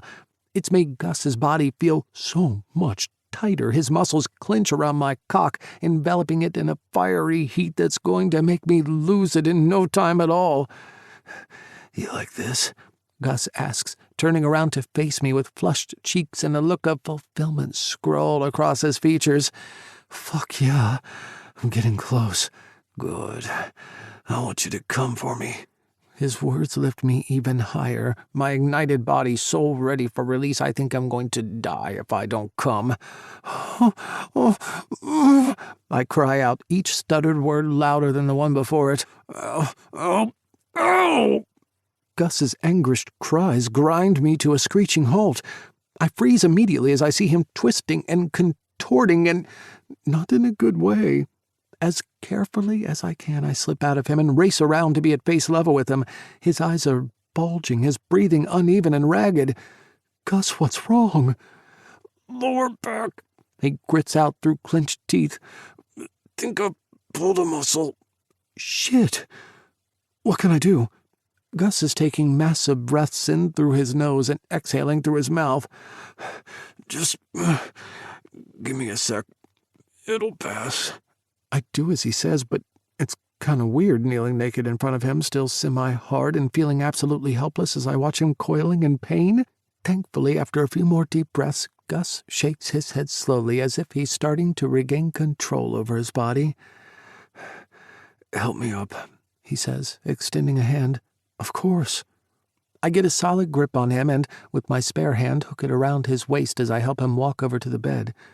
He lies down on his back, only letting out a relieved sigh once his head hits the pillow. I sit on the edge of the bed, still on tenterhooks. Should I call for a doctor? Can I get you anything? Do anything? Would you like some water? Gus just smiles and pats the space next to him. I make my way over to be where he wants me to be. I sit cross-legged on the bed, staring at him. In 5 minutes, I'll be fine, he assures me. I'm not sure if that's true or if he's trying to placate me, but the longer he lies on the bed, the more I see Gus returning to normal. In fact, a few minutes later, he somehow ended up with his hand on my cock, stroking me. Hey, what are you doing? I say, letting out a laugh when I notice what's going on.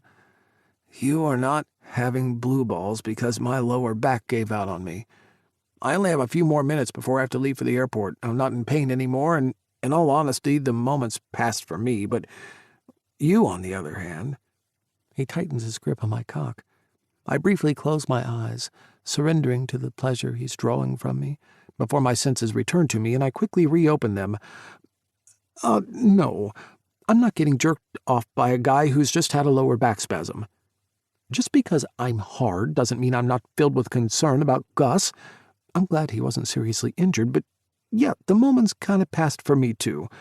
I'd rather suffer through the world's worst case of blue balls and use what little time we have left together to make sure Gus really is all right, and not just saying that he is. He has a way of masking what's really going on with him. Had me fooled for close to a year.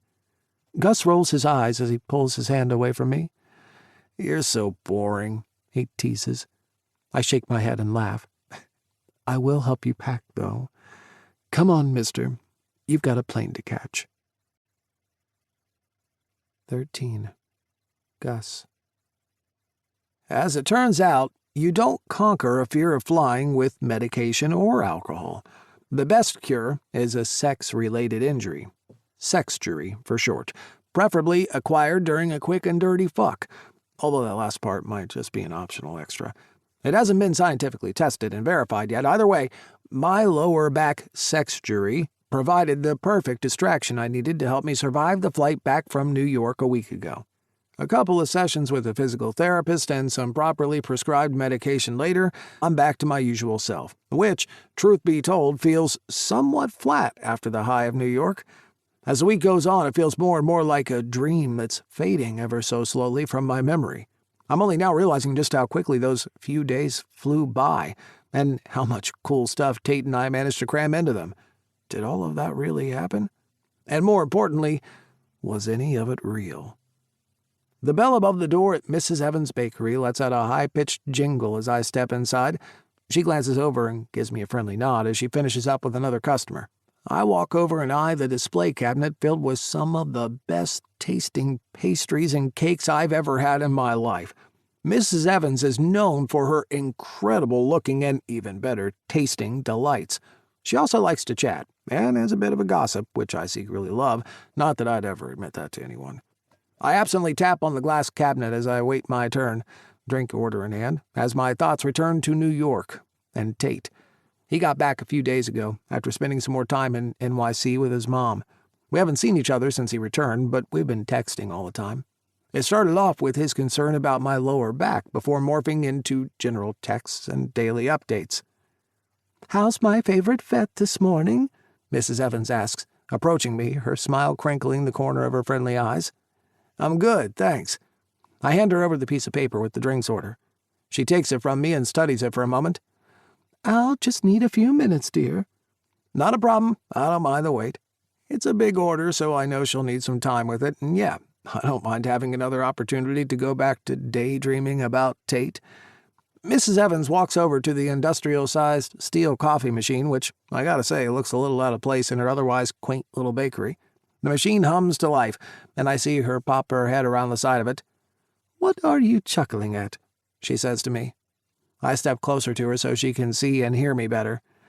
"I was just looking at this monster of a machine and how funny it looks in here." She quirks an eyebrow.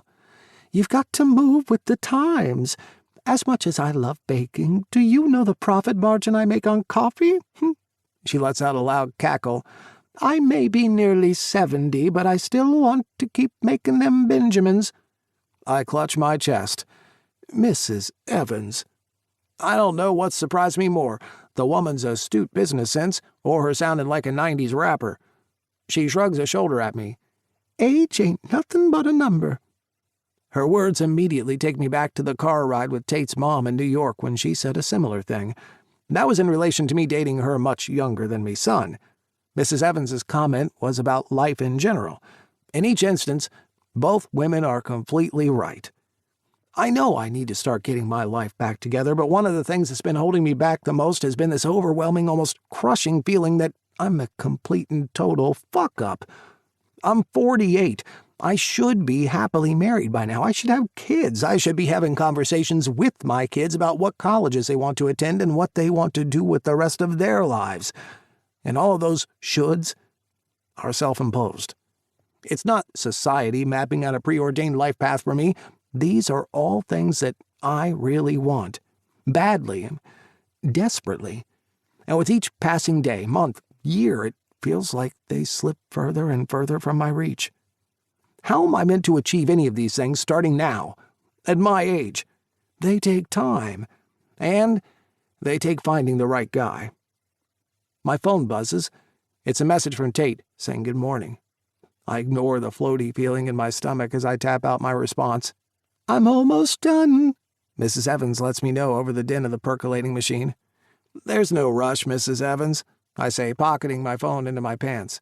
"Take all the time you need. A drink order for the 9 staff I have on shift this morning is a big one." "You won't have to put up with my slow hands for too much longer." I lean across the glass cabinet. "Oh?" "My grandson will be taking over the bakery soon." She stops what she's doing and lets out a huff, shaking her head. "The poor boy." I hate prying, so I don't say anything. I simply arch an eyebrow in response. Apparently that's all the cue Mrs. Evans needs to open up. "Daly's only 25, but he's already survived cancer. He's a fighter, just like his grandma." Her eyes twinkle with pride. "Good-looking boy, too. Hint, hint." I shake my head. There's only one good-looking boy I'm interested in. Thankfully, I catch the words before they escape out of my mouth, but, shit, is that really how I feel? If I was 20 years younger, maybe I could convince myself somehow that my short time in New York wasn't the best time I've had in years, that spending time with Tate and getting to know him on a deeper level didn't leave me feeling happy and fulfilled in a way I've so sorely missed and longed for, that I didn't love every single second of our foray into fake dating, that his comment about there being nothing fake about our dates hasn't left me with a tsunami of unanswered questions. But if there's one thing about getting older, it's that you start to wise up to your feelings. Even if they're scary as fuck and you know that there's no point in pursuing them because there's no way they can lead to anything. Because that's what's happening here, right? Tate and I have gotten closer over these past few weeks, and I've gone and caught some feelings of the one-sided variety. Sure, maybe Tate enjoyed the fake dates I arranged in New York, but that's behind us now. Project Get Tate's Mom Off His Back was a success. Mission accomplished. So why does it leave me wishing it wasn't over? My phone buzzes again in my pocket, but I ignore it as Mrs. Evans finishes the order and hands me 2 trays filled with cups of coffee and 1 cup of herbal tea for Fulton. On the short walk back to my clinic, I shove aside all errant thoughts about a certain someone and get myself into a different headspace. There's a tradition I need to prepare myself for. I take a deep breath, fix a smile to my face, and bustle into the waiting room of my clinic. It's showtime. Good morning, beautiful people. My voice rings out loudly, and my heart leaps for joy when I see the delighted reaction it brings out in the people seated in the waiting room. Mr. Andrews' face lights up while Mrs. McGowan's 8-year-old daughter Ruby lets out a loud giggle and points at me. Everyone else has a smile planted on their faces. Word has gotten out about my overly excited greeting when I step into the clinic each morning. I even think it's the reason why our mornings are busier than the afternoons. People like being cheered up, and a 48-year-old guy making a buffoon of himself is guaranteed to make even the grumpiest person feel a little better. It's also Thursday, which means another one of my traditions, this one for staff only. Thirsty Thursday. I know it brings great pleasure to certain staff, mainly Fulton and Tyler, to point out that Thirsty Thursday means something else these days, but for me, it's a reminder of some sage advice my Nana imparted on me. Namely, if you want to endear yourself to others, remember how they like their tea or coffee. Pretty simple, huh? It's surprising how effective it is. Just like people long for little touches to brighten up their day, a gesture as simple as remembering how a person likes their drink goes a long way to fostering good relationships. It's never steered me wrong, from the time I was a student right through to being the owner of my own clinic. I proceed to hand out the coffee to staff as I make my way through the clinic before reaching the staff lounge, where I give everyone their brew of good morning in a cup. Noah's sitting by himself in the corner, so I go over to join him, plopping myself down on the couch next to him. "Last delivery of the morning," I say with a smile, handing the man his cup of joe. "Thanks." He grins, taking the cup from me. "And it's good to see you. Can't believe we've been missing each other all week. How was the convention in New York?" "Who cares?" I huff out with a laugh that startles both of us. I quickly autocorrect. It was great. Noah's eyes narrow in on me like laser beams. He brings the cup to his lips. Uh-huh. He leaves it with that, taking a noisy slurp of his drink, not saying anything else. He's playing coy, and I can't figure out why. Wait, Noah's going out with Hayes. Hayes is Tate's best friend. Tate and I did stuff in New York, and mid-air on the way to New York. Shit. You know, don't you? Noah lifts a shoulder ever so casually. "Know what?" "About Tate." "What about Tate?" "Are you going to make this hard for me?" A grin tugs at Noah's lips. "From what I've heard, I believe it was Tate who was making things hard for you." I lean forward and whisper low, "Like you have no fucking idea." We both chuckle. "So it's true then?" "What's true?" I tilt my head, curious to know what exactly Tate has told Hayes, who in turn would have told Noah. How did he characterize our time together in New York? What level of detail did he go into? Were specifics like handjobs on a plane and preferred snuggling positions discussed? Or did he play it off as some casual hookup with a friend? Noah taps me gently on the knee. "He told Hayes he had the best time of his life." I sink back into the sofa, stretching my arms out behind me, my heart pounding in my chest. "Good answer," I quip, aiming for casual, hoping Noah will buy it. He studies me. I swallow hard. He knows me well. Too well, if his searing look is any indication. I'm suddenly paranoid that he's found a way to burrow into my mind and is reading my thoughts, and since my thoughts are on a never-ending Tate loop, that could be dangerous. Noah takes another sip of coffee. "Do you like him?" I glance around the room, hoping for some sort of distraction. This would be the perfect time for Harmony to fly in with some sort of emergency that only I can handle. No such luck. Time for Plan B. Hoping that I've stalled and ignored his question for long enough that it makes him forget about it and move on to something else. The arched eyebrow he's aiming pointedly my way tells me that Plan B has just been shot to shit. So, I clear my throat and answer truthfully. "Yes." Noah's eyes widen, but before he can say anything, I hear, "Hey, Gus." I peer up and see Harmony leaning against the door. Oh, now she decides to show up, a crooked smile playing on her lips. "There's Someone here to see you. We'll talk later, I say to Noah, getting up. He gives a nod. Sure. Hey, he latches onto my wrist. I'm happy for you. Tate's a great guy. He is, I agree. I make my way over to Harmony, who's still grinning like a Cheshire cat. Who is it? I ask. She smirks, saying nothing as she turns on her heel. Do they have a name? I ask, falling into step beside her as we head down the hallway to the reception area, silently praying it's not Mr. Reynolds. No S, back to complain about some other inane thing. Of course they do. Harmony stops and dips her head as she looks at me straight in the eye. Everyone has a name.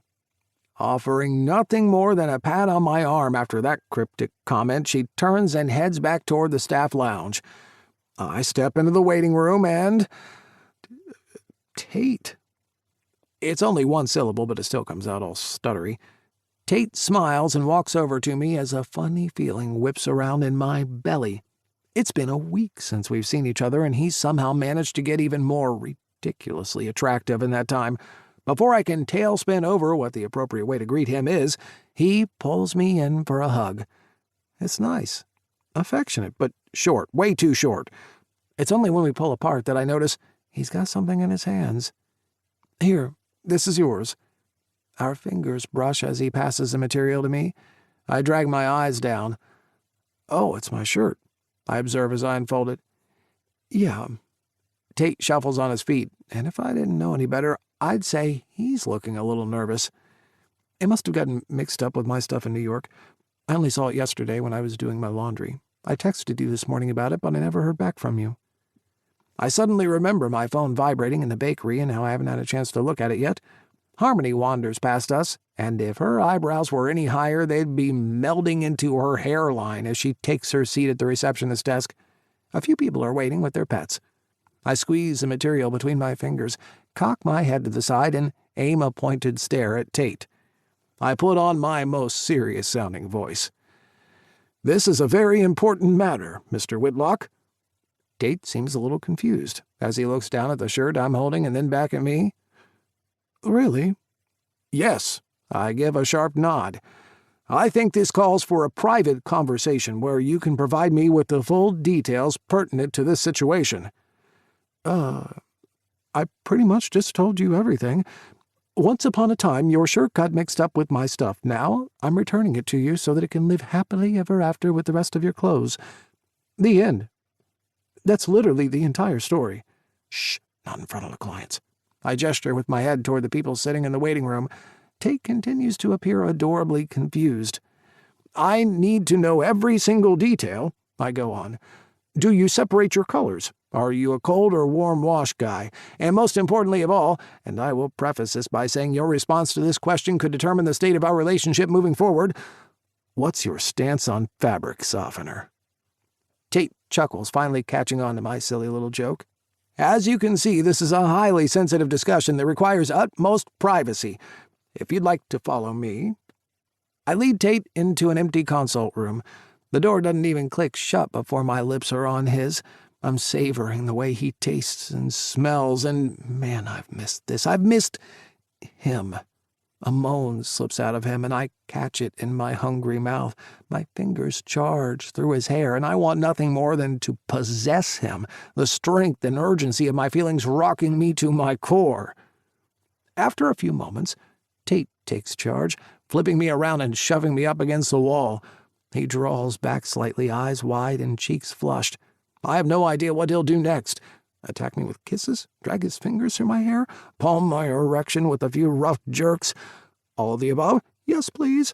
Tate moves in as if to kiss me, then swerves at the last minute, his tongue swiping my earlobe.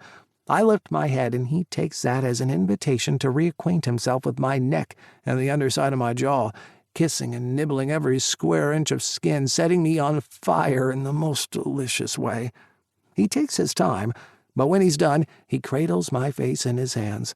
His blue eyes bore into me. I'm really, really sorry about the T-shirt mix-up. I take full responsibility. I like a man who takes responsibility, I stammer. He lowers his lips to mine and runs his tongue over them. Am I in trouble? He coos. Oh, yeah. Big time trouble.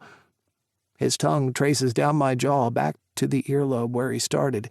He nibbles down on it and thank fuck I'm pressed against a wall, otherwise I'd be a puddle on the floor right about now. What are you going to do about it? Things. So many things. And then my brain snaps. I'm going to start by asking you to have dinner with me. Tate lifts his gaze, meeting mine. Even though I'm staring into his eyes, I have no idea what's going on behind them. If that's okay with you, I add. The air between us is thick and mingled with lust and want and something else, something deeper than just physical attraction. A smile breaks out across his face. Yeah, that'd be nice. I'd like that. 14. Tate. 1 week and 1 day.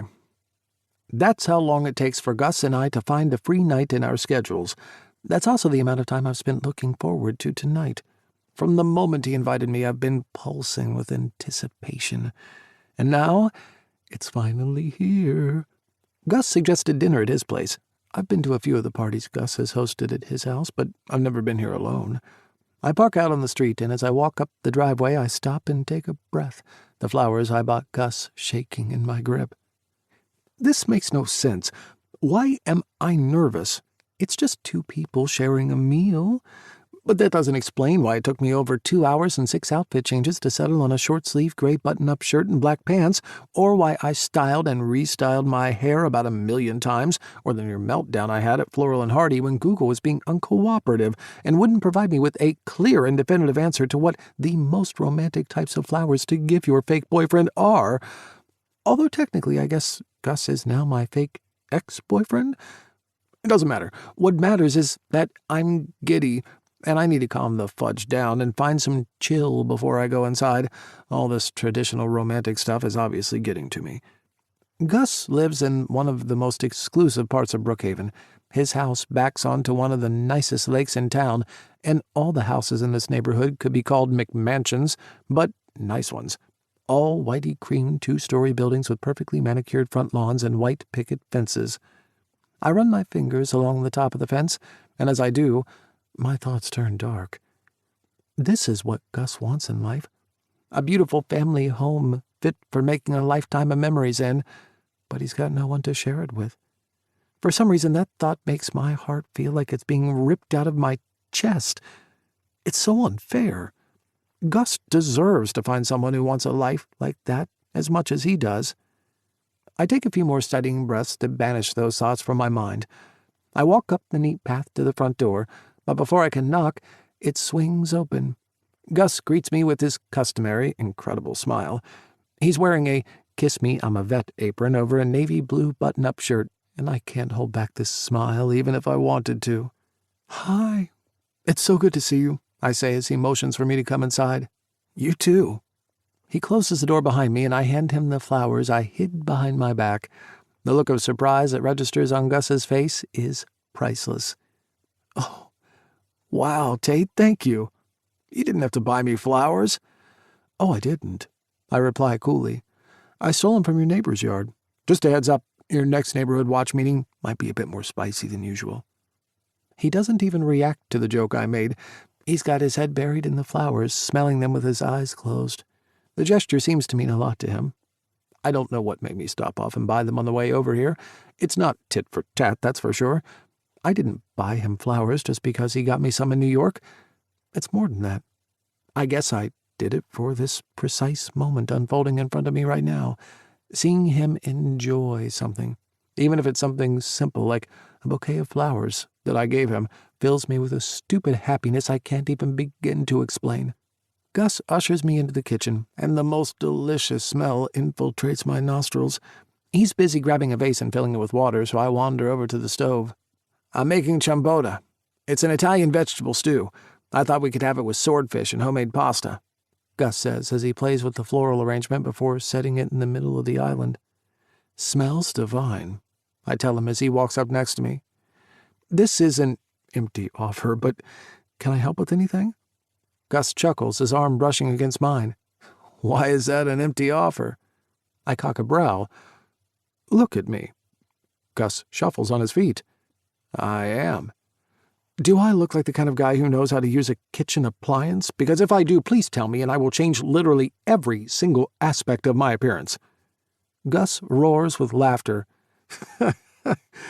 Don't you dare change a single thing. You can pour us a glass of wine if you like. The food just needs a few more minutes. The glasses are in the cabinet over there. While Gus attends to the food bubbling away on the stove, I grab 2 wine glasses and open a bottle of red that's been placed in the island. I hand him his drink, and we clink. Thanks for coming over, he says before taking a sip. Thanks for inviting me. I pull out a stool and prop my elbows on the counter as Gus continues to hover over the stove. I eye him for a few minutes, fussing over things, and it's cute as hell. Every once in a while he casts a glance my way and smiles. Apart from animals, my other big passion is cooking. He rubs his stomach. As you can probably tell. I sit up taller. I hope you rubbed your stomach like that as a sign that you could grate cheese on that thing, because seriously, what was I saying? He laughs again, and the combination of the delicious smells, the rumble of his laughter, and just the whole we're having dinner together thing hits me. I like this. I like him. It's not a completely new feeling, because I've been attracted to people before, but there's something that's different and a little scary about this. Normally, the emotion doesn't last. It's fleeting, and in a short space of time, I find myself either bored or feeling like I'm caged in. I know Gus and I have only been hanging out for a short period of time, and admittedly a large chunk of that was pretending to be boyfriends, but I'm not feeling disinterested or trapped at all. If anything, the more time I spend with Gus, the more time I want to be with him. That doesn't make any sense. Gus plates up and points toward the patio that flows from the kitchen and overlooks the lake. It's nice out. Want to eat outside? Sure. I grab our drinks and the cutlery while he takes the food. This is delicious, I say after taking my first bite. Glad you like it, he replies with a smile. We make small talk about everything and nothing. Gus fills me in on how super busy the clinic is, and how his attempts to find a new receptionist are still proving futile. He asks me how my writing's going, since he knows I'm working on some new chapters for my publisher. Before I know it, we've eaten the meal and our fingers are entwined as we're watching the sun begin to go down. Hey, how come you don't have any pets? I don't know why I choose this particular moment to ask Gus this question, but it's something that's always been in the back of my mind. I know he loves animals, like all vets do, but unlike Noah and Fulton, he doesn't have any pets. I also had a memory flicker back to me from New York, on the date when he was taking me to the ping-pong bar. We walked past 2 guys who I'm assuming were a couple walking their dogs. It didn't last long, but I could see a brief pang of longing written across Gus's face, like it was something he wanted too. I couldn't tell if it was the relationship, the dogs, or both. His fingers twitch against mine. You know about Andrew, right? I nod. I do. Not directly from Gus, but Hayes has filled me in about how Andrew was Gus's first love and was tragically killed in a car accident. I wasn't prying, and Hayes wasn't blabbing, but I know the gist of things. Gus smiles, but it's tight and sad. After he died, my whole life turned upside down. Gus begins. I start to move my hand away, thinking he might be more comfortable if he had a little space, but his fingers clamp down on mine, so I keep them exactly where they are. It's how I got this place, he says, turning to face me. I don't understand. Andrew passed while we were still light years away from being able to afford a place like this. With the money from his life insurance. Gus's voice drops off, but he said enough for me to fill in the blanks. The feeling that tugged at my heart when I stopped outside Gus's house when I pulled up slams into me again with a vengeance. As beautiful as this house is, maybe it's also a reminder of a life unlived. Andrew and I had 2 German shepherds. Beautiful creatures, Molly and Xander. Gus's eyes twinkle at the memory. They were getting old at the time of Andrew's accident. People don't realize just how healing animals can be. They were my greatest comfort during some of my darkest days. And when they died a few years later, it was like all the progress I had made about Andrew, which admittedly wasn't a lot, was erased. And I was back to square one, grieving, lost, lonely. I'm so sorry, Gus. The words don't even scratch the surface of how badly I feel for him, but they're the best I can muster up at the moment. Thank you. His thumb grazes the top of my hand over and over again. The thought of getting another dog seemed too overwhelming. I wasn't ready straight away, and then life does this funny thing. What's that? I ask. A faint smile falters on Gus's lips. It moves on. Before I knew it, a decade had passed in the blink of an eye. A few more years later, I met Marco, and he wasn't a fan of animals. Wait, you're a vet and you went out with someone who doesn't like animals? An almost sheepish look sweeps over Gus's face. The writing was on the wall from the very beginning, and I was just too stupid to see it. Don't say that. You weren't stupid. You were in love. Gus smiles again, this time a little more warmly. Sometimes those two things are one and the same. I don't say anything, but I do grip his fingers tighter. We sit in silence as we watch the sun dip below the horizon. Should we go in? He asks once the sky starts to go dark. I nod, gather our plates, and follow Gus inside. Hey, I don't know if I've properly thanked you for the whole fake romance thing we did in New York, I say after he refills our glasses and we settle onto the massive sofa in his living room a few minutes later. Gus freezes mid-sip for a brief moment before turning to me.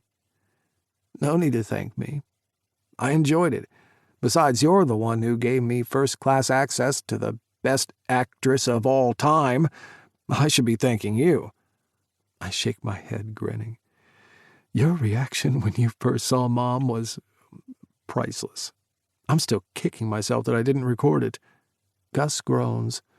Oh, don't remind me. I'm embarrassed just thinking about it. How was your time with her, by the way? It was good, I say. Once she got off my back about being in a relationship, we were able to enjoy just hanging out, you know? We did some shopping, caught up with some family friends. It was nice. It's great you guys are close. Has it always been that way? Yeah, pretty much. I drink some more wine. Dad's not really in the picture. Gus looks like he wants to ask something, but bites back the inevitable question. I decide to fill in the blanks for him. He's a French Formula One driver. Your dad? I nod. Yeah, he and Mom had a summer fling. It was never meant to be forever, and there were definitely no plans for me. Wow. It's cool.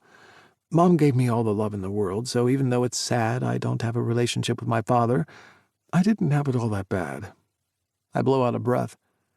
Mom's originally from here. Did you know that? Gus quirks a brow.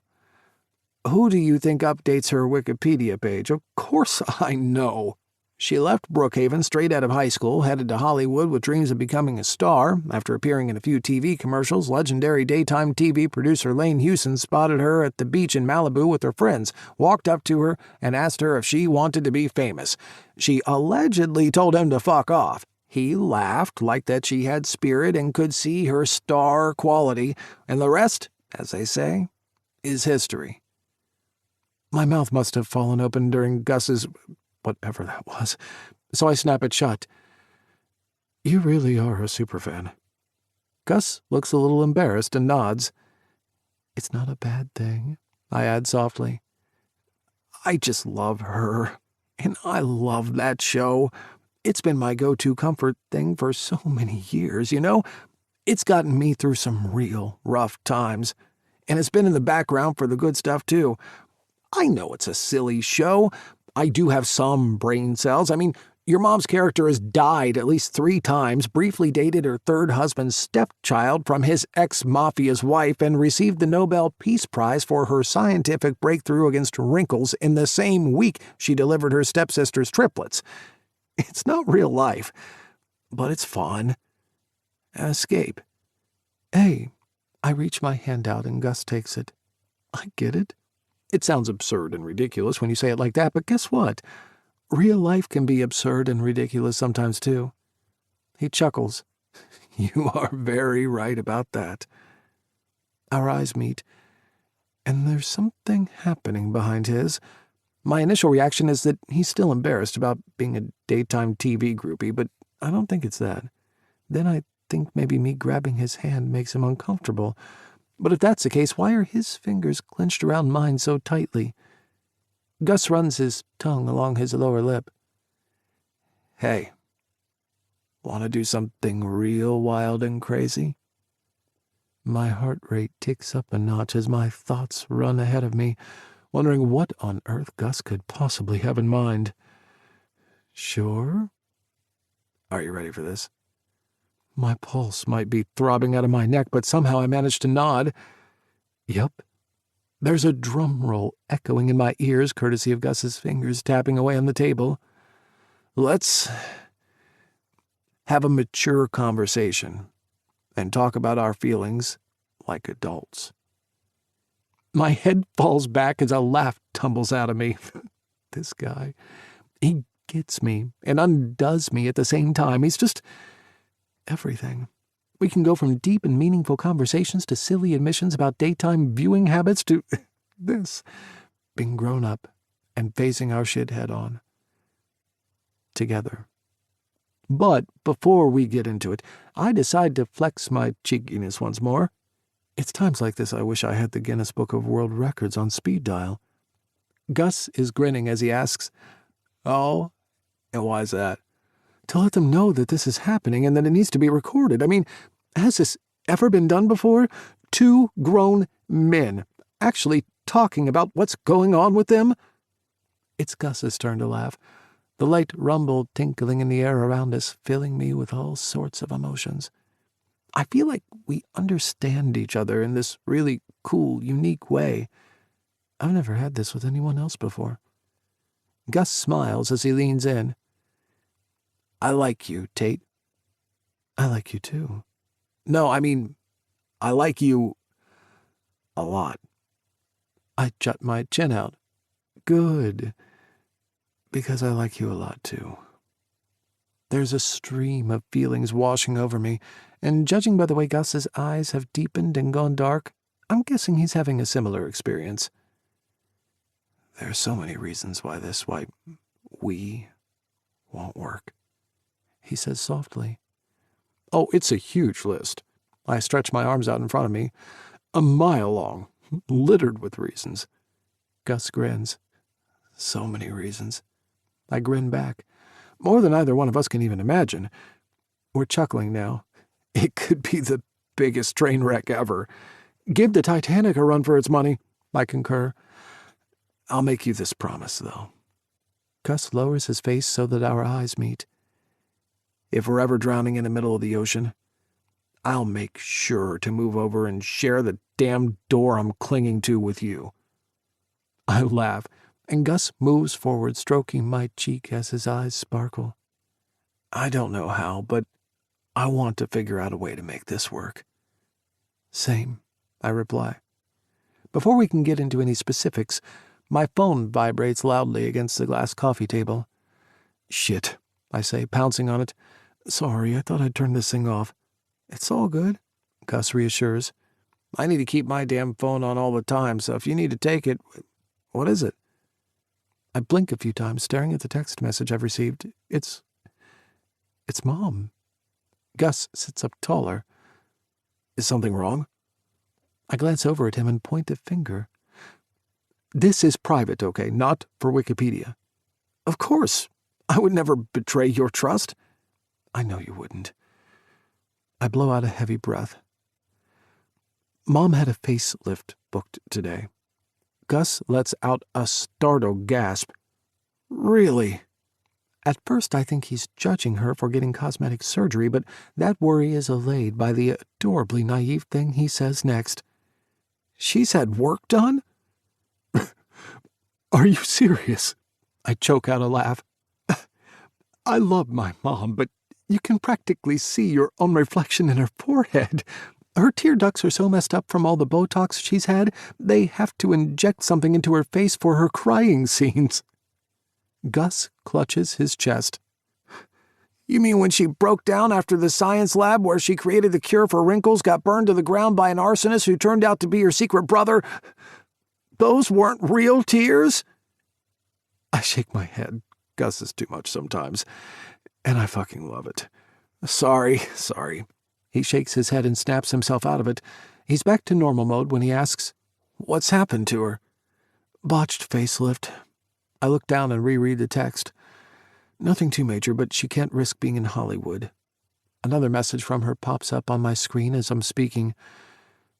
Oh shit. I glance up at Gus, his face etched with worry. What is it? He asks.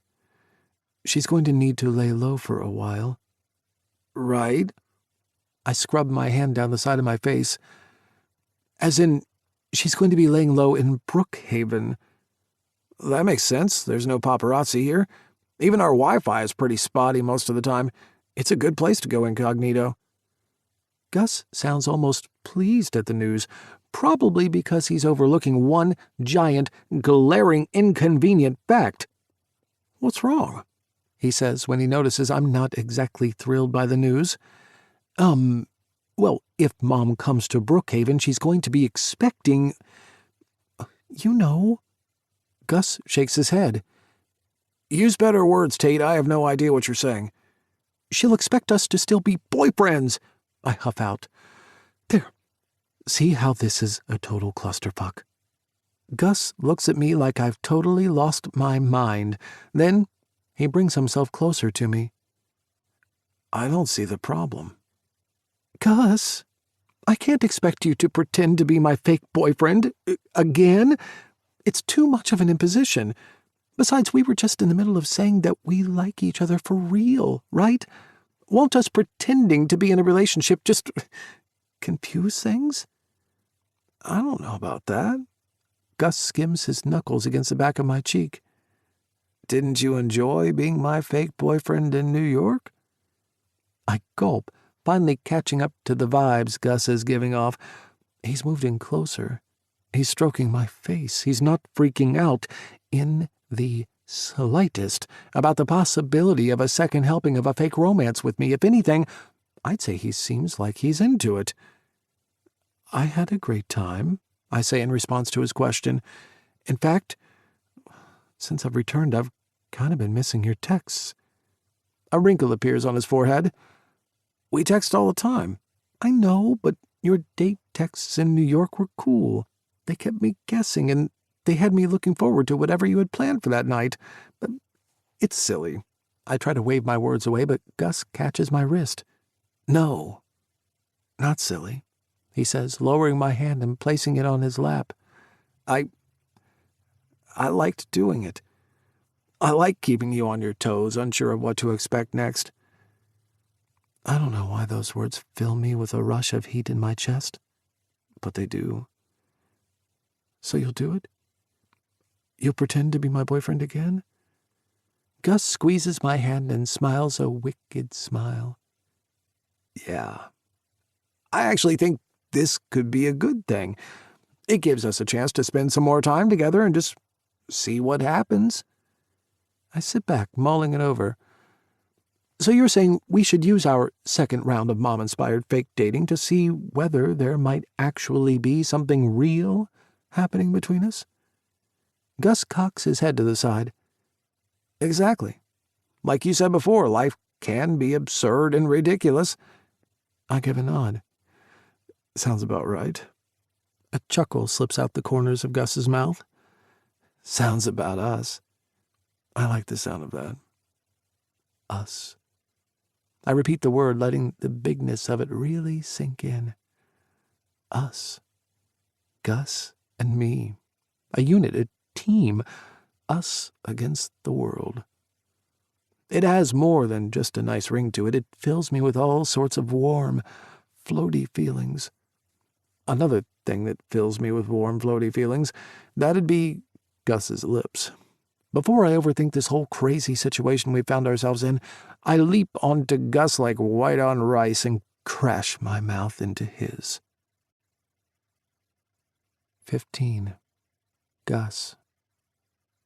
Okay, so the word us is one of Tate's horny triggers. Good to know. But why the hell am I thinking about words when I've got the guy on top of me, straddling me if I'm to be exact, burying me under a torrent of wet, quick, hard kisses? Not that I'm complaining. My hands glide under his shirt and work their way across his lower back. He arches before grinding down against my hardness. As my fingers smooth over his supple skin, I can't help but wonder how this is going to go. The first time we had sex, it was a 5-round marathon. I don't think I'll ever get tired of boasting about that, even if it is only to myself. To be 48 and go 5 rounds with someone 2 decades younger, that's a damn achievement right there. Then there was a mid-air hand job, followed by what started out as a quick and dirty hotel room fuck, which ended up with me visiting a physical therapist for a week. So, I guess you could say we have a history. But it's also new and fresh, and so exciting I can barely contain my thundering heart as I wonder where tonight is going to lead us. As long as it doesn't involve medical care, I'm down for pretty much whatever. Tate cups my face in his hands. I want you to fuck me. His voice is lower and deeper than I've ever heard it before. I give his ass a firm squeeze as I reply, I can do that. I'm trying to be playful here, but there seems to be an energetic mismatch going on that I haven't quite caught up to yet. Tate leans forward, and the kisses he's showering on me have changed from fast and frenzied to slow, deep, and sensual. He breaks the kiss, his lips remaining slightly open. I don't want to rush like we always do. I'd like us to take our time tonight. Oh, and no injuries either. I smile, nodding my head gently. That sounds perfect. It really does. Let's go upstairs. I lead Tate to my room. It buys me some time to catch up to where Tate's at and get myself into that same headspace too. The sex between us has always been blazing hot and so much fun, but yeah, he's right. It's always been urgent, frenzied, rushed. He doesn't want that tonight, and honestly, I'm excited about changing gears. We step into the bedroom and I close the door behind me, not because I have to, but because I want the outside world to stay out there while we create our own private sanctuary in here. God, your face, I say, cradling it in my hands. It's so beautiful. Tate smiles as a gentle blush tints his lightly stubbled jaw, which only makes him even more attractive. Thank you, he whispers. He bites down into his lower lip, and I sense something from him that I've never picked up on before. It's more than nervousness, it's vulnerability. It hits me right in the heart, because it proves I'm not the only one feeling this. There's something more going on between us here, and while my brain might not be able to find the right words to describe it tonight, I can let my body do the talking. I want to kiss you, I tell him. Every part of you. Tate swallows, his Adam's apple flexing in his throat. Every part of me? Nodding, I slide my hand down to his neck. We have all night, right? Yeah, we do. Will you let me? I lift his hand and pepper his fingers with light kisses. I don't think it's possible to be falling any harder for the guy than I am right at this very moment, until he adds a breathless, yes, please. So that's what I set about doing. While I kiss him, gently nibbling at his fingers, his wrists, his forearms, I start to unbutton his shirt. It didn't go unnoticed that tonight is the most dressed up I've ever seen Tate, and as gorgeous as he looks in clothes, I'm going to enjoy helping him strip out of them, one item at a time. I stop kissing his forearm only to help slide the gray shirt off his shoulders. I watch as it drops to the floor before my eyes roam over his chest, his taut stomach, his toned biceps. It's all so tempting that I honestly don't know where to begin my kiss parade. Before I can make my mind up, I hear Tate clearing his throat. "Are we forgetting something, mister? If I take something off, so do you." I chuckle. Why, I'm nothing special. Tate's eyes darken and he pins me with an intense gaze. "You are incredibly special, Gus." My breath stutters as my fingers slide down the front of his chest, lost in the cloud that Tate's words have left in their wake. He sees something more in me, too, and I can't describe how good that feels. I swallow hard, turning my focus to all the sublimely smooth skin I'm looking at, touching, kissing. It makes my heart race and my cock ache in anticipation. Tate's body is slim, lithe, and toned like a swimmer. I really can't wait to taste every last square inch of him.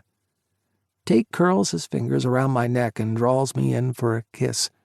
My tongue moves past his lips and slips into his mouth. He said he wants us to take our time, so that's what I do with this kiss. I explore every last corner of his mouth, memorizing the taste and texture of his tongue, letting the sensation seep so deeply into me that whenever I close my eyes, I'll be able to transport myself back here, to this very moment.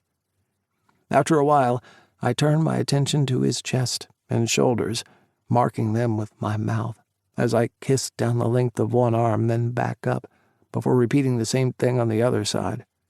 I linger at his nipples, treating them to a series of flicks and light pinches with my fingers. I can feel Tate's heart pounding in his chest as I kiss my way over it toward his stomach. I continue making my way down, lower, until I hook my fingers around the waistband of his jeans. Peering up, I say, "These need to come off." "Okay, but so do yours." I get to my feet as we kick off our pants, our mouths connected in a never-ending, sloppy, wet, and urgent kiss the entire time. Shoes and socks come off too, but hell if I can remember when or how. I'm too wrapped up in this beautiful, sweet, funny, smart guy I'm in the process of not just kissing but becoming one with. I drop to my knees and run my hands up and down his lightly hairy legs. I kiss the front of them, the backs of his thighs, and then lick a path until I'm back at his front. I know I'm normally a face guy and all, but it's at this moment that I realize I could get lost in Tate's muscular, perfectly sized thighs forever. Every single thing about him is so pretty, so perfect. I cup his bulge in my palm and give it a gentle tug. "Oh, Gus," Tate cries. "I need that. Need more." I pull his briefs down until they're resting halfway down his thighs. Tate's fully erect cock stands proudly at attention. I reach for it, sliding my fingers up and down his length. Like everything else about him, Tate's cock is perfect. I open my mouth, taking him inside me as I adjust my breathing. Inch by inch, he fills me up until I feel him at the back of my throat. I slowly start to pull back, drawing him out of me before swooping back down. I build up a gradual rhythm. Tate's fingers claw into my shoulders, and he starts to thrust into my mouth in time with my movements. "I want to taste you too," Tate says, his voice laced with desire. I get up off my knees, and we make our way to the bed silently. Tate lies on his back, and I crawl over the top of him. I adjust my body so that we're in the right position, my dick dangling above his head, his right below mine. I lower myself down, spreading my legs a little wider as Tate's mouth engulfs my cock. I take his in my hand and give him a few hurried strokes. If anyone ever needed proof that men can indeed multitask, 69ing is a perfect example of it. I let out a groan as Tate swallows me all the way to my base. The pressure ripples and ignites every single nerve ending in my body. I drop my mouth and inhale his cock. For the next few minutes, the world drops away, and there's only me, Tate, and the crazy sensations we're making each other feel. I only break the trance we've fallen into when I start to get close. As great as this is, Tate wants me inside him. I want that too, so, to signal my interest, I bring my fingers to his taint, tracing them up and down in a smooth line. Tate responds immediately, spreading his legs wider to lure me in. I run my tongue over his balls, rolling them delicately between my fingers before moving them out of the way and dipping my tongue onto the most sensitive spot on his body. He clenches a little at first, but with a few languid strokes of my tongue, I feel him opening up to me. I treat him to a few more kisses while I'm down here, and by the way his body jerks and writhes under me, I get the distinct impression he's enjoying it. I pop a finger into my mouth and slick it with my saliva. I bring it to his hole before gently pushing in. Tate's back arches off the bed as he lets out a long and deep moan. It's the sexiest sound I've ever heard. I continue fucking him with my finger, eventually wetting another digit to stretch him out for me. When he's good and ready, I tear myself away, grabbing supplies from the top drawer of my nightstand. I quickly slip on a condom and pour some lube into my hand. Tate's blue eyes follow my every movement. "What are you thinking?" I ask him once I reposition myself, gently spreading some lube over his entrance. "Nothing.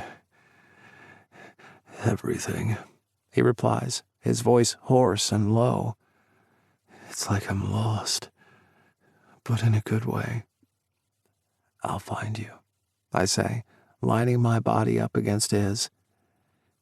"And I'll bring you home."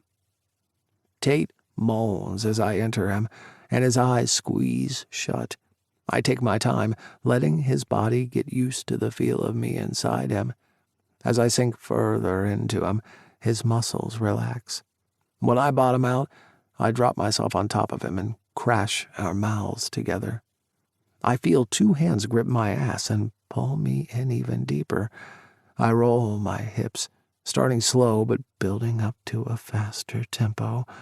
The whole time our eyes are locked on each other. I'm buried inside of him, and I can taste every square inch of Tate's body on my lips, but it's his gaze on me that's making me come undone. He's saying so much with that deep, intense stare of his that this is crazy, that this is unbelievable, that this is the best fucking thing ever.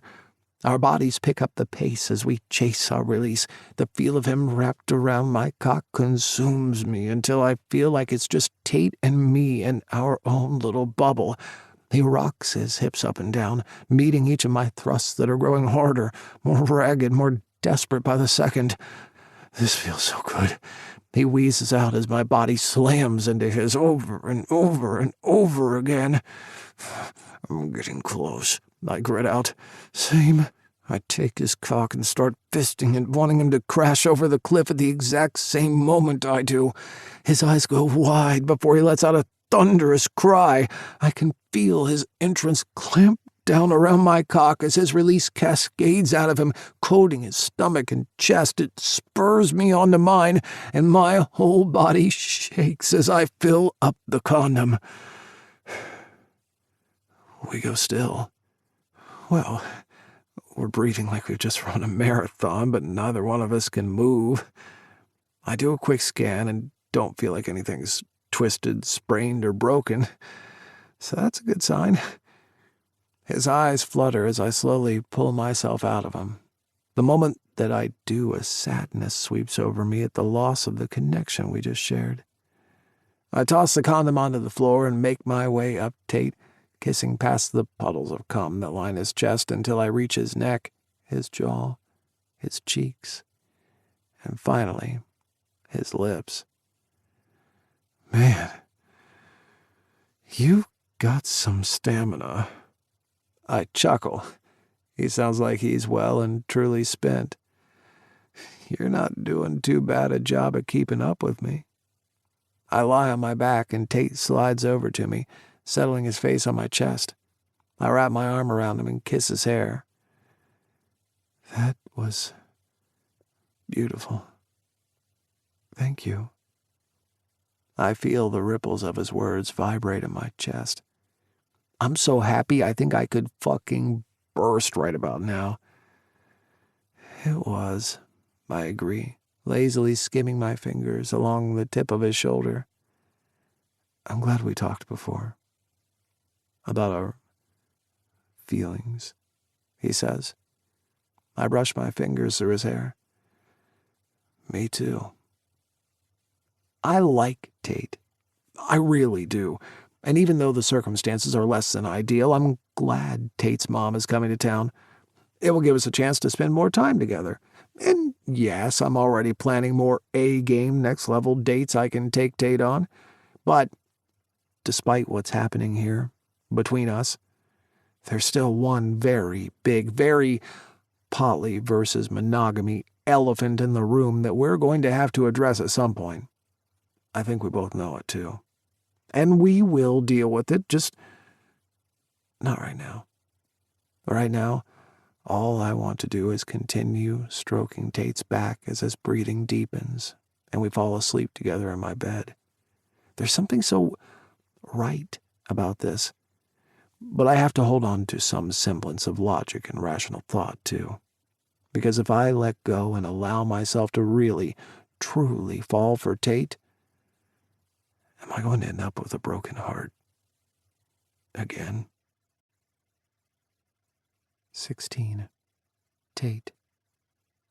If I needed any further confirmation that Gus is the sweetest man on the face of the earth, the last 2 days have proven it to me in spades. First, there's how he insisted I move into his place since he thought Mom could recover and be more comfortable there than she would be in my no-walls loft with 2 roommates. Fair point. Still, he didn't have to do that. I could have easily told Mom Gus and I were still in the early stages of dating and not living together yet. It was an extra, unexpected, and totally appreciated touch. Second, seeing Gus in total nurse mode with Mom does something to me. I don't think Mom's been allowed to lift a finger from the moment we picked her up from the airport. She's been waited on hand and foot. Gus even went out and bought one of those old-timey handbells that jingle so freaking loudly, so that any time Mom wants something, he can come running to her. And that's literally what he does. Wherever he is in the house, he's like a dog when he hears that bell. His ears prick up, he drops whatever he's doing, and he runs to the woman like his feet are on fire. I've yet to confirm whether his tongue lolls out of his mouth, but I wouldn't be surprised if it did. None of this comes as a huge revelation. The way he lavished me with attention and care in New York was like nothing I've ever experienced before.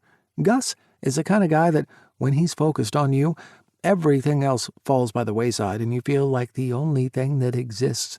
I've heard people describe others that way, and I've always felt it sounded a little too intense for my liking, but with Gus, he does it in such a natural, easy manner that it feels nothing but good. And slightly addictive, if I'm being honest.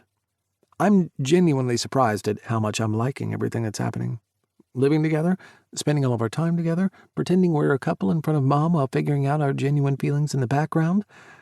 It's nice. It's really fucking nice. No signs of boredom, not even the slightest trace of feeling trapped in any way. That part trips me up a bit, but I'm trying to practice what I preach and just follow my feelings and see where they take me and us. I know there's no chance of a repeat while Mom's here of what we did 2 nights ago when Gus and I made love, but man, oh man, I don't think I've ever done that before. Made love. Those 2 words make sense to me now. Because it was something more than just sex, which has always been a purely physical thing. It was this crazy, magical swirl of unspoken emotions that found an outlet in gentle kisses all over my body, staring deeply into each other's eyes, and feeling him move inside me. It was beyond anything I could have ever imagined, and the single most intimate and precious moment of my entire life. I'm also glad Gus and I got a chance to talk, even if the conversation got usurped by Mom's announcement of her arrival. But, like we discussed, maybe her being here is a good thing. maybe fake dating Gus is a good way for us to see where our feelings will lead us.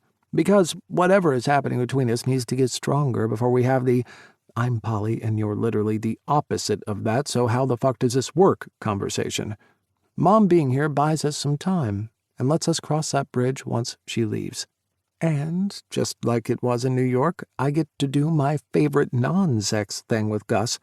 For fake relationship purposes, I'm sleeping in Gus's room, in Gus's bed, and Gus being Gus, he gets up at the crack of dawn each morning.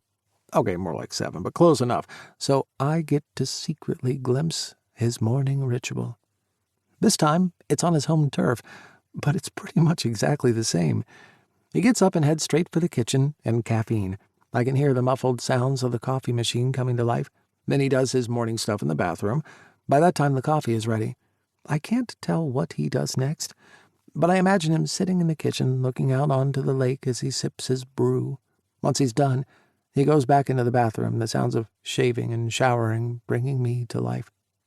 For the life of me, I still can't figure out what it is about Gus doing such a simple thing, going through such a mundane morning routine, that makes my insides go all funny. It's mid-afternoon on day 3 of Mom's visit, and she's in the guest bedroom napping. I'm sitting out on the patio overlooking the lake, staring at an empty screen on my laptop. The cursor blinks at me, but really, it's taunting me. I haven't even made a start on the chapters I'm meant to be writing. I don't know if it's because Mom's here or if I'm distracted by... My phone dings.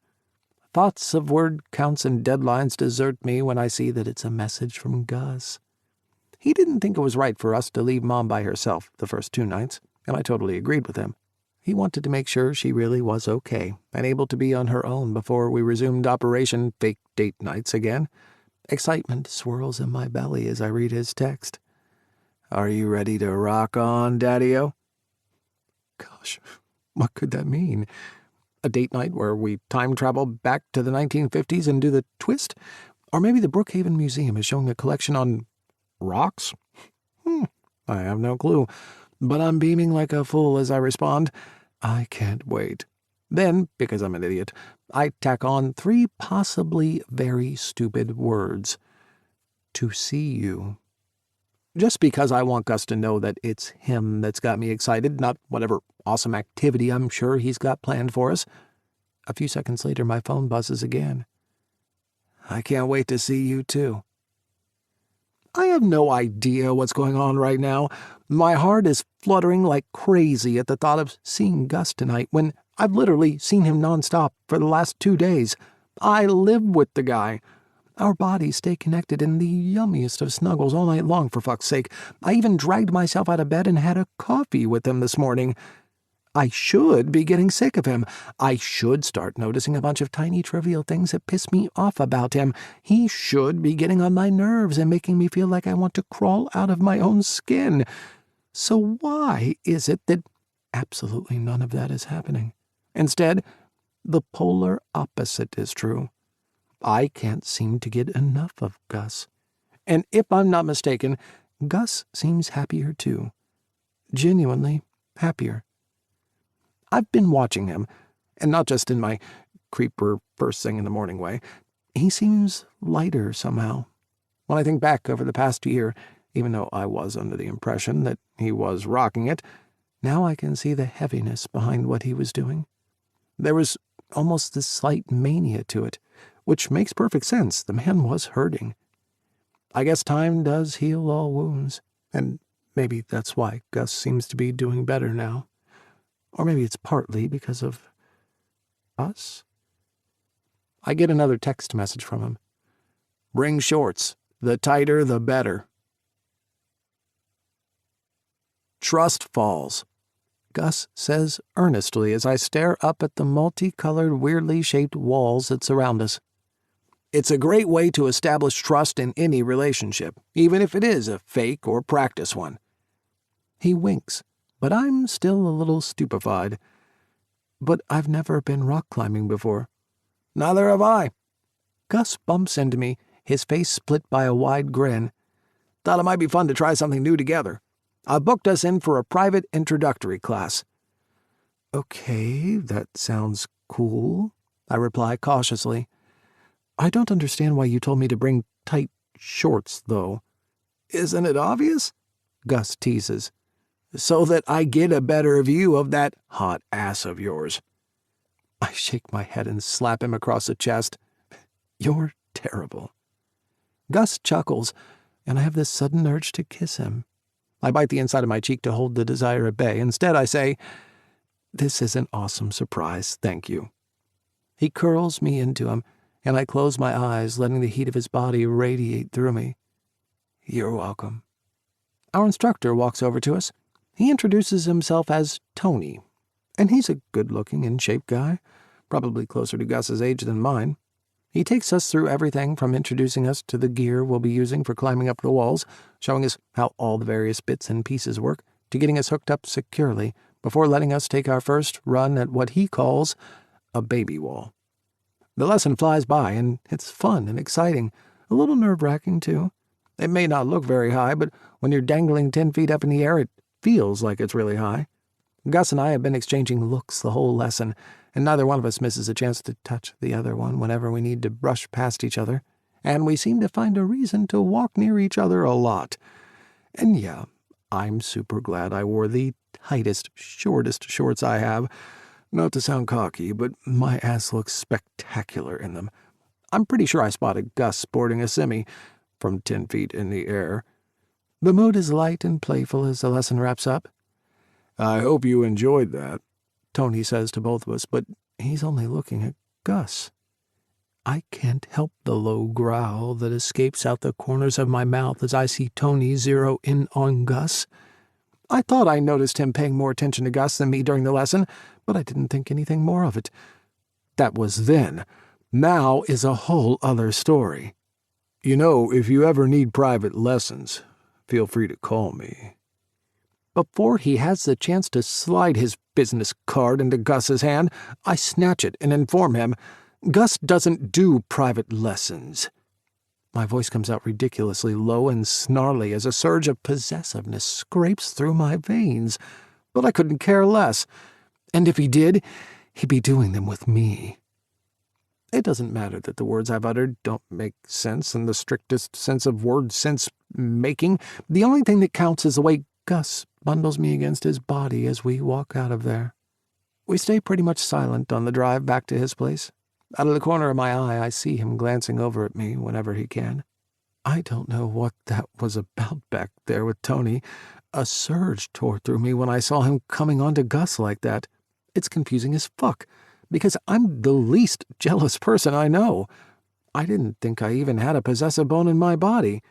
I've always thought of feelings as being fluid, and that attraction and even love can ebb and flow and be shared between more than just one person, but now something's starting to shift.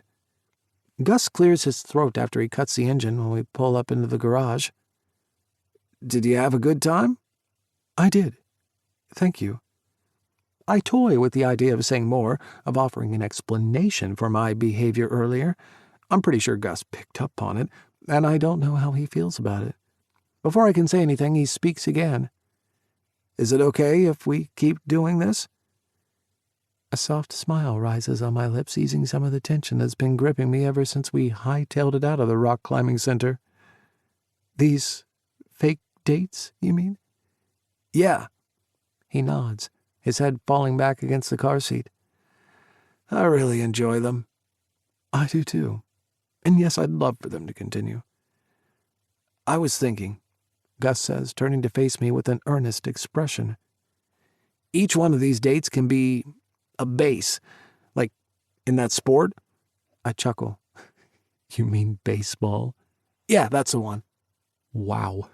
Gus really doesn't know sports at all. I nod, biting back a grin. I can get on board with that. Good. He scratches his chest. So, how many bases are there in baseball? Just so that I know how many romantic dates I need to plan. 18, I reply immediately, schooling my features into a flat, serious look. There are 18 bases in baseball. 17. Gus. The last week has flown by. Tate's mom is doing so much better. She's healed to the point where she says she isn't afraid to go out in public because she's confident children won't scream and run away from her if they see her face, so that's a good thing. She's still a little red, especially around her hairline and near her jaw, but I concur with her assessment. She's not scream-inducing scary. It's been great having people in the house. It's such a big home to live in alone. Normally I don't mind it too much, but now that it's been filled with Tate and his mom, well, I don't even want to think about what it'll be like once they leave. So, I don't. Instead, I let my thoughts drift to the 7 dates Tate and I have been out on in the past 7 nights. 18 dates is going to be a challenge. I always knew baseball was a boring sport, and this just confirms it. What sort of sport forces players to run to 18 bases? Or at least, that's what I assume happens in the game. I've never watched an entire match myself. Brookhaven isn't as exciting a city as New York is, so getting my romance on has proven to be a little harder, but I am so up for this dating challenge. Amongst other things, we've gone for a midnight stroll through the gardens and dined at a hot new rooftop eatery, complete with all the hipster pretentiousness you could ever wish for. But it's when I think back to the first date at the rock climbing center that my breath stutters in my chest. We haven't spoken about what happened. Well, Tate hasn't raised it, which means I won't either.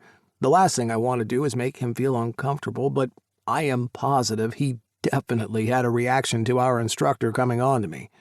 The strange thing is, I don't mind. I even like it.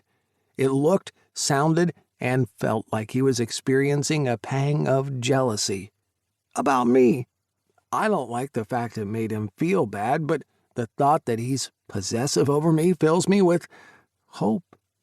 Maybe it's a sign that Tate is changing?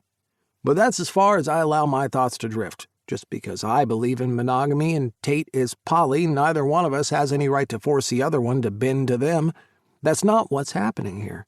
I would never give Tate an ultimatum or expect him to change to fit in with my needs, and I'm getting to know him well enough that I know he wouldn't expect that of me either. If one of us does change, it's because we want to. It won't be forced. It can't be. That would never work long term. And it won't in any way be a reflection or a judgment that either monogamy or polyamory is better than the other. It's not a competition between the two approaches to love. Both are equally valid. Love is love. It doesn't matter what shape or size it comes in. As long as it suits the people involved, nothing else matters. But when I think back to the hint of jealousy he displayed on that first date, I am sensing a change in Tate. It's small and subtle, and entirely of his own doing and making. I think it might be similar to how spending time with Tate is bringing up new emotions for me, too. I feel better than I have in such a long time. I'm calmer.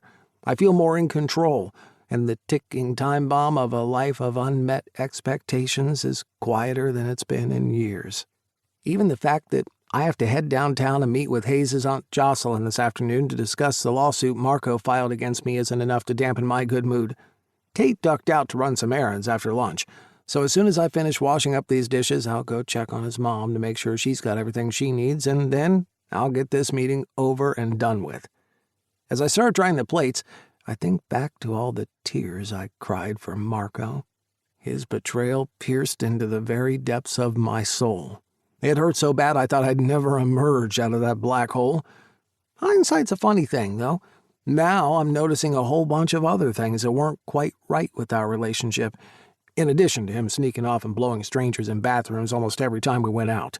Like how he didn't really make any effort to gel with my friends. Noah, Fulton, and Chase all did their best to try and connect with him, but he was always aloof. When I asked him about it, he remained distant and would try to brush me off with vague answers. He never spoke badly of them or said that he didn't like them. Okay, he did admit to not liking Fulton. He thought he was too quirky. But he also never made any effort to get to properly know them either. Or the way that things didn't just unfold easily with him. It always felt like it took a lot of effort to make Marco happy. Sure, I'm going to a lot of effort to come up with cool date ideas with Tate, but I also feel like I could grab a blanket, a bottle of wine, and we could happily watch the sunset from the patio. When Tate and I spend time together, everything flows. Everything is effortless. Everything feels so natural. It was like that with Marco for maybe the first year. After that, I kept trying to convince myself the relationship was something that it wasn't. Heck, the guy didn't even like animals. If that doesn't scream, warning, warning, then what does? With the kitchen spotless, I go into the living room to check on Tate's mom. "How are you feeling? Can I get you anything?" She's flicking through one of the magazines I got for her waiting in line at the grocery store. I wasn't sure if she even read them or which ones she liked if she did read them, so I grabbed all of them. "I'm fine, thank you. Lunch was delicious as always, although I have to start watching what I eat more or I'll need lipo when I get back to LA. "You definitely do not need that," I reply with a smile. See, I'm even chill about the fact that the best actress of all time is lounging in my house. I believe that's called progress. "I need to head downtown. I'll be back in an hour or so," I inform her. "Can I come?" Her question surprises me. "I haven't left the house in almost 2 weeks," she explains, placing the magazine onto the coffee table. "I need some outside stimulation. I need to see some people, some evidence that the world is still turning." I smile at the subtle reference to the name of her TV show. "Sure you can come along," I say. "I'm meeting with my lawyer, so you can explore downtown while I do that." She gets to her feet and gives me a happy nod. "Sounds like a plan. Let's do it." Half an hour later, we're standing outside the front of Adams and Daughters, the law firm I've hired to help me deal with the whole Marco situation. We talked in the car on the drive over, and Tate's mom is happy to meander around for a while I take my meeting, and then we'll catch up and have a coffee somewhere. Just as we're about to say goodbye, a sleek sports red Jaguar pulls up right in front of the building, and Jocelyn strides out. It's like watching a movie star appear on screen for the first time. It's kind of breathtaking. The woman is as lethal as she is beautiful. Today, she's rocking a black and white pantsuit and sky-high stilettos. The sun is lighting up her mid-length brown hair, which she's got pulled into a short ponytail. Her makeup is immaculate, and a chunky forest green necklace pops and clangs around as she steps over to greet us. "Good to see you, Gus." We shake hands before she extends her hand to Tate's mom, her smile growing wider. And the thought crosses my mind if Jocelyn's also a secret fan of As the World Spins Around the Days of Our Lovers at Hospital. "Jocelyn, this is Tate's mom, Kelly." They shake hands. "Have we met before?" Jocelyn asks, her eyes laser-focused on the woman. "I don't think so," Tate's mom responds, and I pick up on a hint of demureness in her tone. "I am on TV, though." Jocelyn places her hands on her hips. "Honey, do I look like I've been lobotomized? You couldn't pay me to watch that shit." Okay, Jocelyn clearly has no idea who Tate's mom is, or that she's just inadvertently insulted the Meryl Streep of daytime TV. I turn my head in slow motion, scared to see what I'm assuming will be a look of shock or outrage on Tate's mom's face. It's blank. Okay, so far so good. Or, wait, that could be the lingering after effects of the facelift. A few more seconds pass before she bursts out laughing. What the hell? "I like you," she says, pointing a finger at Jocelyn. I breathe a sigh of relief. That could have gone very pear-shaped. We head inside, and I don't even notice that Tate's mom and Jocelyn have been talking nonstop until we reach the door to her office. "I guess I'll leave you to it," Tate's mom says. Before she can turn to leave, Jocelyn reaches out and grabs her by the arm. "This is my last meeting for the day. If you're free, maybe we can have a martini afterward." Tate's mom beams. "That sounds great. Gus, text me when you're done, and I'll head back over." Sure thing. We step inside Jocelyn's office and get down to business. In addition to looking like a bad bitch you don't want to cross, that's how she described herself at our very first meeting, Jocelyn knows her shit. Every legal move Marco has made to try and get his grubby hands on my assets, such as the house or the clinic, she's been able to counter and strike down with expert precision. The bottom line is, Marco thinks he's entitled to half of everything I have. Jocelyn's counterplan is to give Marco what he deserves. Sweet fuck all. There really aren't too many more avenues for Marco to grasp at. We didn't have children. I owned all of my assets before we met, and while, yes, I do make a comfortable living from the clinic, so does he with his work as an IT project manager.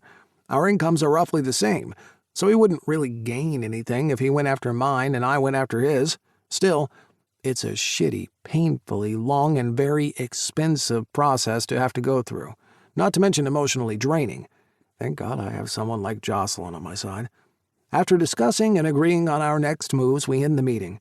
I text Tate's mom as promised, and a few minutes later, I'm waving the women off as they jump into Jocelyn's Jag and speed off. Later that afternoon, I'm back at home by myself. Tate's mom is still out with Jocelyn, and Tate isn't back from running his errands. I take my phone out and start tapping.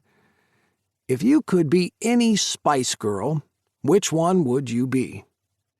I snicker, then stop suddenly, wondering if perhaps that music reference is a little too before Tate's time. What would be a more updated version of that question? Coming up blank, I text Tyler. He'd know. What's a cool girl music band that's current and hip at the moment? Tyler replies almost instantly. There is so much wrong with that text, I don't know where to begin. I see 3 dots bouncing on my screen, and I'm sure I'm about to receive a very detailed analysis from him. Trying to cut him off before he starts on his tirade, I type, Do you at least know who the Pussycat Dolls are? The dots disappear, thankfully. A few moments later, I get a text saying, Vaguely. I think I read about them in history class. That's good enough for me. I text Tate back. Take 2, do-over. If you could be any Pussycat doll, which one would you be? I chuckle to myself when I see his response come through. Are you day drinking again? Or watching daytime TV while day drinking? Because either option isn't great for long-term health. My fingers hover over the screen. Mic drop. Truth be told, I don't actually know what that means, but in a way, that's good. It'll probably only confuse Tate even more about what I have planned for our date tonight. No. Tate's horror-filled face stares back at me. There is no way I am doing that. Tate stares at the stage like it's filled with a giant shark tank and I'm asking him to plunge into it. But it's just karaoke. I get the words out, slowly. Just karaoke. His voice goes higher and lifts about an octave with each word he sputters. You've flown in a helicopter, I remind him. You've been rock climbing. You shot dildo lube soap out of your ass in front of the whole world, and you're afraid to sing one little song in front of a bunch of drunk strangers? He nods his head. Exactly. But change afraid to petrified, and you'll be getting closer to the mark. Okay. I lift my hands in a sign of concession. I'm not going to force you to do anything you don't want to do. Are you okay with watching other people make asses of themselves, or would you rather we go to another bar? I'm happy to stay, he says. Just promise me, no karaoke. Not even to a Pet Shop Boys song? I give it one last try. He shakes his head firmly. A strand of hair falls across his forehead, and I loop it back behind his ear. Okay, I promise, no karaoke. Now and ever? He demands adamantly. Now and ever, I repeat, and give a mock salute to let him know I really mean it. How about you grab us some seats and I'll get drinks? Deal. I'm still smiling as I wait at the bar. It's a funny thing getting to know someone. You start off with first impressions, which often turn out to be wrong, sometimes hilariously so. And even when you figure you're getting a clearer picture of who someone is, they'll do things that surprise you. The look of terror on Tate's face at the mere thought of getting up and performing karaoke definitely falls into that category. I don't mind, though. As nice as it would have been to sing and have some fun, as long as we're together, that's the only thing that matters. 18. Tate. 4 days after our non-karaoke date, and the day has finally come. Mom's ready to leave and head back to L.A. I'm dragging my feet as I take the last of her bags and shove them Tetris style into the remaining gaps in the trunk of my car. It's been fun getting to spend more time with her, but I can't deny that the real reason I'm bummed is because it means I have to pack my stuff up and move out of Gus's place, too. Last night, in bed, Gus told me he's sorry that he didn't make it to 18 dates. Like, he genuinely apologized for it as if he'd done something legitimately bad. I felt like shit for not telling him I'd made that number up randomly, but there aren't really 18 bases in baseball, so I told him that the 11 consecutive dates we'd gone on had been the most incredible nights of my life. His face did this funny thing when I said that. His cheeks puffed out before a smudge of pink creeped up his neck. His eyes darted around the room, almost like he didn't know what to make of it. Maybe he was waiting for a punchline or for me to tell him I was just teasing, but I didn't do any of that, because I meant every single word.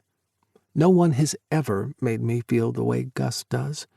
And even if we never go on another date again, it wouldn't change a thing about how I feel for him. It may have started out as something fake, but now it's morphed into something as real as the ground beneath my feet. I am more certain of that than I've been of anything in my life. Where we go from here, though, is anybody's guess. All I know is that I need to haul ass if I want to make sure Mom doesn't miss her flight. With a sigh, I fit the last of her luggage into the car, composing myself as I drive her to the airport. After I send Mom off, I'm back at my place staring at the blank document on my laptop. The irony of writing a book detailing my experience of polyamory while developing some very unpoly feelings for one person isn't lost on me. Maybe that explains why over the last 11 days I've tapped out more words in my text exchanges with Gus than I have on my manuscript. My inspiration hasn't necessarily dried up, it's just changed direction. So I do what any normal person does when they can't make any progress on a task directly in front of them. I procrastinate. I spend the next couple of hours scrubbing the grout that's stuck to the tiles in the bathroom. I go through my pantry and throw out a full garbage bag of expired goods, vowing to donate some money to the local food bank to make up for my wastage. I come this close to actually ironing my freshly washed bed sheets when I get an impulse to do something crazy. Totally stupid. Instantly regrettable. Miss you already. Panic squeezes my lungs for a few seconds after hitting send, but as soon as those 3 little dots start bouncing around on the screen, I instantly feel calmer. Just knowing Gus got the message and is responding settles me for some strange reason, and when I read what he sends back, I break out into the biggest smile. That's because I'm very missable. And I miss you too. How on earth did I get here? A goofball grinning at his cell phone. More importantly, why don't I want it to stop? So when did you fall in love with him? The gulp of lemonade I just took sputters out my mouth at Hayes' question. He shakes his head, his blonde hair dangling loosely around the sides of his face. With an exaggerated eye roll, he slides a napkin holder toward me so I can clean up the mess I made on the table. I take a very long time, ensuring I've wiped up every last drop of liquid. I even go back to a few spots just to be double sure it's all gone. When I look over at Hayes, I can tell he knows exactly what I'm doing. Biding time. It's one thing to be coming to the realization that I've developed real feelings for Gus on my own. It's another thing to be talking about it with someone else, even if it is my best friend in the world. And, excuse me, but did he say love? I mean, I know I have little L feelings for Gus, but the big L? That's a lot. Surely there's no way I can be in love. Tate. Hayes snaps his fingers in front of my face. What? You've been gone for like minutes. There's not a single drop of lemonade left to dry up. This table is probably the cleanest it's ever been, and now you're just sitting there spacing out on me. Sorry. I swipe a hand through my hair. I think everything's finally catching up with me. I know. I can see it on you. Hayes sends me one of his warm, friendly smiles. And I don't mean to rush, but the gang's gonna show up soon, so this is the only shot I've got to get all the juicy details out of you. I snicker. Okay, true. So back to my original question. When did you fall for Gus? Was it after your 5-course sexathon, your romantic few days in New York, or when you moved into his house and he helped nurse your mom back to being Hollywood ready? Yeah. I scratched the back of my arm. Somewhere in there. There's no point denying it. Hayes has simply picked up on the vibes I must be putting out there. Vibes that have only gotten stronger and cemented into something real after our second round of fake dating. Mom may be gone, but my feelings for Gus remain. Is it the age gap? Hayes asks, picking up on my hesitancy. Does it bother you? Of course not. You know I don't care about stuff like that. I reply straight away before adding with a chuckle. Although the other day when I asked him if he likes Dua Lipa, he said he doesn't usually eat appetizers. We both laugh. Ah, Gus. He's one of a kind, Hayes says merrily. He sure is. I agree, enjoying the warm feeling washing over me until... Wait, if Hayes can see what's going on, does that mean Gus can too? He and I haven't had a chance to properly talk yet. After dropping Mom off at the airport, I went back to Gus's place. He was at work, so in an eerie, reluctant silence, I packed my stuff up and left the key on the table in the entry on my way out. I'm completely in the dark about what's going on at his end. Do you think Gus feels the same way? A knowing smile crosses Hayes's lips. Hang on, does he know something I don't? I lean forward. What is it? If you know something, it's in the best friend honor code that you tell me. You tell me right now. Geez, now who's in a rush? Hayes takes an agonizingly long sip of his drink. I need to be careful here, because I don't want to violate Gus's privacy. Yeah. I wave my hand in the air impatiently. Privacy, schmivacy, spill. Hayes ties his hair into a bun, again at the speed of a 90-year-old with severe arthritis, the cruel bastard. I've never seen you like this before, he observes wryly. Stop deflecting, and what do you know? Tell me right now, or I'm going to take it out on this drink. I reach my hand toward his glass. Oh, what are you gonna do? Spill it over the table? I'm shaking in my boots. I glare at Hayes, and that seems to snap him out of the childish little detour he's taken. I don't have anything concrete, other than Noah saying that Gus is acting different. Different how? I'm drumming my fingers against the table, and my spine is stiff as a board. The anticipation of waiting for Hayes to answer me is almost too much to bear. He's thoughtful with his words when he finally utters them. Noah said that Gus seems happy, like he's returned to his old self, if that makes sense. I ponder Hayes's words for a few moments. I've only known Gus for a bit over a year, so I don't know what old Gus was like. But even in the time that he and I have spent together recently, I've noticed a difference in him. I grab a napkin and twist it around my fingers. Oh, how would it even work, though? I mutter, not sure if the question is directed at Hayes or at me. We're so different. We want different things, and we have very different ideas about how relationships work. Is that still true? My brow furrows. What do you mean? That you have different ideas about relationships. Hayes's eyes soften as he speaks. You know what one of my favorite things about you is? My irrepressible personality and an ass that just won't quit? Hayes shakes his head. No. One of the things I love most about you is that you're adaptable. You have been your whole life. You grew up in Hollywood, dude. You could have ended up like a Kardashian. Hey, I protest. Don't ever say that. It's not funny. Well, unless you're comparing me to Kim.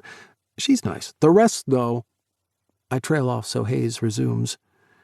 What I'm saying is you've always done things on your own terms. You bucked against the typical Hollywood kid thing.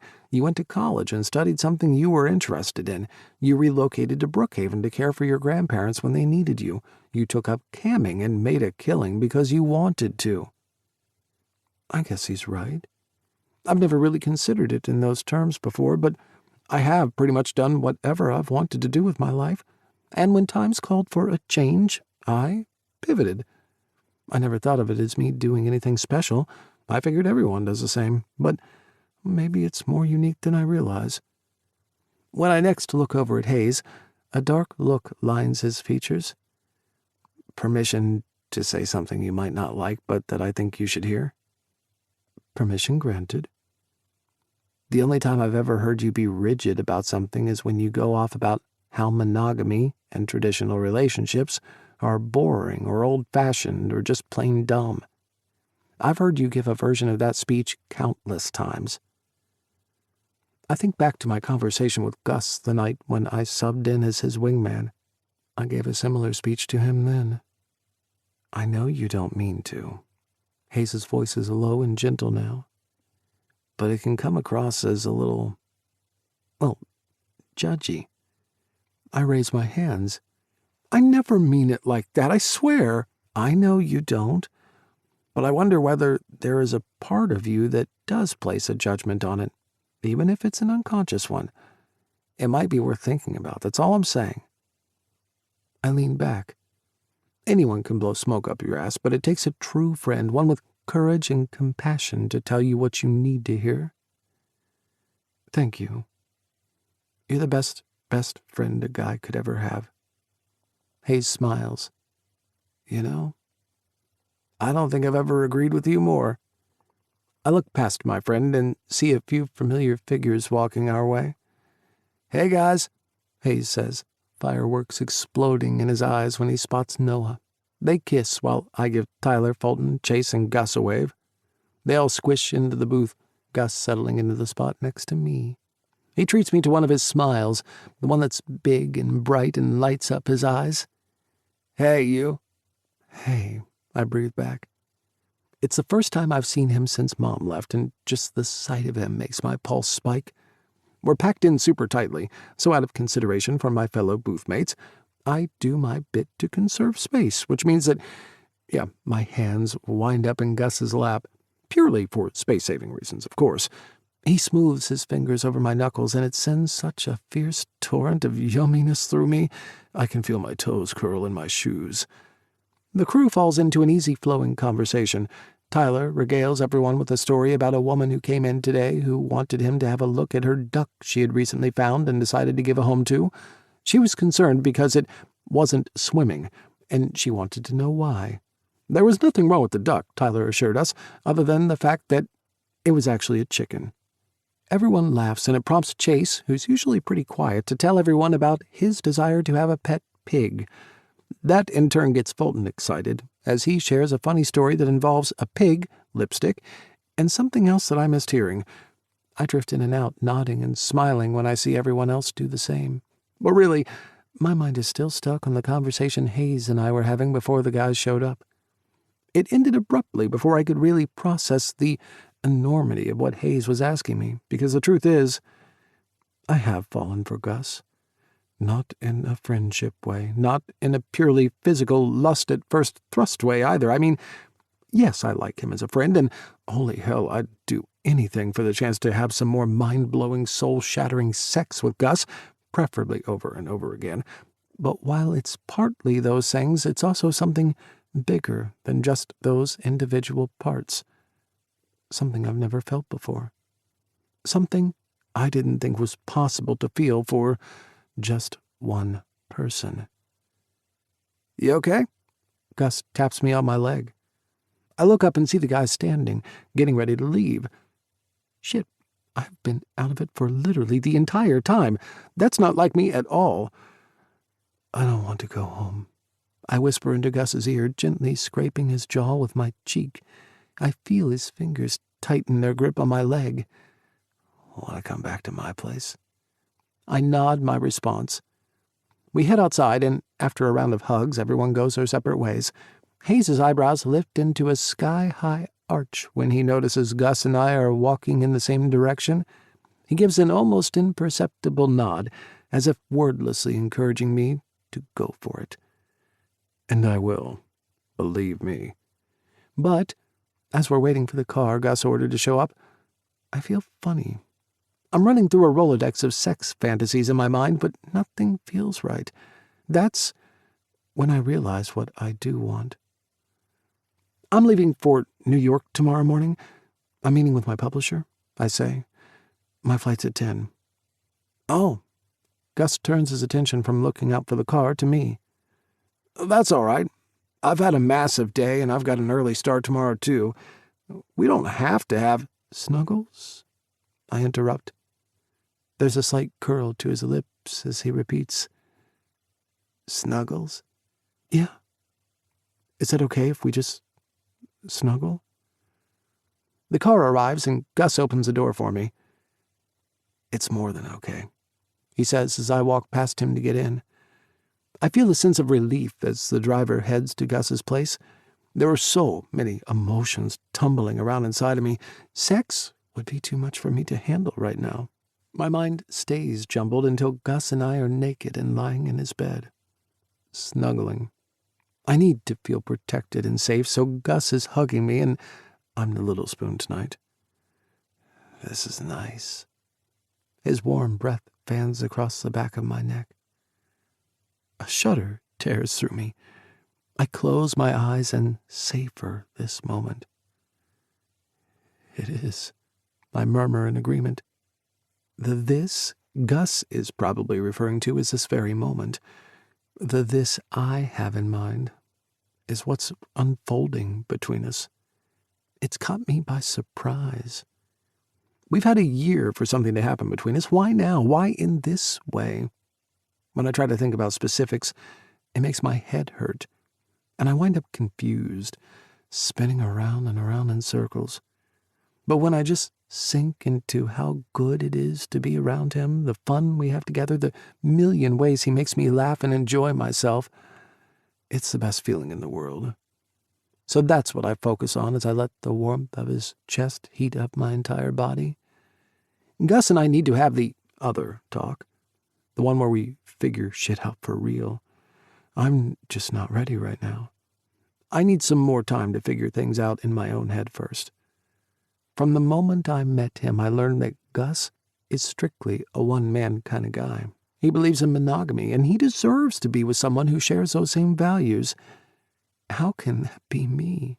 I'm poly. Not that I'm fixed to it, and not that it can't change, but if I did, that's a pretty major fucking change. What if I screw it up? What if I do my best to give it a go, and 6 months in I realize it's not right for me? What then? The last thing I want to do is hurt Gus. He's been through too much. I don't want to be someone who only adds more pain in his life. I wouldn't be able to live with myself. That's why I need to figure this shit out in my own head before speaking with him. I like him too much to fly into something that will only end up causing him pain. A few days in New York will give me some space and time. And when I get back, then we'll talk properly. Good night, Gus mumbles, his breathing already deepening. Night, I say over my shoulder. Adorably, with his eyes half closed, he smooches his lips together and leans toward me. I crane over my shoulder until our lips touch. His head drops back down onto the pillow, his lips stretched in a soft smile. I grin to myself and turn back around. I'm excited about tomorrow, and no, I don't mean about my trip to New York, because as I'm lying there encased in Gus's arms, listening to the soothing sound of his breathing, the thing I'm looking forward to is knowing that I get to witness his morning routine one more time. 19. Gus. There's nothing that ever prepares you for holding someone in your arms while they're sobbing and distraught. I run my hand up and down Tyler's back and continue to reassure him it wasn't his fault that he wasn't able to save the St. Bernard that had been rushed in after getting hit by a car. When the shaking subsides to a sniffle, he pulls away. He looks up at me through tear-soaked eyes, his cheeks flushed and wet from crying. "Does it ever get easier?" he asks, wiping his nose. He's only been out of vet school for a year, so he's yet to experience all the high highs and the low lows of veterinary life. It's never easy to lose an animal, I offer. But what does change, as you get more experienced, is that your trust and faith in yourself grow stronger.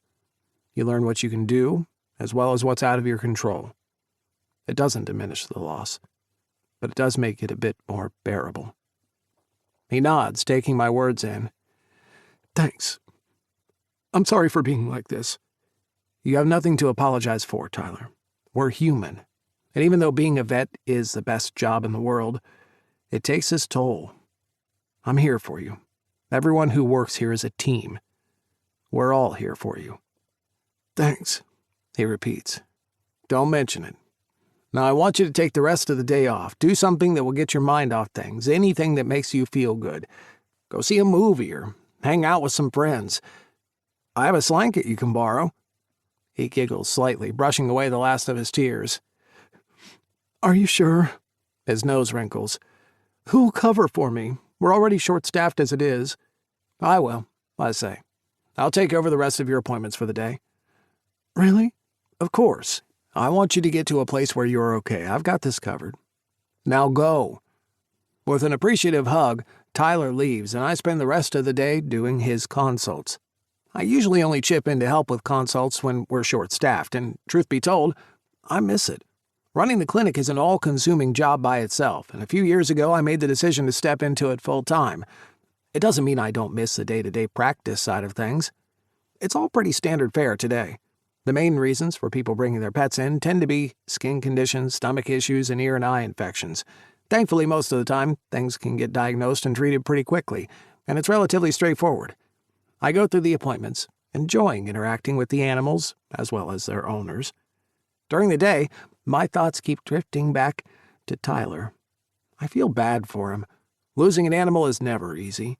The guilt and helplessness you feel can be overwhelming. He's young and still has a lot to learn.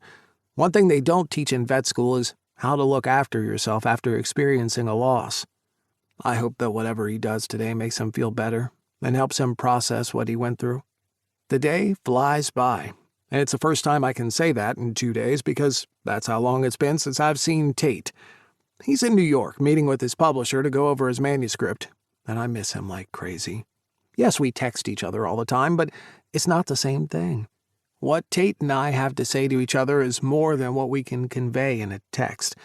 So it makes it hard to be checking in with each other and talking about the everyday things we're doing when there are bigger things we both know are being left unsaid, like, what the hell is going on between us?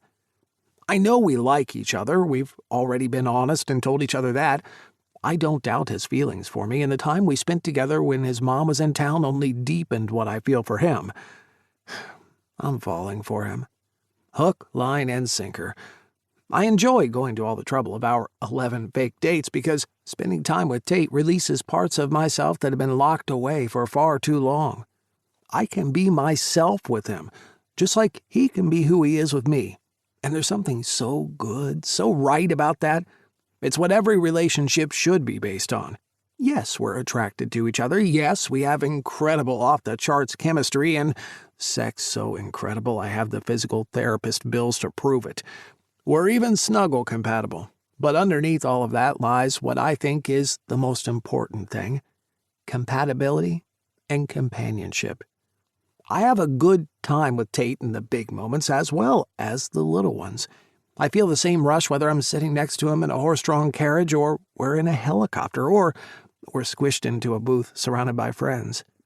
I want him in my life. I want to be in his, and I want us to be boyfriends. Exclusive. Monogamous. And that's the part where things start to get tricky. The part that's been bouncing around in my head for days now. Thinking about it obsessively doesn't do anything to diminish the dread that builds within me. I'm circling, trying to avoid the realization that's as clear as day. Tate's Polly, and I'm not, which means, how the hell do we even stand a chance of making this work? I say goodbye to Harmony as I leave for the day, and as soon as I step outside, I walk smack bang into two people. Oh, shit. What are you guys doing here? Well, gee, it's good to see you too, Nathan says with a laugh, pulling me in for a hug. I'm still in shock as I finish hugging him, and Jessica gives me a peck on the cheek. It's only as I'm hugging her that I answer my own question in my head. Jessica was Andrew's best friend. Even though she and Nathan moved from Brookhaven to Richmond after they got married, they drive back each year on the anniversary of Andrew's death. An anniversary that I've clearly forgotten about. With my mind consumed with Tate and Tyler and work being so hectic, the date has completely slipped my mind. Fuck. We thought we'd come a day early. Maybe have some dinner? Jessica suggests. Yeah, of course. Let's go back to my place. I'll cook something up.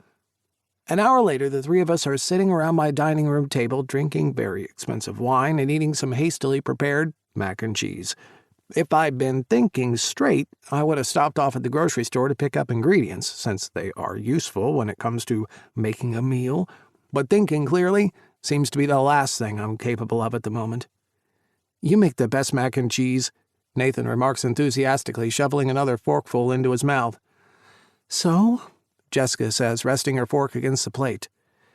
How are you doing, Gus? I mean, really doing. I couldn't help but notice you were surprised to see us. Oh, yeah, well. My voice trails off as I try to find words that explain how much of an asshole I am for forgetting the anniversary of my partner's death. Thankfully, Jessica steps in. When was it? She turns to Nathan. 3 years ago. He answers her, immediately knowing what she's about to say. I love it when people have been together for such a long time that they're able to do that, know what their partner is about to say without them actually having to say it. 3 years ago? Jessica faces me again. I completely forgot about the date, too. I was busy with work, Michael was in his final year of high school and dealing with some stuff, I had a few health issues going on. It just plain old slipped out of my mind. If Nathan hadn't reminded me, we wouldn't have come down. My stomach is still in knots, but I appreciate what she's saying and how she's trying to make me feel better. I feel bad, I confess to them. Guilty. Jessica nods, and Nathan stops eating. That's perfectly understandable, she says in her soft voice. But it's okay to forget the day. It happens. The important thing is we will never forget him. He'll always be in here. She taps at her chest, and I nod, a lone tear sliding down my cheek. Gus, is something else wrong? Nathan asks. I push my plate away and take a big, long gulp of wine. My eyes dart between them. They're not my best friends in the world, but Jessica and Andrew were besties. So together, with me and Nathan, the four of us spend a lot of time together, pretty much our entire 20s. I like them both a lot. We're united by a bond of grief. So maybe that's why I decide it's a good idea to spill my heart out to them. My life is a mess, I declare with a huge sigh. When I don't say anything for a while, Jessica prompts, Is it the Marco thing? I shake my head, then nod, then shake it again. A rock, a sharp, jagged-edged rock, is slowly making its way up my stomach to my chest and scraping its way through my throat.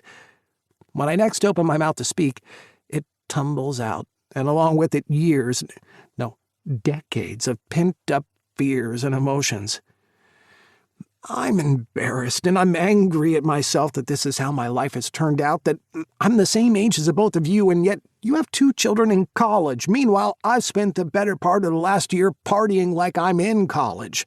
You shouldn't feel bad about that, Nathan says more sharply than I think I've ever heard him speak.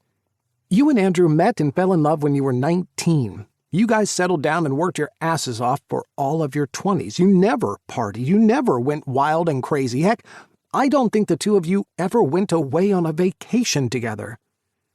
It was hard enough to get you guys to come over for dinner once in a while, Jessica mentions with a wistful look in her eyes. I smile, transported to a time when it was the 4 of us, crowded around the small table in Jessica and Nathan's tiny apartment, usually eating mac and cheese of all meals. But then reality comes barreling into me again. I don't know whether it's seeing these guys again or it being the anniversary of Andrew's death tomorrow and the fact that it had completely slipped my mind, but it's like all the stuff I thought I'd gotten a handle on whooshes up inside me in a tide of grief and confusion. The truth is, I want what Jessica and Nathan have. A long-term marriage, almost grown kids, a lifetime of memories behind them and a lifetime in front of them. Suddenly, the feeling of failure and inadequacy that I'd shoved under the rug, that I thought I convinced myself I was okay about has been exposed. I'm feeling insecure, stupid, deflated. My life really is on the wrong track. I continue bullet pointing the shit show that my life is. I don't have a husband, I don't have children, I don't even have a real boyfriend, just a fake sort of somewhere in between boyfriend. Wait, what? Jessica asks, and Nathan leans forward. How does someone have a fake boyfriend? My shoulders slump.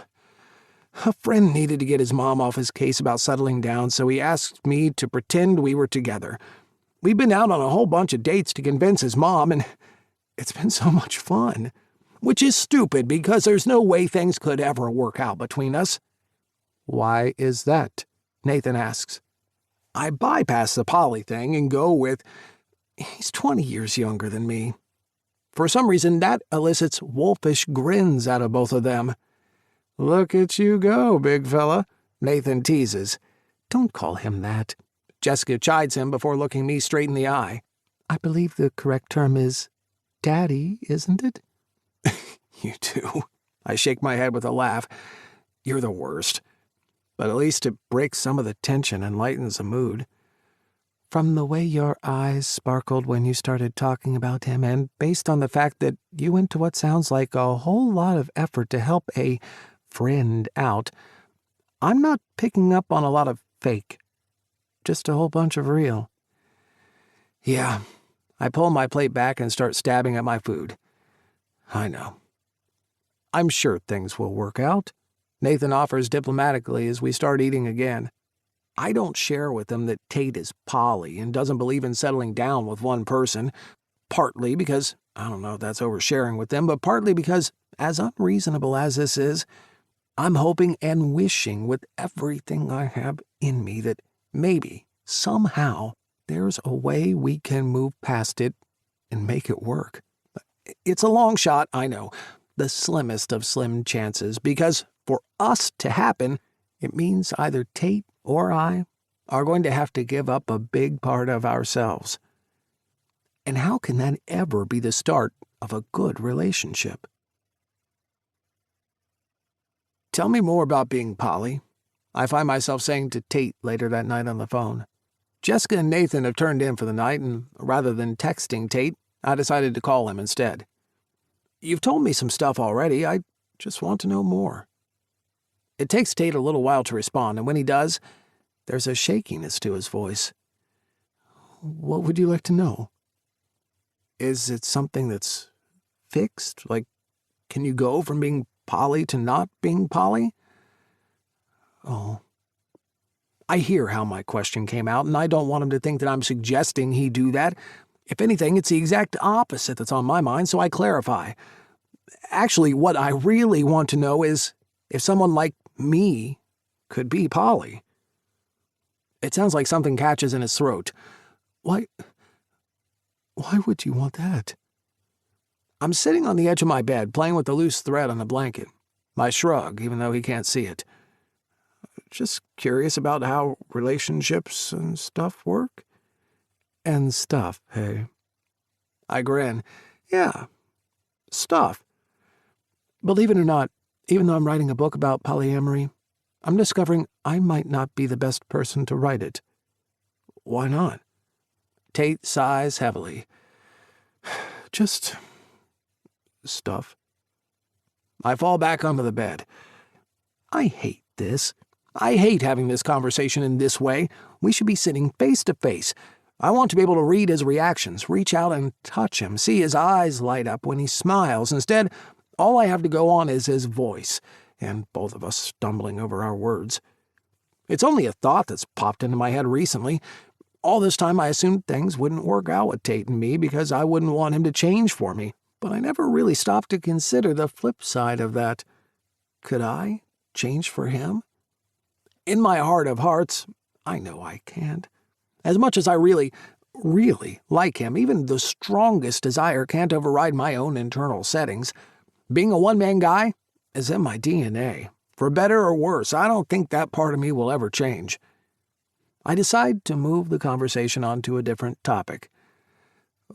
How's it going with your editor? Over text these past few days, Tate has been alluding to having a hard time gelling with her, so I'm hoping things improve today. Next question, he answers. Okay, clearly not. I hear sounds of muffled chatter and someone's high-pitched laughter in the background. Where are you? This stupid thing. God, we're both terrible with words tonight. I assume it's some publisher-related event and don't ask anything more. He sounds tired and I'm beat myself. I let out a yawn. I should, probably let you go. I don't mean to keep you, I say, rubbing my eyes. Okay, I'm glad you called. I've been missing you. I prop myself onto my elbows. I've been missing you too. When do you get back? Tomorrow. That's the anniversary of Andrew's death. I'll spend the day with Jessica and Nathan, but they said they need to get back to Richmond tomorrow night. Want to come over in the evening? I suggest. I leave out so that we can talk, because I think it's more than implied. Yes. Tate's reply is instant, almost a little breathless. Great. I'll see you then. Cool. Hey, Gus? Yeah? I can hear how hard he swallows through the phone. I still really like you. I still really like you too. There's a niggling twinge in my chest at all of the unspokenness between us, but I let it go. We'll see each other tomorrow, and once we're together, we're going to sit down and properly talk about things. Even the parts we're both skirting around. Actually, especially those parts. Good night. Good night, Tate. We hang up, but my thoughts linger on him. We really do need to talk. I'm not going to lie and say that it's not scary, because it is. It's hard being vulnerable and sharing your deepest desires with someone else. But we both have to be upfront about what we need and what we can bring to any possible relationship between us. I know I have to get what I'm thinking and feeling and wanting off my chest before I fall even deeper for the guy. I guess there's nothing left to do but sit down, talk, and let the cards fall where they may. 20. Tate. The back of my head lands with a heavy thud against the brick wall. The last few days haven't exactly gone smoothly, and the last place I want to be is some underground top-secret society club where anything goes. But since my publisher is already pissed at me, I didn't want to risk getting them any more offside. Gus's voice from our conversation still echoes in my head. I didn't want to say goodbye. I wanted to tell him something more. My brain froze, though, and I couldn't recover in time. But we'll speak tomorrow once I'm back. I'm sure of it. One way or another, we need to figure out what we're going to do about this thing going on between us. I think being back here in New York has been made more difficult because of all the memories I have of the last time I was here. With him, sharing a room, going on a series of surprising dates that blew me away way more than I ever thought traditional dates could, just being with him. God, why do I want him, and only him, so much? He's the first person I've ever met that's made me feel anything remotely like this, like he could be enough. More than enough, actually. More than anything and everything I've ever dreamed of, all in the one person. I flick my phone back into my pocket and head toward the bar. I keep an eye out for my publisher, Dean. He says he and his wife come here often. It's their only refuge where they can meet other people to explore ethical non-monogamy with. I think he invited me out of pity more than anything else. It's a little pathetic to self-describe as a poly prince and not really have much to say on the topic. I'm not sure if I can call it writer's block, since I'm not a published author yet. And at the rate I'm going, I probably never will be.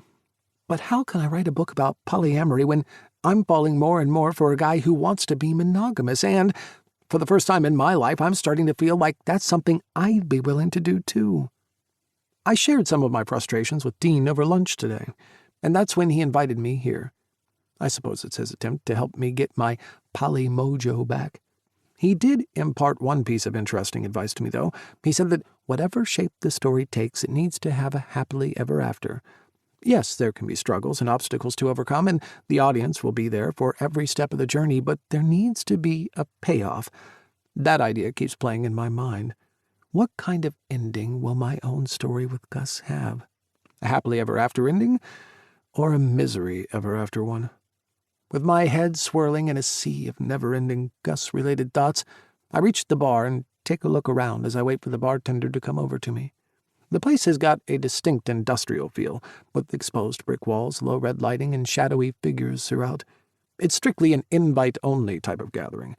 The only rule, Dean told me, is that there are no rules. It's a judgment-free, anything-goes type of place because, well, anything goes, with clearly communicated boundaries and consent established, of course. Sex doesn't take place here, but it does allow for like-minded people of all persuasions to meet and mingle before flittering off to wherever the New York night takes them. The bartender comes over and I order a soda, propping myself against the bar, taking the scene in. The last thing I feel like doing is meeting or mingling with anyone here, but maybe I should. What if being with Gus has clouded me to who I really am? Someone who believes that love shouldn't be limited to one person, that it's actually impossible to get everything you need from just one person. Would there be anything wrong with me exploring? Objectively, I know the answer to that question is no. There'd be nothing wrong if I spoke to people. Heck, there'd technically be no issue if I picked someone up and we went back to my hotel room for a night of casual fun. But being objective and technical about things isn't what I'm wanting right now. Gus and I aren't together, I'm aware of that, so it wouldn't be cheating if I did something with someone else, but for whatever reason, I just don't want to. I have literally zero desire for anyone other than him. Where is the pull that would have been alive in me even just a few short months ago to socialize with my tribe? Oh, I know where. It's back in Brookhaven with Gus. And honestly, that's a little confusing. While my feelings for Gus are strong and clear, being poly is a part of my identity. It's who I am, who I've been for a long time. What's spinning me out isn't how I feel for Gus, but that having those feelings for Gus means I have to leave a big part of me behind. Life's a funny thing. You think you have it all figured out, then boom, you meet someone and they literally get you looking at life, love, everything completely differently. Suddenly, the idea of Mom getting married 7 times doesn't strike me as ridiculous as it once did. She's chasing that feeling. The same feeling I have for Gus. She's just never been lucky enough to find someone worthy of giving those feelings to. Me, though? I've hit the freaking jackpot. Maybe I've segmented relationships and feelings for people as a defense mechanism. Seeing Mom put her faith in man after man after man only to be let down, betrayed, and disappointed time and again, that's soul-destroying. I never wanted that to happen to me. I never wanted to give one person that much power, putting all of my emotional eggs in one basket, or one bastard who could trample all over my heart. I'm not saying that's the only or even the main appeal of polyamory for me, because it isn't. There are so many aspects of it that align and fit so right within me, but if I'm being honest, if I'm really facing my own shit, I have been holding on to a fear of love with just one person for most of my life. Until now. Whoa. I finish off my soda with a noisy slurp through my straw, and that's when it happens. Music has been playing in the background the whole time I've been here, but I haven't really been paying much attention to it. But this song reverberates through my entire body. I don't remember what it's called, but it's the same Pet Shop Boys song Gus and I danced to the night I stepped in as Noah's stand-in wingman. I have to get out of here. 6 months ago, this place would have been my idea of paradise. Tonight, I'm finding it does nothing for me. That's not a judgment on anyone who is here. It's more a reflection on me. I've changed. As I scurry toward the exit, the music still playing all around me, I think about the question Gus asked me during our call, implying that he's thinking about changing his stance on monogamy. Is he doing that for me because he thinks that the only way we could be together is if he changes and becomes poly too? I smile and shake my head at the same time. Gus couldn't be poly any more than he could shape-shift and become Taylor Swift. It's physically impossible.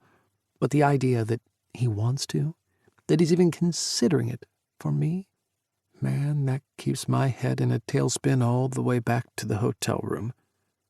I plug my phone in to charge overnight, but before I go to sleep, I send a message. It's after 1 a.m, so I don't expect a reply. I need to get it off my chest, though. Can't wait to see you when I get back. XO. Gus and I are going to talk.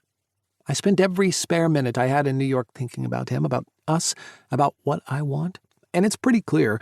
I want to tell Gus that I'm willing— no, wait, that's the wrong word. I'm keen to try monogamy. It's taken me a while to get to this point, to truly accept what I want and, at the same time, not feel like it's a judgment or betrayal to the poly side of myself. I'm proud of having explored polyamory, of having the courage to swim against the tide and live my life on my own terms, and that's precisely what I'm doing now. Pivoting, adapting, changing, living my life for me. Because there's something that's just so fucking perfect about the thought of Gus and me, only Gus and me. Guess it's time for me to follow my own damn advice and follow the feeling. But there's something else that needs to happen before I say all of that to Gus, and no, I don't mean sex. Although, if things go as planned, there will be a round, or several, of that afterward. I'm back home in Brookhaven and making sure I have everything I need to make this little plan of mine come together. Call it divine inspiration or extreme stupidity, because it's definitely one or the other. Microphone? Check. Boom box? Check. Dignity in the gutter? Groan. But check. Taking a big breath, it looks like I'm all set. I lug the stuff out of my loft and into the trunk of my car. It's about a 15-minute drive to Gus's place, and I'm nervous. My fingers tap restlessly against the wheel, and my heart's beating all over the place. My throat constricts at the very thought of what I'm planning on doing. But what's a grand romantic gesture without some degree of public humiliation? I pull up in front of Gus's place. The lights are on inside, so I go about setting things up quietly in his front lawn so that he doesn't notice me before everything is in place. Once I get everything just right, I take a few deep breaths, willing myself to calm down. I might hate singing in front of a bunch of strangers with a passion, but I'm prepared to do it in front of him, and possibly his entire neighborhood. It's stupid and silly, but with the Pet Shop Boys song I've specifically chosen for the occasion, I hope he'll like it. With one final deep exhalation, I press play on the boombox and start singing. Hopefully the front door will swing open soon enough, and in the torturous sounds coming out of my mouth, I studied the lyrics on the flight home, but my voice sounds worse than the contestants they reject on those god-awful reality singing shows. I sing, and keep singing through the first chorus. Then the second, and the whole time Gus's door remains stubbornly closed. He has to be hearing this. A car slows down, and the people inside gawk at me as they drive by, and I can see the curtains fluttering over at his neighbor's place, so it's a little weird that Gus isn't responding. I reached the end of the song, never expecting to have had to sing the whole damn thing. What's worse is that I'm still alone. No sign of Gus. No getting scooped up into his arms, no welcome home kisses greeting me as he carries me inside. Basically, not what Hollywood sold me my entire life, even though I'm smart enough to know better. A little disillusioned with the limp ending to what I thought would be an epic gesture, I do the only thing I can think of. I start packing the gear up. As I'm curling the microphone cables around my arm, I feel my phone vibrating in my pocket. I fish it out and see I've missed 7 calls from Hayes. I quickly dial him back, and he picks up on the first ring.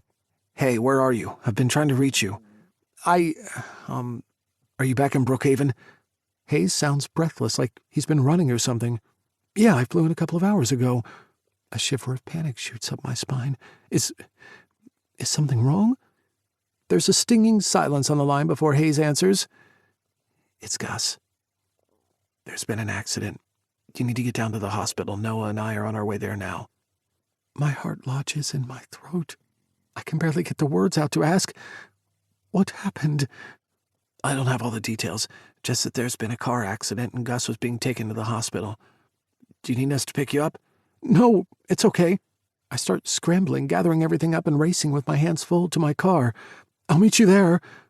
With my heartbeat throbbing out the sides of my head and my thoughts splintering into all sorts of worst-case scenarios, I hightail it out of there and speed off, headed to the hospital. 21. Gus. The three of us are early risers, so by the time Jessica and Nathan come downstairs, I've already brewed a fresh pot of coffee, and I'm a couple of minutes away from serving up some scrambled eggs. It's a simple meal, and we eat it in silence, the heaviness of the day weighing on each of us. The cemetery where Andrew is buried isn't too far, and the drive there is mostly a quiet one, save for Nathan making some idle chit-chat about how Brookhaven seems to have stayed pretty much exactly the same over the years. That brings a faint smile to my lips and an odd sense of comfort. With the world changing so much these days, it's comforting to think that some things stay the same. We stop to buy flowers on the way. Once we get to the cemetery, we commence the short walk to Andrew's gravesite. It's a walk the three of us have shared every year since he died. I remember the first few years were unbearable.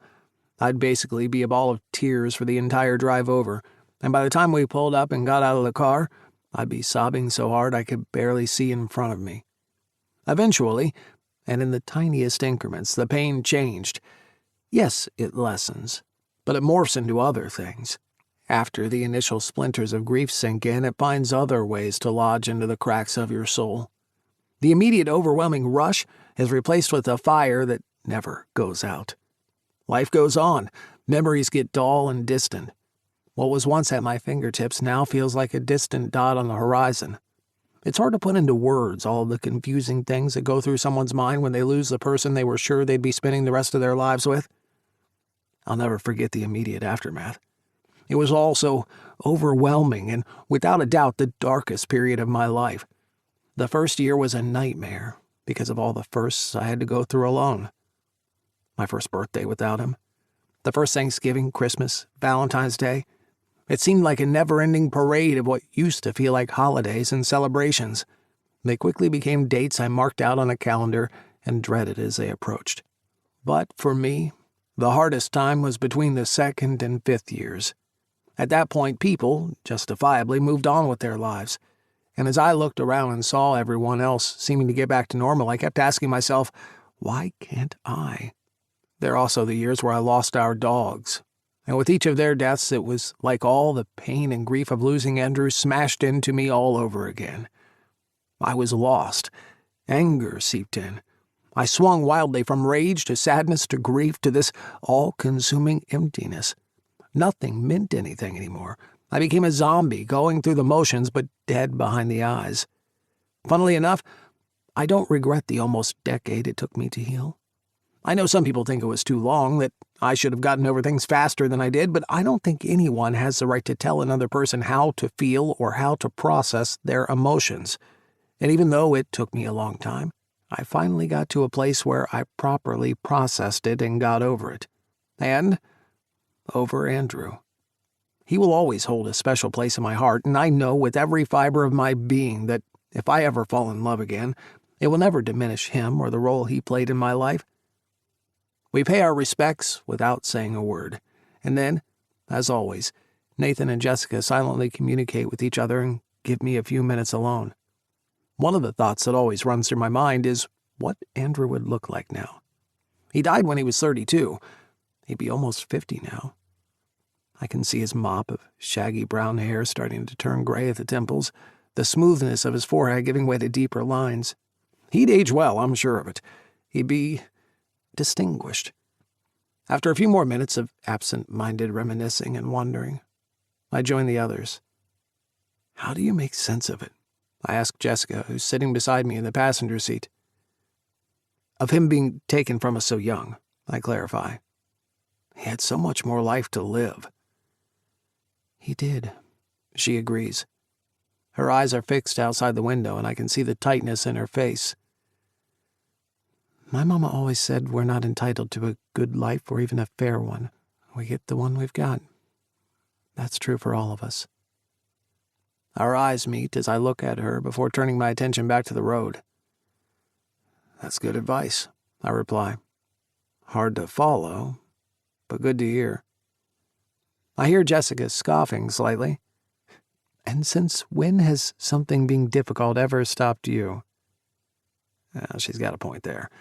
I've always believed that with hard work, discipline, and determination I can achieve anything, I may not be a multimillionaire, but I do spend my life doing what I love, working with people who I adore and who share my passion to make life a little better for our animal friends. I hope it's not out of place for me to say anything, Jessica broaches cautiously. but Andrew was my best friend. I saw how much he loved you with every ounce of his being, and I know for a fact that he'd want you to be happy.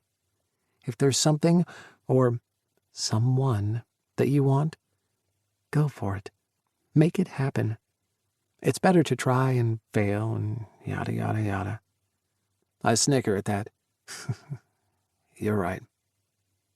And believe me, I intend to. As soon as Tate gets back tonight, he and I are going to hash things out until we get a clear picture of what each of us wants, and whether there's even the remotest possibility to make it happen. I glance back at Nathan to check in on him. What I'm met with is widened eyes and a look of horror splashed across his face. He yells out, "Gus, look out!" The panicked cry jolts my head around. I hear a thunderous cracking sound like something big and heavy is broken and is falling down. It's close, that's all I know, but I don't immediately see anything. I slam on the brakes. Jessica's piercing scream fills the air, and then everything fades to black. There are wake-up calls, and then there are motherfucking wake-up calls. And a cherry bark oak tree falling less than 100 feet in front of the car you're driving is one ginormous wake-up call. Thankfully, I managed to slam the brakes in time and steer the car to a screeching halt less than 10 feet away from where the tree fell down across the road. Jessica was fine, and Nathan only suffered some minor bruising on his right arm. Still, someone must have called the paramedics, and that's how I ended up in a hospital room surrounded by my friends, all with concerned looks on their faces.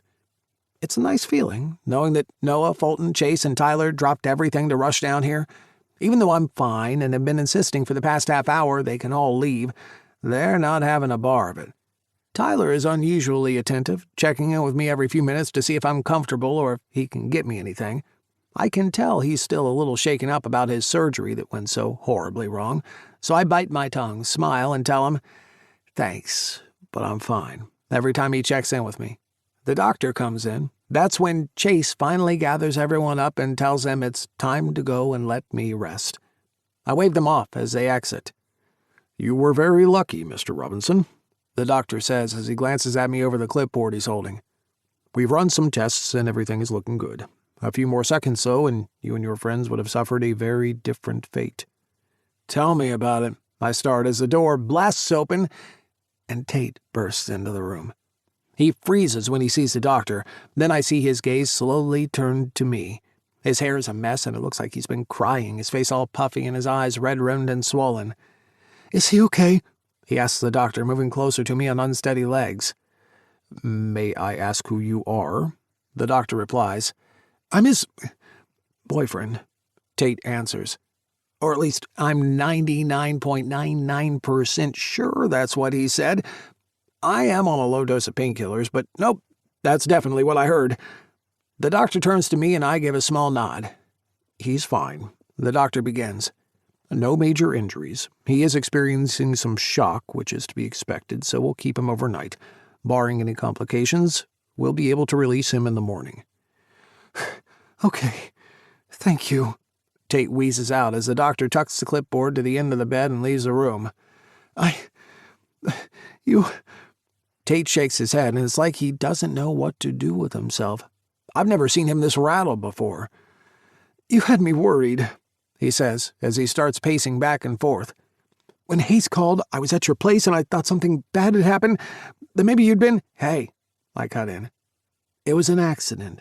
A minor one, in the scheme of things. I'm really all right." He stops to take me in, runs a hand through his hair before continuing to waltz up and down by the side of my bed. I couldn't." Words continue to fall out of him, but he doesn't seem capable of completing a single one of his thoughts. After a few moments, something he said clicks in my brain. "You were at my house?" I remember making plans for us to meet tonight, but we hadn't said where or even set a time. "Yeah, I wanted to surprise you." I frowned, sitting up a little taller. I pat the side of the bed and gesture with my head for him to sit down next to me. He takes a few breaths and then staggers over to me. I reach for his hand and take it in mine. I can feel the tremble rattling through his fingers. What was the surprise? Tate shakes his head as he pushes to his feet and takes a few steps away from me. He's facing the wall, so I can't see what his face is doing, but I can hear him inhaling and exhaling sharply, loudly. It's the only sound in the room. Right as I'm about to say something, Tate says, "I'm going to do this properly one day. The do-over will be better, I promise. This is just the rehearsal." I have no idea what he's talking about, but then he spins around, his palm balled into a fist in front of his mouth like a microphone. His eyes are closed and he's swaying from side to side. Quietly at first, he begins singing. I recognize the song instantly. It's Always on My Mind by the Pet Shop Boys. It's a song we danced to when Tate subbed in for Noah as my wingman. Another memory hits me as he reaches the chorus and his voice gets a little louder. Tate telling me he hates karaoke, how he hates singing in general, so him doing this is pretty damn major. I can feel tears welling, threatening to spill over. His eyes remain closed, but he knows all the words. His voice is off-key, and to anyone else I'm sure it would sound terrible. To me, it's the most beautiful thing I've ever heard. He drops off after the second chorus, his eyes flickering open. He's keeping his gaze dropped to the ground, and he's standing way too far from me. Tate. He snaps his head up. Our eyes meet. I wave him toward me. When he gets close enough, I grab his wrist and give it a tug. He falls on top of me. "Wait, I don't want to hurt you," he protests. I wrap my arms around his neck, and with all the strength I have, I pull him in even closer. The tips of our noses touch. "You won't hurt me." There's a double meaning to my words, and we both hear it. He swallows so hard it practically bounces off the walls. "Hurting you is the last thing I want to do." "I know it is." I close my eyes, unsure of what to say next, what to do next. All I know is that I'm not the type of guy who needs more than one wake-up call. The doctor was right. If we'd been 5 seconds faster driving down that road, that tree would have toppled onto us and killed us instantly, just like a similar tree killed Andrew all those years ago. Fuck, what are the chances of both of us going out in the exact same way? Jessica's words play on my mind. Life isn't good, and it isn't fair, but we only get one shot at it. And as I let the beauty of Tate's romantic act seep into my soul, I'm determined to find a way to make it work, because if I'm convinced of one thing, it's that what Tate and I have is real and worth fighting for. 22. Tate. "Knock, knock," I say, pushing the half-open door to Gus's bedroom further ajar with my hip. He sits up, resting higher against the headboard, looking at the tray I'm carrying. "Something smells good," he says, a smile lifting his lips. "And I'm guessing the food's not bad either." Glad to see your sense of humor is returning. I place the tray under the bed. It's the kind that has small legs on each side so they can be propped up on the bed while he eats. "For the millionth time, I am fine. You can stop fussing over me. I don't need a nurse." He throws a heated look my way. Not that I mind. I smile. "Would you like it if I wore a more traditional nurse's outfit?" His tongue practically falls out of his mouth. Yes, I didn't realize that was an option." "Well, play your cards right, mister, and who knows what I'll be wearing tomorrow." Too bad the food tray is covering Gus's groin, because I'd be willing to put money on him tinting the sheets right about now. "This looks amazing." Gus eyes the food appreciatively. "Made it myself," I say with a dramatic hand flourish. His eyes narrow. "Really?" "Of course. It's just that by made, I mean placed the order on my phone and had it delivered. But I did, however, put it onto a plate all by myself." "Right." Gus throws his head back. The deep chuckle that emanates from him warms my chest. "Good to know you can order bacon and eggs these days." "Eat," I say, sitting down at the end of the bed. He looks at me for a moment. "Thank you for looking after me." I wave it off. "Are you kidding me? There was no question I would. You looked after Mom like a champion after her botched facelift. You took me on 2 incredible dates in New York, 11 here in Brookhaven." Gus mutters something under his breath that sounds like, "Should have been 18. I reach forward and rub the top of his foot through the comforter. I'm just glad you're okay. Now eat, mister. I didn't slave away walking all the way from the kitchen to the front door and then back to the kitchen for your food to get cold." Gus keeps looking at me for a moment longer before he picks up his knife and fork and digs in. I'm happy just sitting here and watching him. I don't think I'll ever forget the panic I felt as I rushed to the hospital. Hayes didn't know what the deal was. The information he had given me was scant, so of course my mind played out all the worst-case scenarios. It didn't help that I've been reading a philosophy book about Stoicism. The previous night I'd just finished the chapter about imagining all possible scenarios as a way of gaining control over a situation. It sounds counterintuitive, but it's quite an interesting approach. While I see the tactic might have some value when it comes to things such as stress or mild anxiety disorders, it was flat out the wrong approach to take when you were worried out of your mind that someone you really cared about was hurt and you had no idea how badly or even if... Nope, I can't even go there. Thankfully, I don't have to. It was a close call, but the doctor was right. Neither Gus nor his 2 friends had sustained any serious injuries. His friends had left to go back to Richmond this morning, and I insisted that I move back in and look after Gus. Like he has told me about 1,000,000 times, he doesn't need any help. Nothing was broken or even fractured. The doctor just advised taking it easy for a few days. I'm sure Gus would be fine on his own, but yeah, there was no way on earth I was letting him be by himself. I might not be able to do much in terms of useful stuff like cooking, but hey, I can give it my best shot. The conversation remains light until Gus slows down his chewing. I can tell something's on his mind, so I wait, slightly on edge, until he starts talking. "So, boyfriends, eh?" Instantly I know he's referring to me blurting that out to the doctor at the hospital 2 days ago. My cheeks flame, and the back of my neck just got very itchy. "Yeah, sorry about that. I just kind of went a bit crazy, I guess." "Is that what you want?"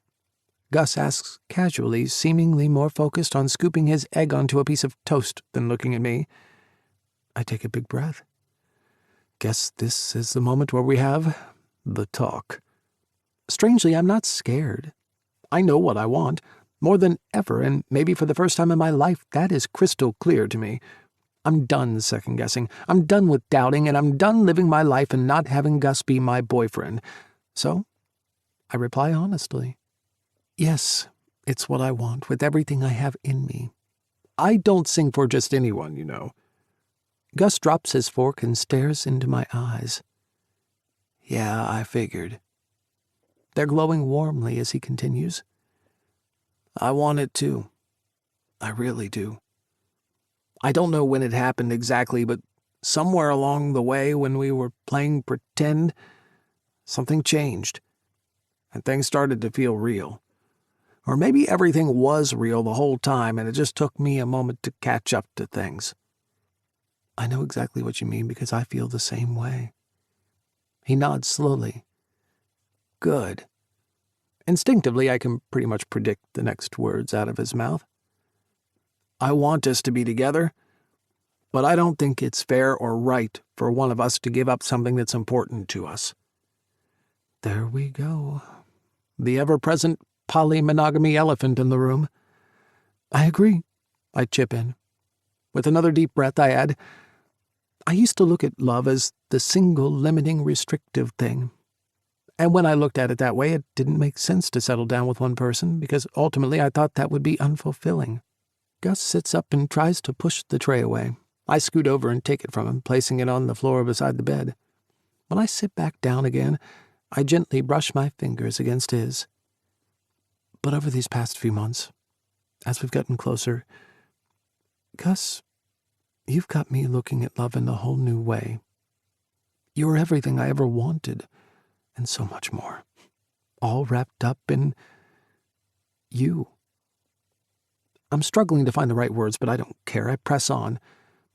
When you're happy, it's like everything is made of sunshine. When you're heartbroken, it's the end of the world. You're so multifaceted, a walking mass of contradictions, and yet you make perfect sense all at the same time. You've made me see that love can be that too. It can be big and complex and beautiful and multidimensional. Is any of this making sense, or am I just rambling? It makes perfect sense.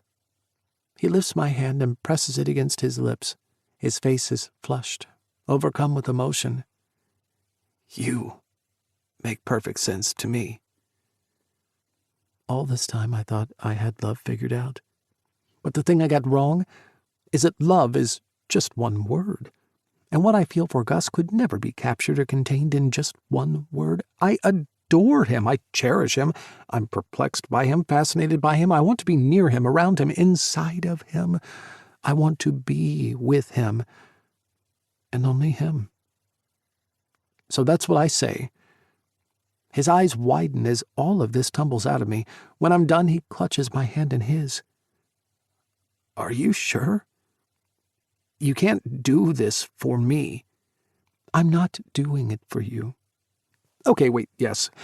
I'm doing it because I have feelings for you, but I'm also following those feelings, and they're taking me to this place. I'm proud of being poly, just like I'm proud of myself that I recognize that something is changing inside of me. I want to be monogamous. With you. Gus's mouth opens, but no words come out. This happens a few times.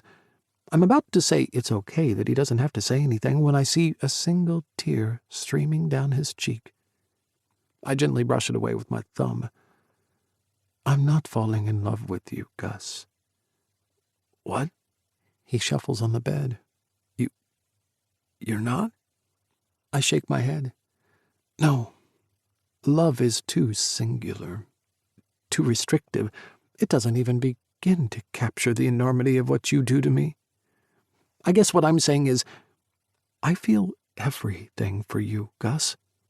Because with you I get to experience it all.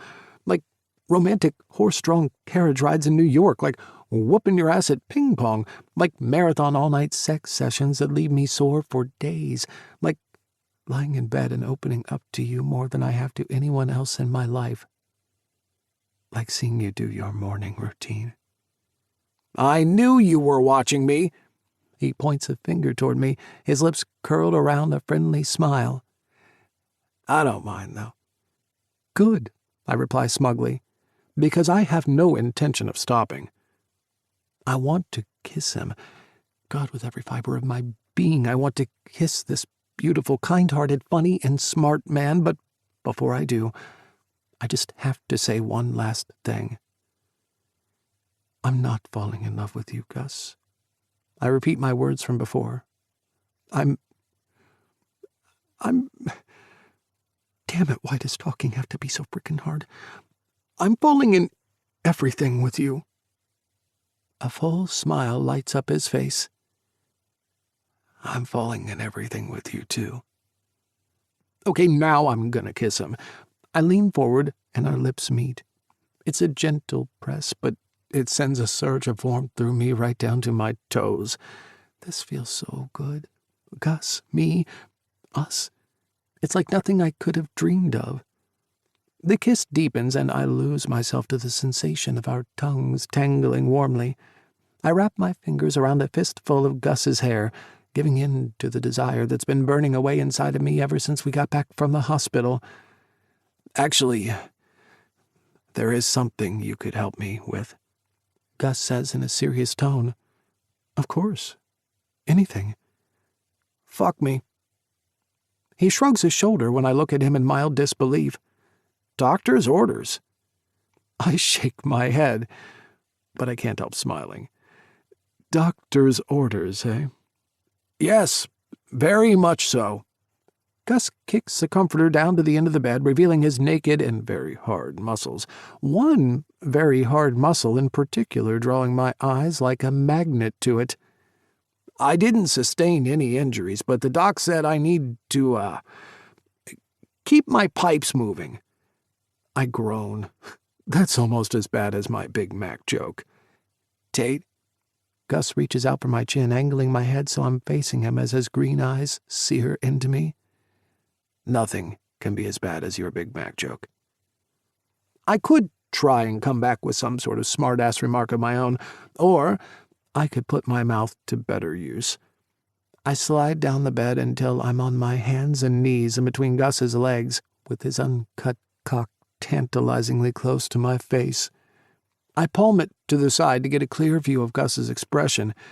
I can see the anticipation washing over him. I swipe my tongue down the underside of his shaft, starting at the base and making my way to the head. With my fingers, I bunched the foreskin up over his sensitive head before slipping my tongue into it, flicking it with tiny strokes. Gus lets out a filthy moan, his fingers landing in my hair, tugging on it with a delicious, "You like this?" I continue flicking his foreskin. "Or do you want me to stop?" "Never." It comes out as a weird, strangled-sounding bark. "Don't ever stop that." So I keep going. I've never been with an uncut guy before, and that's been my loss, because foreskin play is the hottest thing ever. I remember once writing an article about how men with foreskins feel about their dicks. One commonality stuck out. All the men I interviewed spoke of how sensitive the area is, and it's true. The foreskin is packed with nerve endings, which explains why Gus is writhing and moaning at every move and lick I make. It's great for me, too. I love being able to concentrate on just one area of his body and hear as it elicits a series of deep guttural sounds from the back of his throat. I bring my thumb up, working it in gentle circles around the crown. I then squeeze the foreskin, bringing it down and over the tip of his cock, and roll it in between my lips. Gus's head sinks back even further into the pillows. "Oh, yes, yes, yes." Gus has got a lot of hood, so I treat it to the softest, gentlest in between my lips nibbles, being super careful not to clamp down too hard. I deliberately and very carefully pull the foreskin over the head before stretching it back. I do this over and over and over again. It's driving Gus wild, and it's got me harder than I've ever been, too. I swirl my tongue around his swollen head, lapping at the pre-cum he's producing. It mixes with my saliva, creating a smell and a taste that is just so us. Maybe I should have been more specific." Gus's words pull me out of my newly discovered obsession with his foreskin, and I drag my eyes up to meet his. "Specific about what?" "The doctor's orders. He said that while oral sex may provide some mild pain relief, for best results and long-lasting pain relief, I really need to get my ass pounded." I burst out laughing. "This doctor of yours sounds like my kind of people." Gus lifts his feet off the bed. "What you were just doing was incredible, and I'd definitely like to schedule a Sunday where we spend the entire day naked in bed doing that, but, He brings his knees up to his chest. "Do you want to help me heal?" There's an undertone of something serious amongst all of Gus's playfulness. I run a hand through my hair, taking him in. He's lying in front of me, so exposed, so vulnerable, and all I want to do is be with him. Give him everything he wants and needs, the way he does the exact same thing for me. He produces a lube and an unwrapped condom from somewhere and hands it to me. His eyes are sparkling with a hint of mischief. "Here you go." "Thanks," I say, taking it from him and sheathing my cock in it. I coat my fingers with lube, spreading it liberally across my cock, as well as over Gus's entrance. I gently slide a finger in, his body taking me in with ease. I add an extra finger and close my eyes, enjoying the warmth and familiarity that's covering me like a blanket. "Need you now?" he whisper moans. I line myself up over his body, my cock in position near his hole. Before I enter him, he grabs my face and sends me an intense look. As much as I love the way Gus and I talk with words, the way we're able to communicate with our bodies, our kisses, our touch is beyond incredible. The way we're looking at each other now, it's different. Somehow it's bigger. And yeah, I guess it's because this is the first time we're going to make love as boyfriends. I ease my way into Gus's pliant body. God, it's like he was made for me. The way I fit against him, inside him, it's nothing short of perfect. His legs wrap around my waist, and it draws me in even deeper. I reach down, covering his mouth with mine, catching every whimper, every moan, every sigh that escapes his lips. He feels so good, and it's a feeling that's on the verge of being overwhelming. I float in and out of my body, melding with his, unable to see where I end and he starts.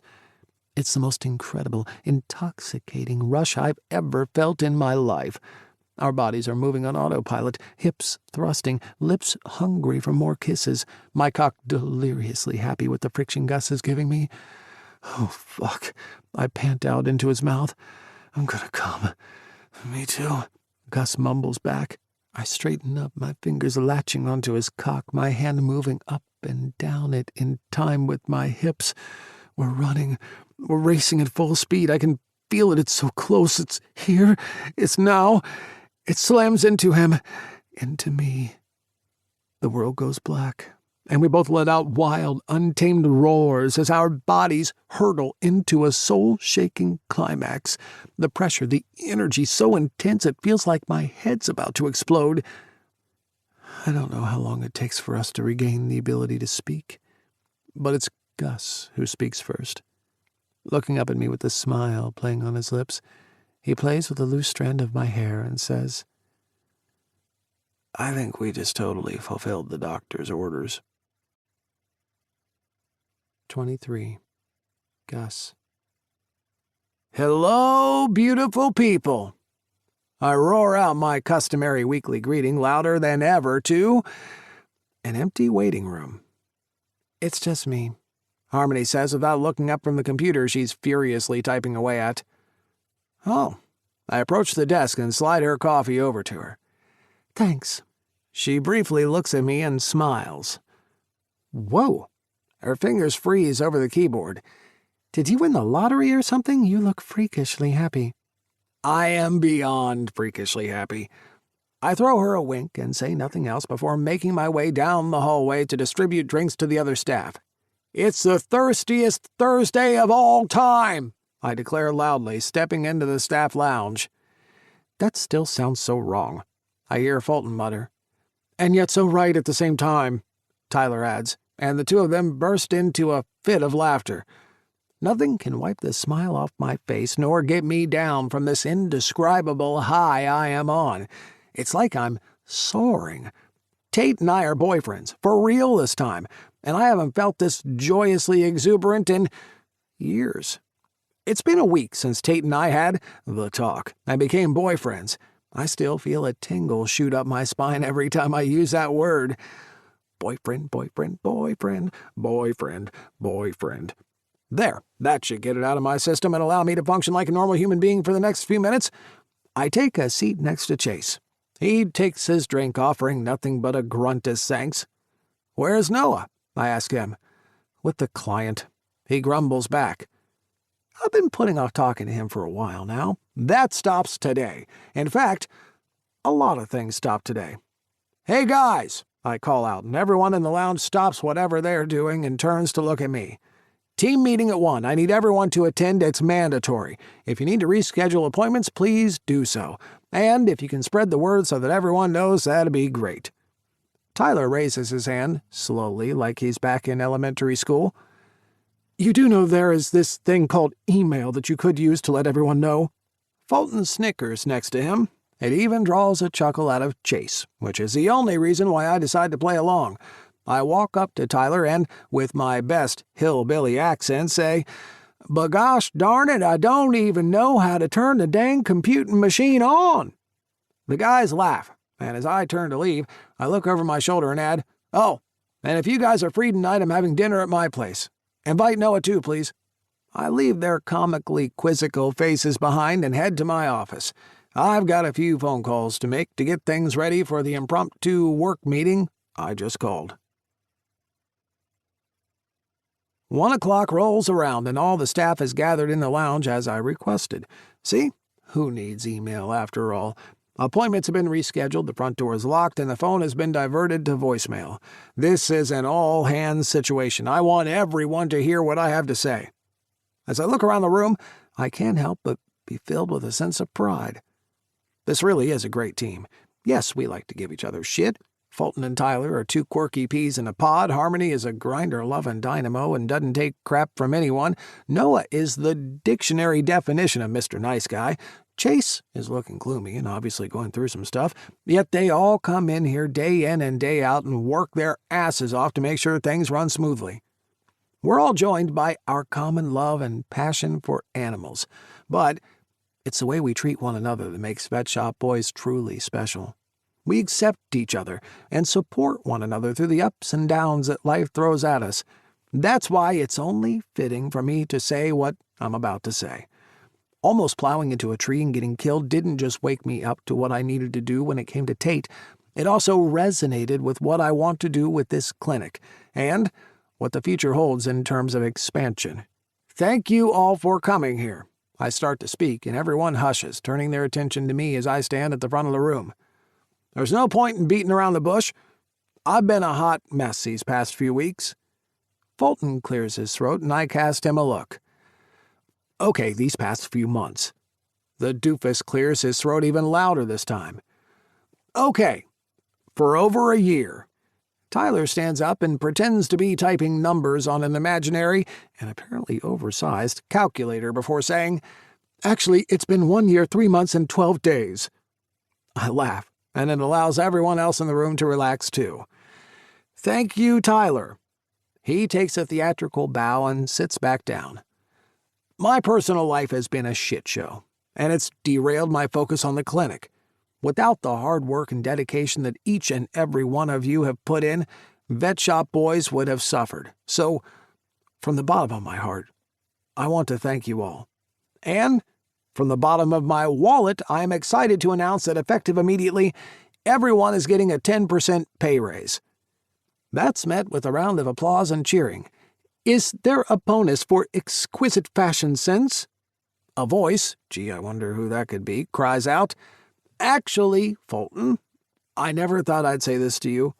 That's actually not a bad idea. I'll tell you what, feel free to wear whatever you like to work. This goes for everyone. Consider it a challenge. The brighter, the better. And for every compliment a client gives you for what you're wearing, I'll chip in $5. At the end of each month, I'll tally up all the money and donate it to Bishop's Animal Shelter. Now that manages to shut Fulton up. He covers his hand over his mouth for a moment, clearly touched by my gesture, before mouthing with watery eyes, Thank you.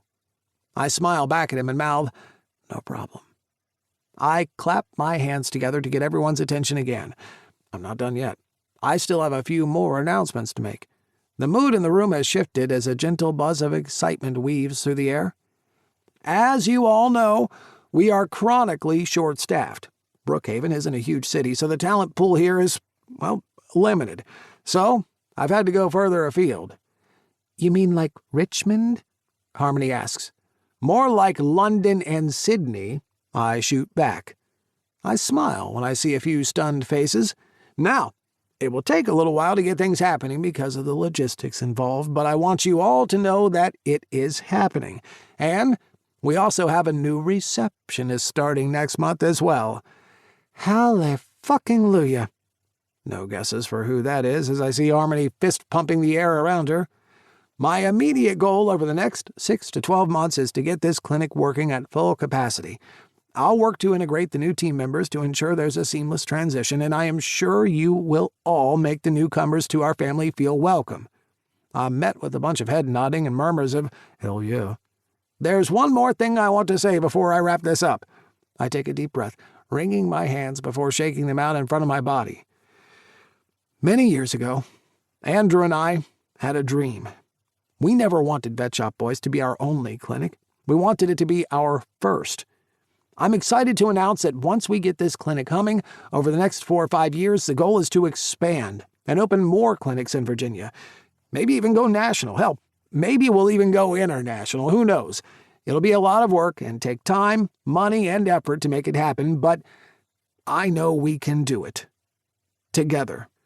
I pause to take a breath.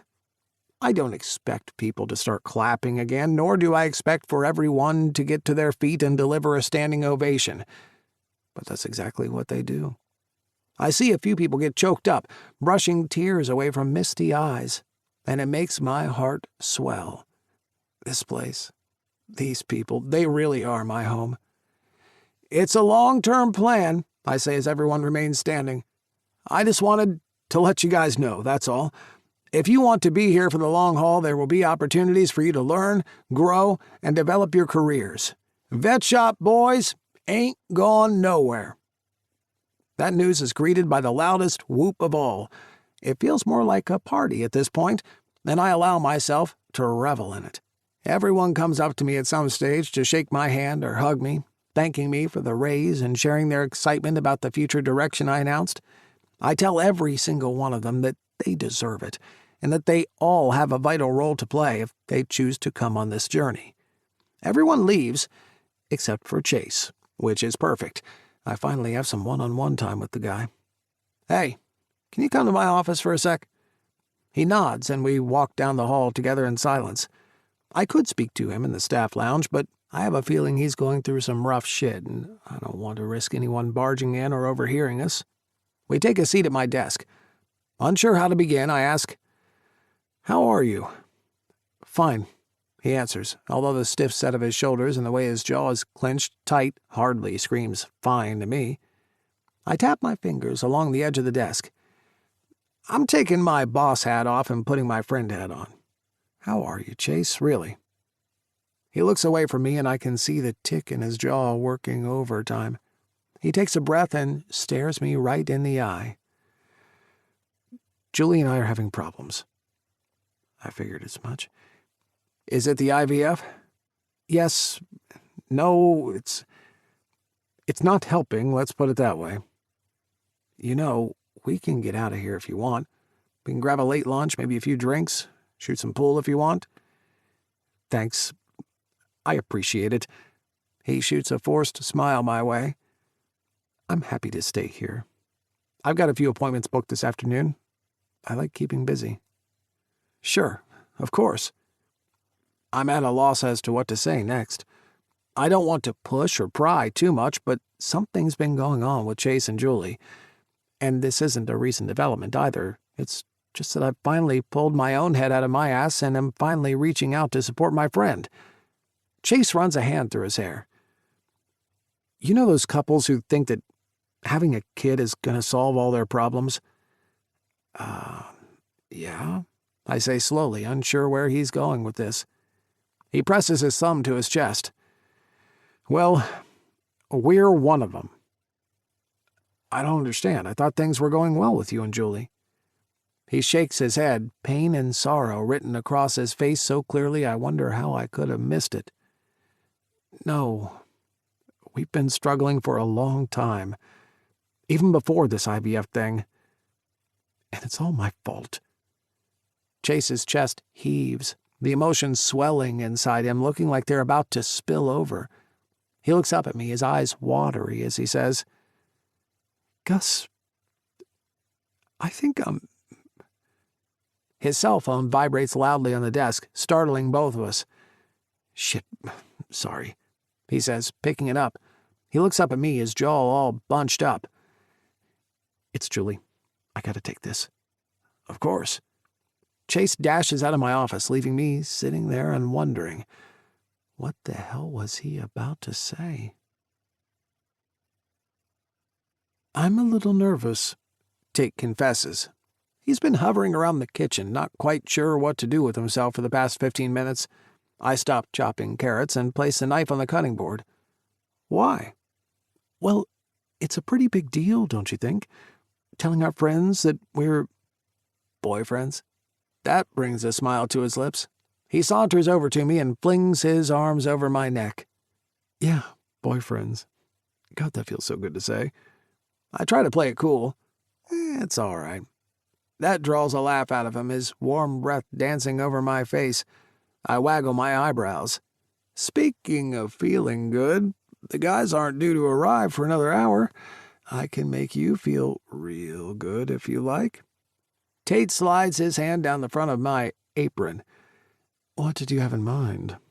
I shrug and reply casually, a quick and dirty fuck upstairs. Deal.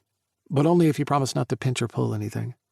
If we're talking about my lower back, deal. If we're talking about you, I make no such promise. Tate yanks my hand as we race upstairs. I'm obsessed with your foreskin, he tells me as we burst into the bedroom in a tornado of kisses. I am totally on board with supporting your obsession in any way I can, I huff back. And yeah, let's just say the next 30 minutes are spent in a very pleasurable way. Half an hour after that, we're showered and have made ourselves presentable for company. Noah, Hayes, Fulton, Bishop, and Chase have arrived, and we're sitting in the dining room enjoying the vegetarian lasagna I prepared earlier. So, you may be wondering why I invited you all here tonight, I say when there's a slight lull in the conversation. Not really, Fulton replies with his mouth full of food. Bishop discreetly slides a napkin over to him, which he takes and wipes the corners of his lips with. You want to tell us that you and Tate are a thing, right? Well, yeah, as a matter of fact, we are. You owe me $50, Chase says with a chuckle, looking at Fulton. Wait, you guys bet on when Tate and I would get together? I am shocked, Noah declares, shaking his head in disbelief. Oh, please. Fulton throws his napkin down and rolls his eyes at Noah. Don't play innocent. You're just pissed because you lost. Noah, you were in on this too? I expect it from these buffoons, but not from you. The look of guilt that flashes across his face is all the answer I need. Sorry, he mutters weakly as Hayes giggles and pecks a kiss to his cheek. I shake my head at the silliness of my friends. I love them, but man, they can be goofballs at times. Tate squeezes my hand under the table, and I immediately forget about everyone else. We share a smile. You okay? I ask quietly. He nods, and a slip of hair falls out across his face. I am. The rest of the evening passes by in a flash. Everyone had a good time, and I enjoyed seeing Noah and Fulton so happy with their partners. I had a pretty damn good time with mine, too. I can tell Chase is putting on a brave face. He showed up solo, as he's been doing so often lately. I don't get a chance to check in with him during the evening, so our conversation from earlier today still looms unresolved. I guess it'll have to be a story for another time. As I'm lying in bed and waiting for Tate to finish in the bathroom, I reflect on what a funny thing life is. We place all these expectations on ourselves. I'll do this by this age. I'll have this much stuff by this point in my life. And when we miss those markers, it makes us feel bad. And when we feel bad, in many cases, it stops us from getting back up and pursuing our dreams, regardless of our age or circumstances. That's what happened to me. After Andrew died, my life got suspended in a torrent of grief. I wasn't able to move on. But life moves on anyway. If you don't go with it, you get left behind. Then, after Marco, I retreated again, trapped by another form of inertia. This one hurt in new ways. It came with the added burden of being a certain age and not having certain things in my life sorted. And then Tate Whitlock walked into a bar one night to be my wingman. We talked, we danced, we had sex 5 times. I had no way of knowing at the time that he'd be the one. Actually, that's not entirely correct. I did have a way of knowing. I had a feeling, an inkling, a tiny sliver of hope that he reawakened within me. Tate encouraged me to follow the feeling, and I have. It's led me to him, to this us that he and I get to create on our own. The journey for us to get here has been a roller coaster for sure, and like any good amusement park ride, at the end of it, you're left smiling so hard your cheeks hurt, and you've shouted so much your throat is dry. You're left with a wind-swept exhilaration. And, as I wait for Tate to finish up in the shower, that's how I feel. Elated, joyous, excited about a bright future where I can do and achieve anything. Because, here's the thing I've come to realize. Life doesn't have to operate on a time frame. It happens how it happens. Sometimes it makes no sense. Sometimes it frustrates the living daylights out of you, and sometimes it surprises you in the most delightful, unexpected of ways that makes you want to throw your head to the sky and scream hallelujah. A smile spread slowly over my face. For the first time in God knows how many years, I've finally arrived at a place where I feel happy. 24. Tate. 2 months later. Tonight's the night. After countless sleepless nights typing so furiously I may quite possibly be on the verge of developing carpal tunnel, I did it. I finally did it. It clocked in at 348 pages. Not bad for my first book, right? Funnily enough, my writer's block vanished once Gus and I made things official, which is weird, but as I'm about to explain to the roomful of nearest and dearest who have flown into New York to share this special night with me, it actually makes total sense. Dean is wrapping up his introductory spiel, and as I wait by the sidelines, I feel Gus's hand pressed firmly against the small of my back. I lean into the touch, close my eyes for a second, and remind myself how lucky I am to have found him. You're going to be great. I feel his warm breath fan out across my face. I am so proud of you. Thank you. I prop myself even closer to him. I'm going to sound like a total sap, but I just can't get enough of Gus. He's everything I ever wanted and never thought I could find in just one person. To say that I'm totally blissed out would be an understatement. Dean finishes his speech and waves me over to the mic stand. We're in a mid-sized conference room for this, the unofficial pre-launch of the book. All the official stuff starts next week, but Dean and I thought it would be a good idea to hold a practice run.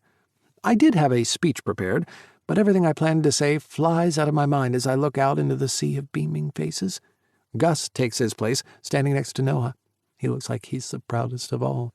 Don't get me wrong, Mom's here too, and I'm sure that she's proud of me as well. It's just that she had her Botox top up yesterday, so she's only capable of making the one oddly calm and slightly bemused expression at the moment. Thank you all for being here tonight. I can't tell you how much it means to me that you've come from all over the country to experience the unofficial, low-key launch of my book, The Polly Prince. That draws applause from everyone, and as I glance around, I see nothing but smiles on everyone's faces. Writing a book is hard. There's a reason why it remains an unfulfilled item on so many people's life bucket lists.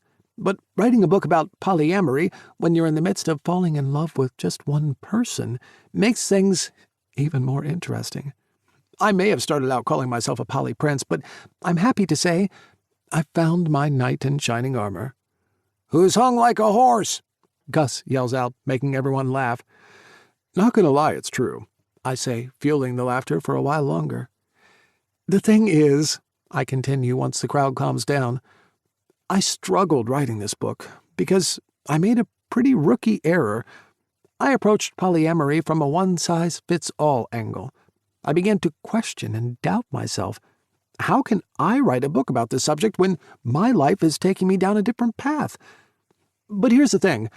Polyamory isn't just one thing. It's as unique and different as the people who pursue it in their lives. As humans, we grow and change and evolve. Being poly isn't about sticking to rules that are the opposite of monogamy. At its heart, it's about being open to the growth and change and evolution that we all experience. Whether you're poly or not, life is about learning and getting better and ultimately finding what makes you happy. I smile when I see everyone nodding along with me.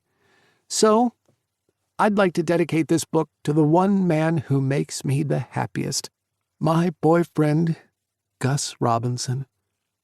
As everyone applauds, I make my way over to Gus and fall into his embrace. The heat from his body feels so good against me. It's tempting to just get out of here and head back to my hotel room, but people have made an effort to come this far. It would be rude to leave too early. Hayes and Noah approach.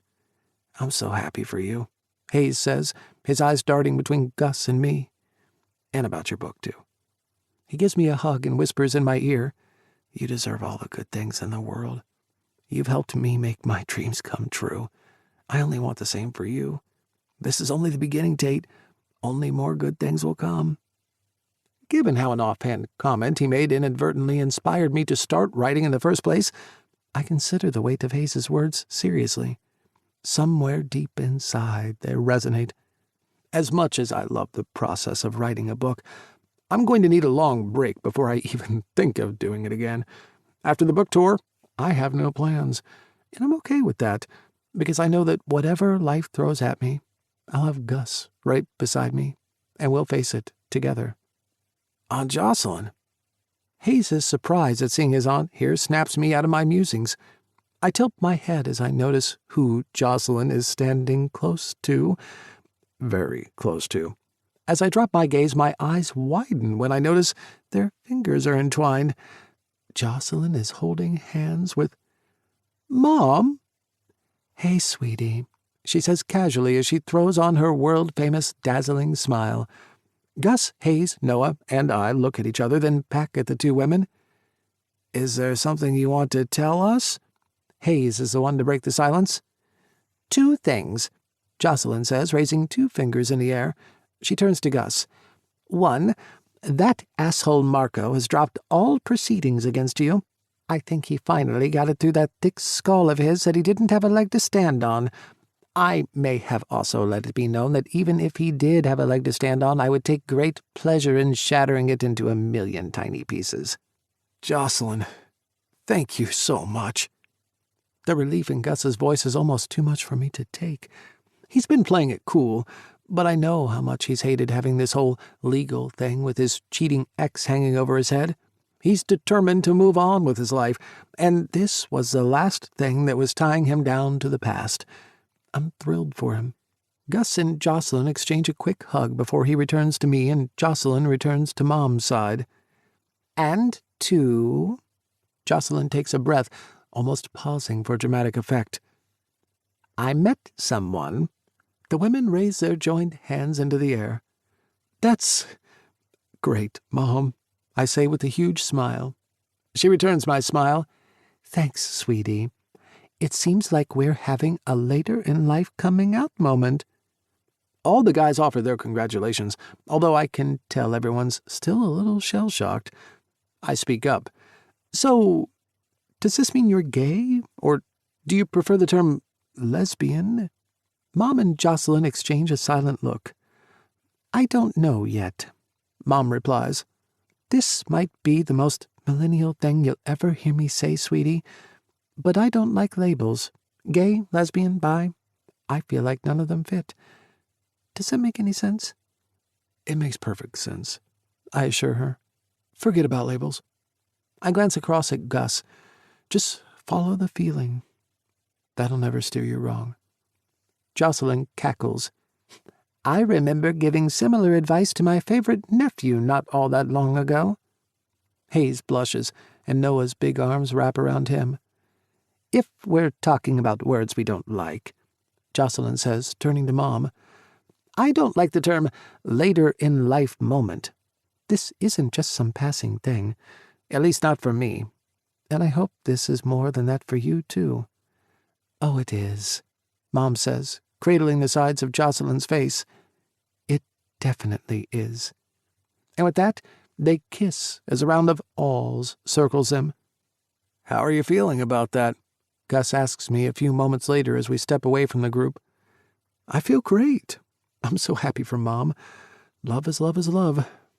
Gus pulls me in close. Amen to that.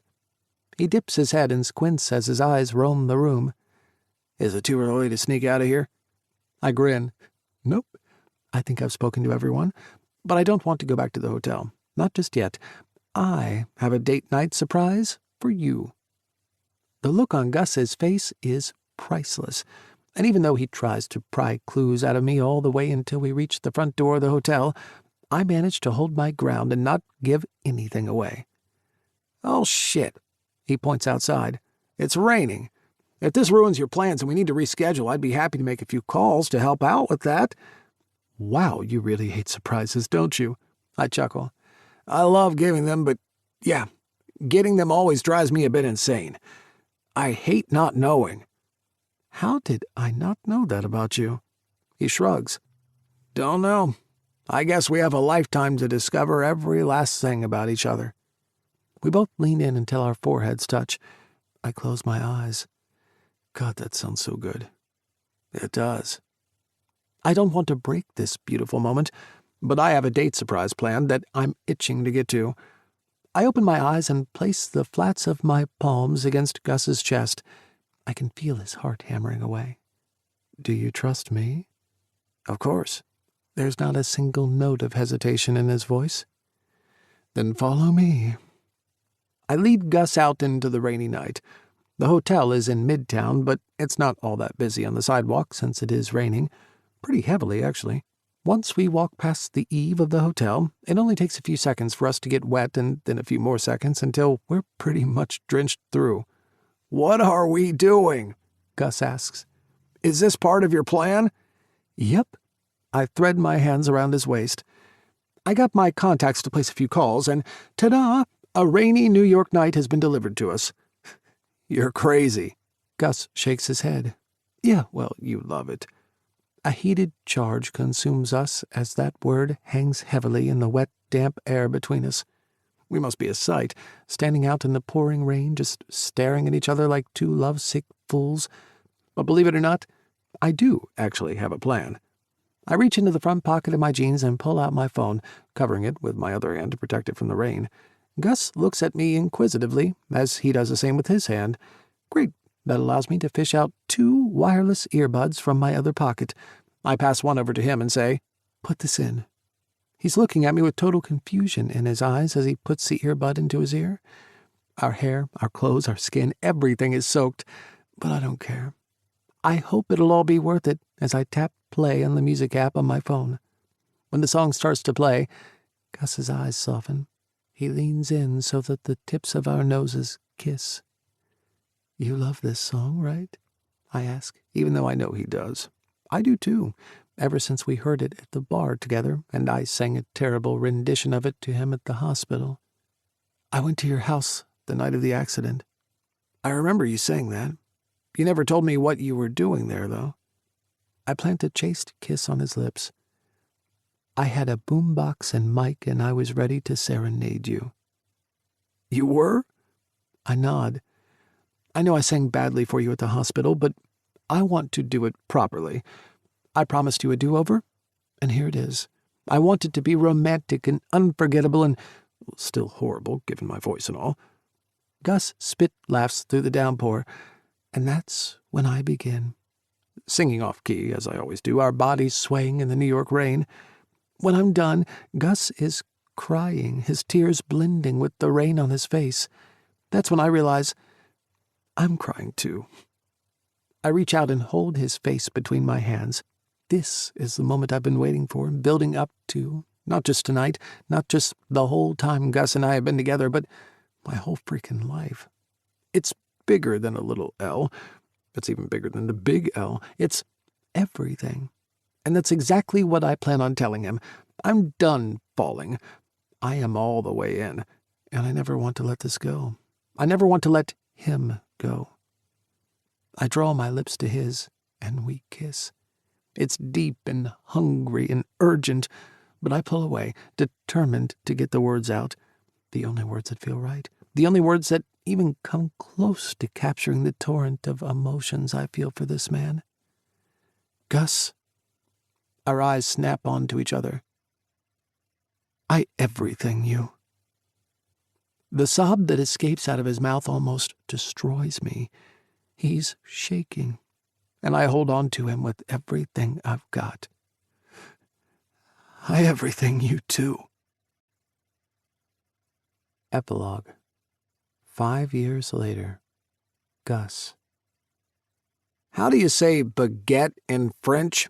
I ask, and without even needing to look at him, I can picture the exact face Tate's making. When I do glance over at him, I catch the final shakes of his head, and I'm sure there was an eye roll thrown in there for good measure, too. You've been making that same joke ever since we arrived in Paris 3 years ago, he points out. I throw back a laugh as I say, "Attendez, MMO," to the baker behind the counter and motion for her to serve the other customers who are waiting in the super cute, super chic bakery. And you've been pulling the same face every single time. Looks like I'm not the only one who's a creature of habit. Tate laughs, and I playfully nip at his neck. The baguette thing is a joke from when I legitimately asked that question on the first day we arrived in Paris. I honestly didn't know baguette was actually a legit French word. Truth be told, I still don't think it sounds super Frenchy. It's been an ongoing thing we've done ever since. kind of like my date texts that he loves so much. Yep, still doing those. Although, come on, it's not like it's hard to come up with romantic date ideas. We live in frickin' Paris, for crying out loud. The city oozes romance everywhere you go. Well, maybe except for the subway. That oozes more piss, usually. I wait my turn again and order us a couple of sandwiches, as well as 2 vanilla slices. I mean, we're in the unofficial world capital for pastries. How can we not indulge a little? Somehow we've managed to keep our waistlines from expanding too much. I think it's all the walking that we do. Well, more like meandering, really. One of our favorite pastimes is to take our time and just wander the streets of Paris hand in hand, ducking into shops that catch our eye or turning down a street we've never ventured down before. Most of the time, we're not alone when we venture through the streets. That's right, we've expanded our family to 4. Tate and I are the proud parents of 2 utterly adorable French bulldogs, Bodie and Grace. They'd be out with us today, but they're currently off being scrubbed, clipped, styled, and all-round pampered at their monthly spa day appointment. Seriously, those 2 dogs are better groomed than I am. It wasn't hard for Tate to convince me to become a fur parent again. Truth be told, nothing is difficult with him. The ease that we slip into with each other has only deepened over the past 5 years. We grab our lunch and head to one of my favorite places in the city. Yes, it's tacky and touristy, but the massive park that stretches out from the base of the Eiffel Tower is the best place to take the impressive monument in. We find a quiet, shady spot under a tree, and I lay the blanket down. Tate unwraps my sandwich and hands it to me. We sit and eat in silence for a while, our knees gently brushing against each other. We always seem to gravitate toward contact. It's like our bodies crave it. Being close to each other isn't enough. We need that physical touch to connect us too. Not complaining about that one bit. I look over at Tate, and a smile pours out of me. He's played around with different hairstyles over the years. At one stage, he shaved it all off and had a military-style buzz cut. He didn't grow it out long, giving Hayes a run for his money. But he's finally settled on the style he had when we first met. Properly met. Clipped short on one side, long over the top. I've loved all his different looks and styles, but this one holds the dearest place in my heart. Can you believe this is our life? I say around a delicious mouthful of ham, cheese, and tomato. Tate shakes his head. Never in a million years. I never thought dreams actually came true. It's not just a dream. I nudge the side of my thigh against his. You've worked hard to turn this into a reality. He smiles warmly. Thanks. And you've worked hard too. I'm so proud of you. I preen at the compliment. How's the clinic going, by the way? He asks. Which one? Tate grins, and my chest is filled with pride at how far we've both come. Like I told my staff when I called that impromptu meeting over 5 years ago, I was going to double down and get the Brookhaven Clinic humming. With that done, I then set my sights on achieving one of my longest-held dreams. I am proud to say there are now multiple Vet Shop Boys clinics in Virginia and throughout the U.S. I even opened a clinic here in Paris, which is going très bien. Gosh, how many couples are we up to now? Tate snorts. Right. You'd think you were running a dating agency with the way everyone who works for you falls in love? Well, not everyone falls in love. I point out, tenderly stroking his lightly stubbled jaw. Some people fall in everything. Tate lifts his sandwich in salute. You know it. It might seem weird to others, but I can't recall a single instance of saying I love you to Tate, or vice versa. It's always been, I everything you. It's so perfect and so us. As I continue to eat, my eyes drift to the Eiffel Tower looming large in front of us. Tate and I have been up there countless times, usually when one of the guys and his partner visits us. Noah and Hayes have visited us the most, but Fulton and Bishop have made a few appearances as well. Even Chase and his partner have visited. Man, I still can't believe Chase ended up with... What are you smiling at? Tate asks. I was just thinking about all the friends we've taken up to the top of the tower. Remember the last time we went up there? Tate shakes his head, smiling. You mean when Mom and Jocelyn came to visit us after their honeymoon and Jocelyn started to freak out? That'd be it. How can you marry a person and not know they're afraid of heights? Not afraid? Tate raises a finger, the smile deepening across his face. She was fucking petrified. I swear the security guard came this close to sedating her. I chuckle. It was pretty unforgettable. I'm so happy for those two. Me too. Tate finishes his sandwich and scrunches up the wrapper it came in. Guess the 8th time really is the charm. I'm so grateful I didn't have to wait until my 8th time to find my forever person. I comment, throwing a happy smile his way. Same. He waits until I finish my sandwich, and we each devour the vanilla slice in no time at all. Should we go for a walk? I pat my stomach. Try to burn off some of these calories? Sounds perfect. As we fold up our blanket and pack it away, I can't keep the feeling of sheer, total bliss from washing over me. This is my life. Paris, long walks, beautiful dogs, amazing food, and the most incredible guy by my side to share it all with. My life took a lot of unexpected twists and turns to get here. Looking back on it all now, I don't regret any of it for a second. I look back with a deep fondness on the time I got to share with Andrew. I'm no longer bitter or angry about the years I spent with Marco and the way he treated me, and I've forgiven myself for losing my way after both of those relationships ended. When we're younger, we have this image of how our lives will turn out. That's all well and good until life happens. People leave us, dreams die, unexpected surprises unfold. I really am glad and grateful that everything happened the way it did. It's what got me here to this place, with Tate, and with an unshakable faith that if I continue to live my life the way I have by following my feelings no matter what happens, I'm going to be okay. Tate. I'm grinning from ear to ear as Gus and I wander the streets after another mouth-watering lunch. God, how is this my life?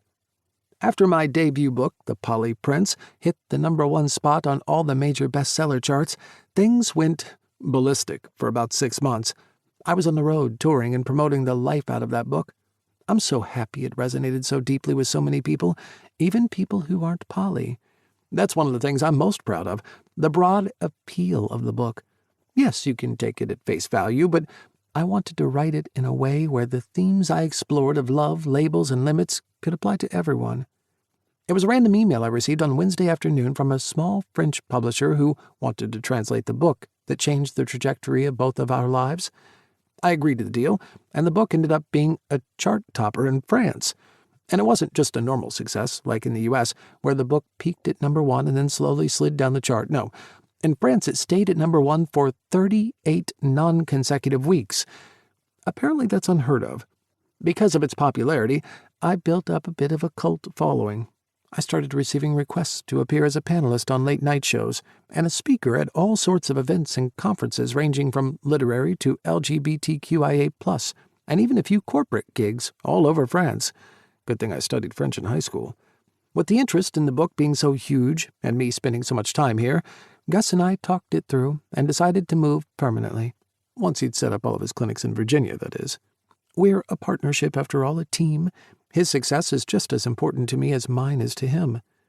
The only thing I'm a little sad about is that my 2-year master's is coming to an end in 6 months' time. Doing the course has been better than I ever could have expected. I've always felt a pull to study philosophy, and it's fulfilled me in so many ways.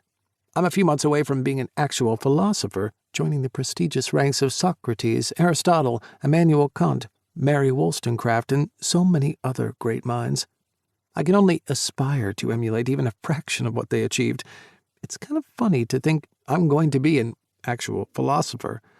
I always see someone old or who wears a robe whenever I think of philosophers. I mean, I still practically live in a t-shirt, jeans, and my trusty Vans. Gus and I might be living in the fashion capital of the world, but my taste in clothes is as simple as it's always been. With all the success of the book, there's pressure for me to follow it up with another blockbuster. I'm not worried, though. I think I've come up with a concept that will do well. Being the Polly Prince has been great, but it's got nothing on being the monogamy king. Yeah, I can smell another bestseller on the way. How are you feeling? Gus asks, and I turn to find him peering down a narrow laneway. Like I'm in the mood to explore. Come on. I tug his hand, and we walk down the, to be honest, quite bland and nondescript street until I hear a sound. We take a few more steps, and I hear it more clearly. It's music. After a few more steps, holy shit, I recognize that song. Where is that music coming from? Gus and I look at each other and then twist around, trying to find the source of it. Cautiously, he takes a few steps toward some stairs that lead down to a massive black door. I follow close behind. Paris has a lot of bars and clubs that are so cool they don't even bother with signage. We've come across a ton of great places like that, and I feel like we're on the verge of making a new discovery right now. He turns to me, and I nod in encouragement. Gus gives the door a shove, and it opens. Music escapes and wafts out into the street. Should we go in? I ask. He turns over his shoulder and smiles. Why not? Cool, let's do it. Normally I'd let you go first, he says. But since we don't know what's inside, I think I'll go first. I give a serious head nod even though I'm smiling. My protector, I tease. I follow Gus in and just wow. It's a dark, super cute, atmospheric, and also Parisian bar. In the corner there's a 3-piece band playing. A woman wearing a bright red flamenco dress is at the mic, supported by a guy with a guitar and a drummer behind her. She's singing a beautiful, stripped-down rendition of Always on My Mind by the Pet Shop Boys. I latch onto Gus's hand and sway into him. What are the odds, huh? Gus grins, and it's huge and beaming, and it fills me up like sunshine. Some things are just meant to be, I guess. I spot a couple getting up and leaving, so we shuffle over to their table and while the rest of the afternoon away, listening to chill cover songs and drinking plenty of French wine until it's time to pick up our dogs from their day spa. By the time we amble out of the bar, the street lamps are starting to come on, and I feel a little disoriented by it. Whoa, how long did we spend in there? A while, by the looks of things. Gus slings the backpack over his shoulder and extends his hand to me. I take it, and as we stroll down the deserted Parisian lane, I can't fight back the happy feeling that's taken up permanent residence in my chest. Today was wonderful, I tell him, and he tightens his fingers around mine in response. It was. Thank you. Not just for today, Gus, but for everything. My life feels like it's the most incredible dream, and that's in big part because of you. You've shown me that one person can be more than I could ever imagine, that love can be the most wonderful, addictive, beautiful thing in the world. You're the most wonderful, addictive, beautiful thing in the world. We stop, and Gus holds my face in his hands. His eyes have darkened as he swoops in for a kiss. It's warm and gentle and so unbelievably soothing. I can't ever imagine a life without it. I angle my head up to look him straight in the eye. Even though we've been together for over 5 years now, I everything you more and more every day. Gus smiles, his eyes crinkling at the corners. Well, it just so happens that I everything you more and more every day, too. He leans forward, smiling. And maybe, when we get back to the apartment, we can, something. I let out a huff of laughter. Since when do you get all coy about sex, Mr. 5 times in one night? Gus doesn't answer, but the smiles don't leave either of our faces as we pick up our dogs and the 4 of us walk back to our place. It's been a wonderful day, and I know that the sex we're about to have is going to be spectacular, but is it wrong of me that the thing I'm most excited about isn't one of those 2 things? It's what will happen first thing tomorrow morning. To anyone else in the world, it might be the most mundane, boring thing in the world, but to me, listening to Gus pitter-patter as he goes about his morning routine, well, that's my idea of heaven. Because in the simplicity of that simple act, I've found my home. And it's with him. Only with him. This concludes Got Me Looking by Casey Cox. Narrated by John Solo. Copyright 2021 by Casey Cox. This unabridged audiobook is published by arrangement with Casey Cox and was produced in the year 2022 by Tantor Media Incorporated, a division of Recorded Books which holds the copyright thereto. Please visit tantor.com for more information on our growing library of unabridged audiobooks. Audible hopes you have enjoyed this program.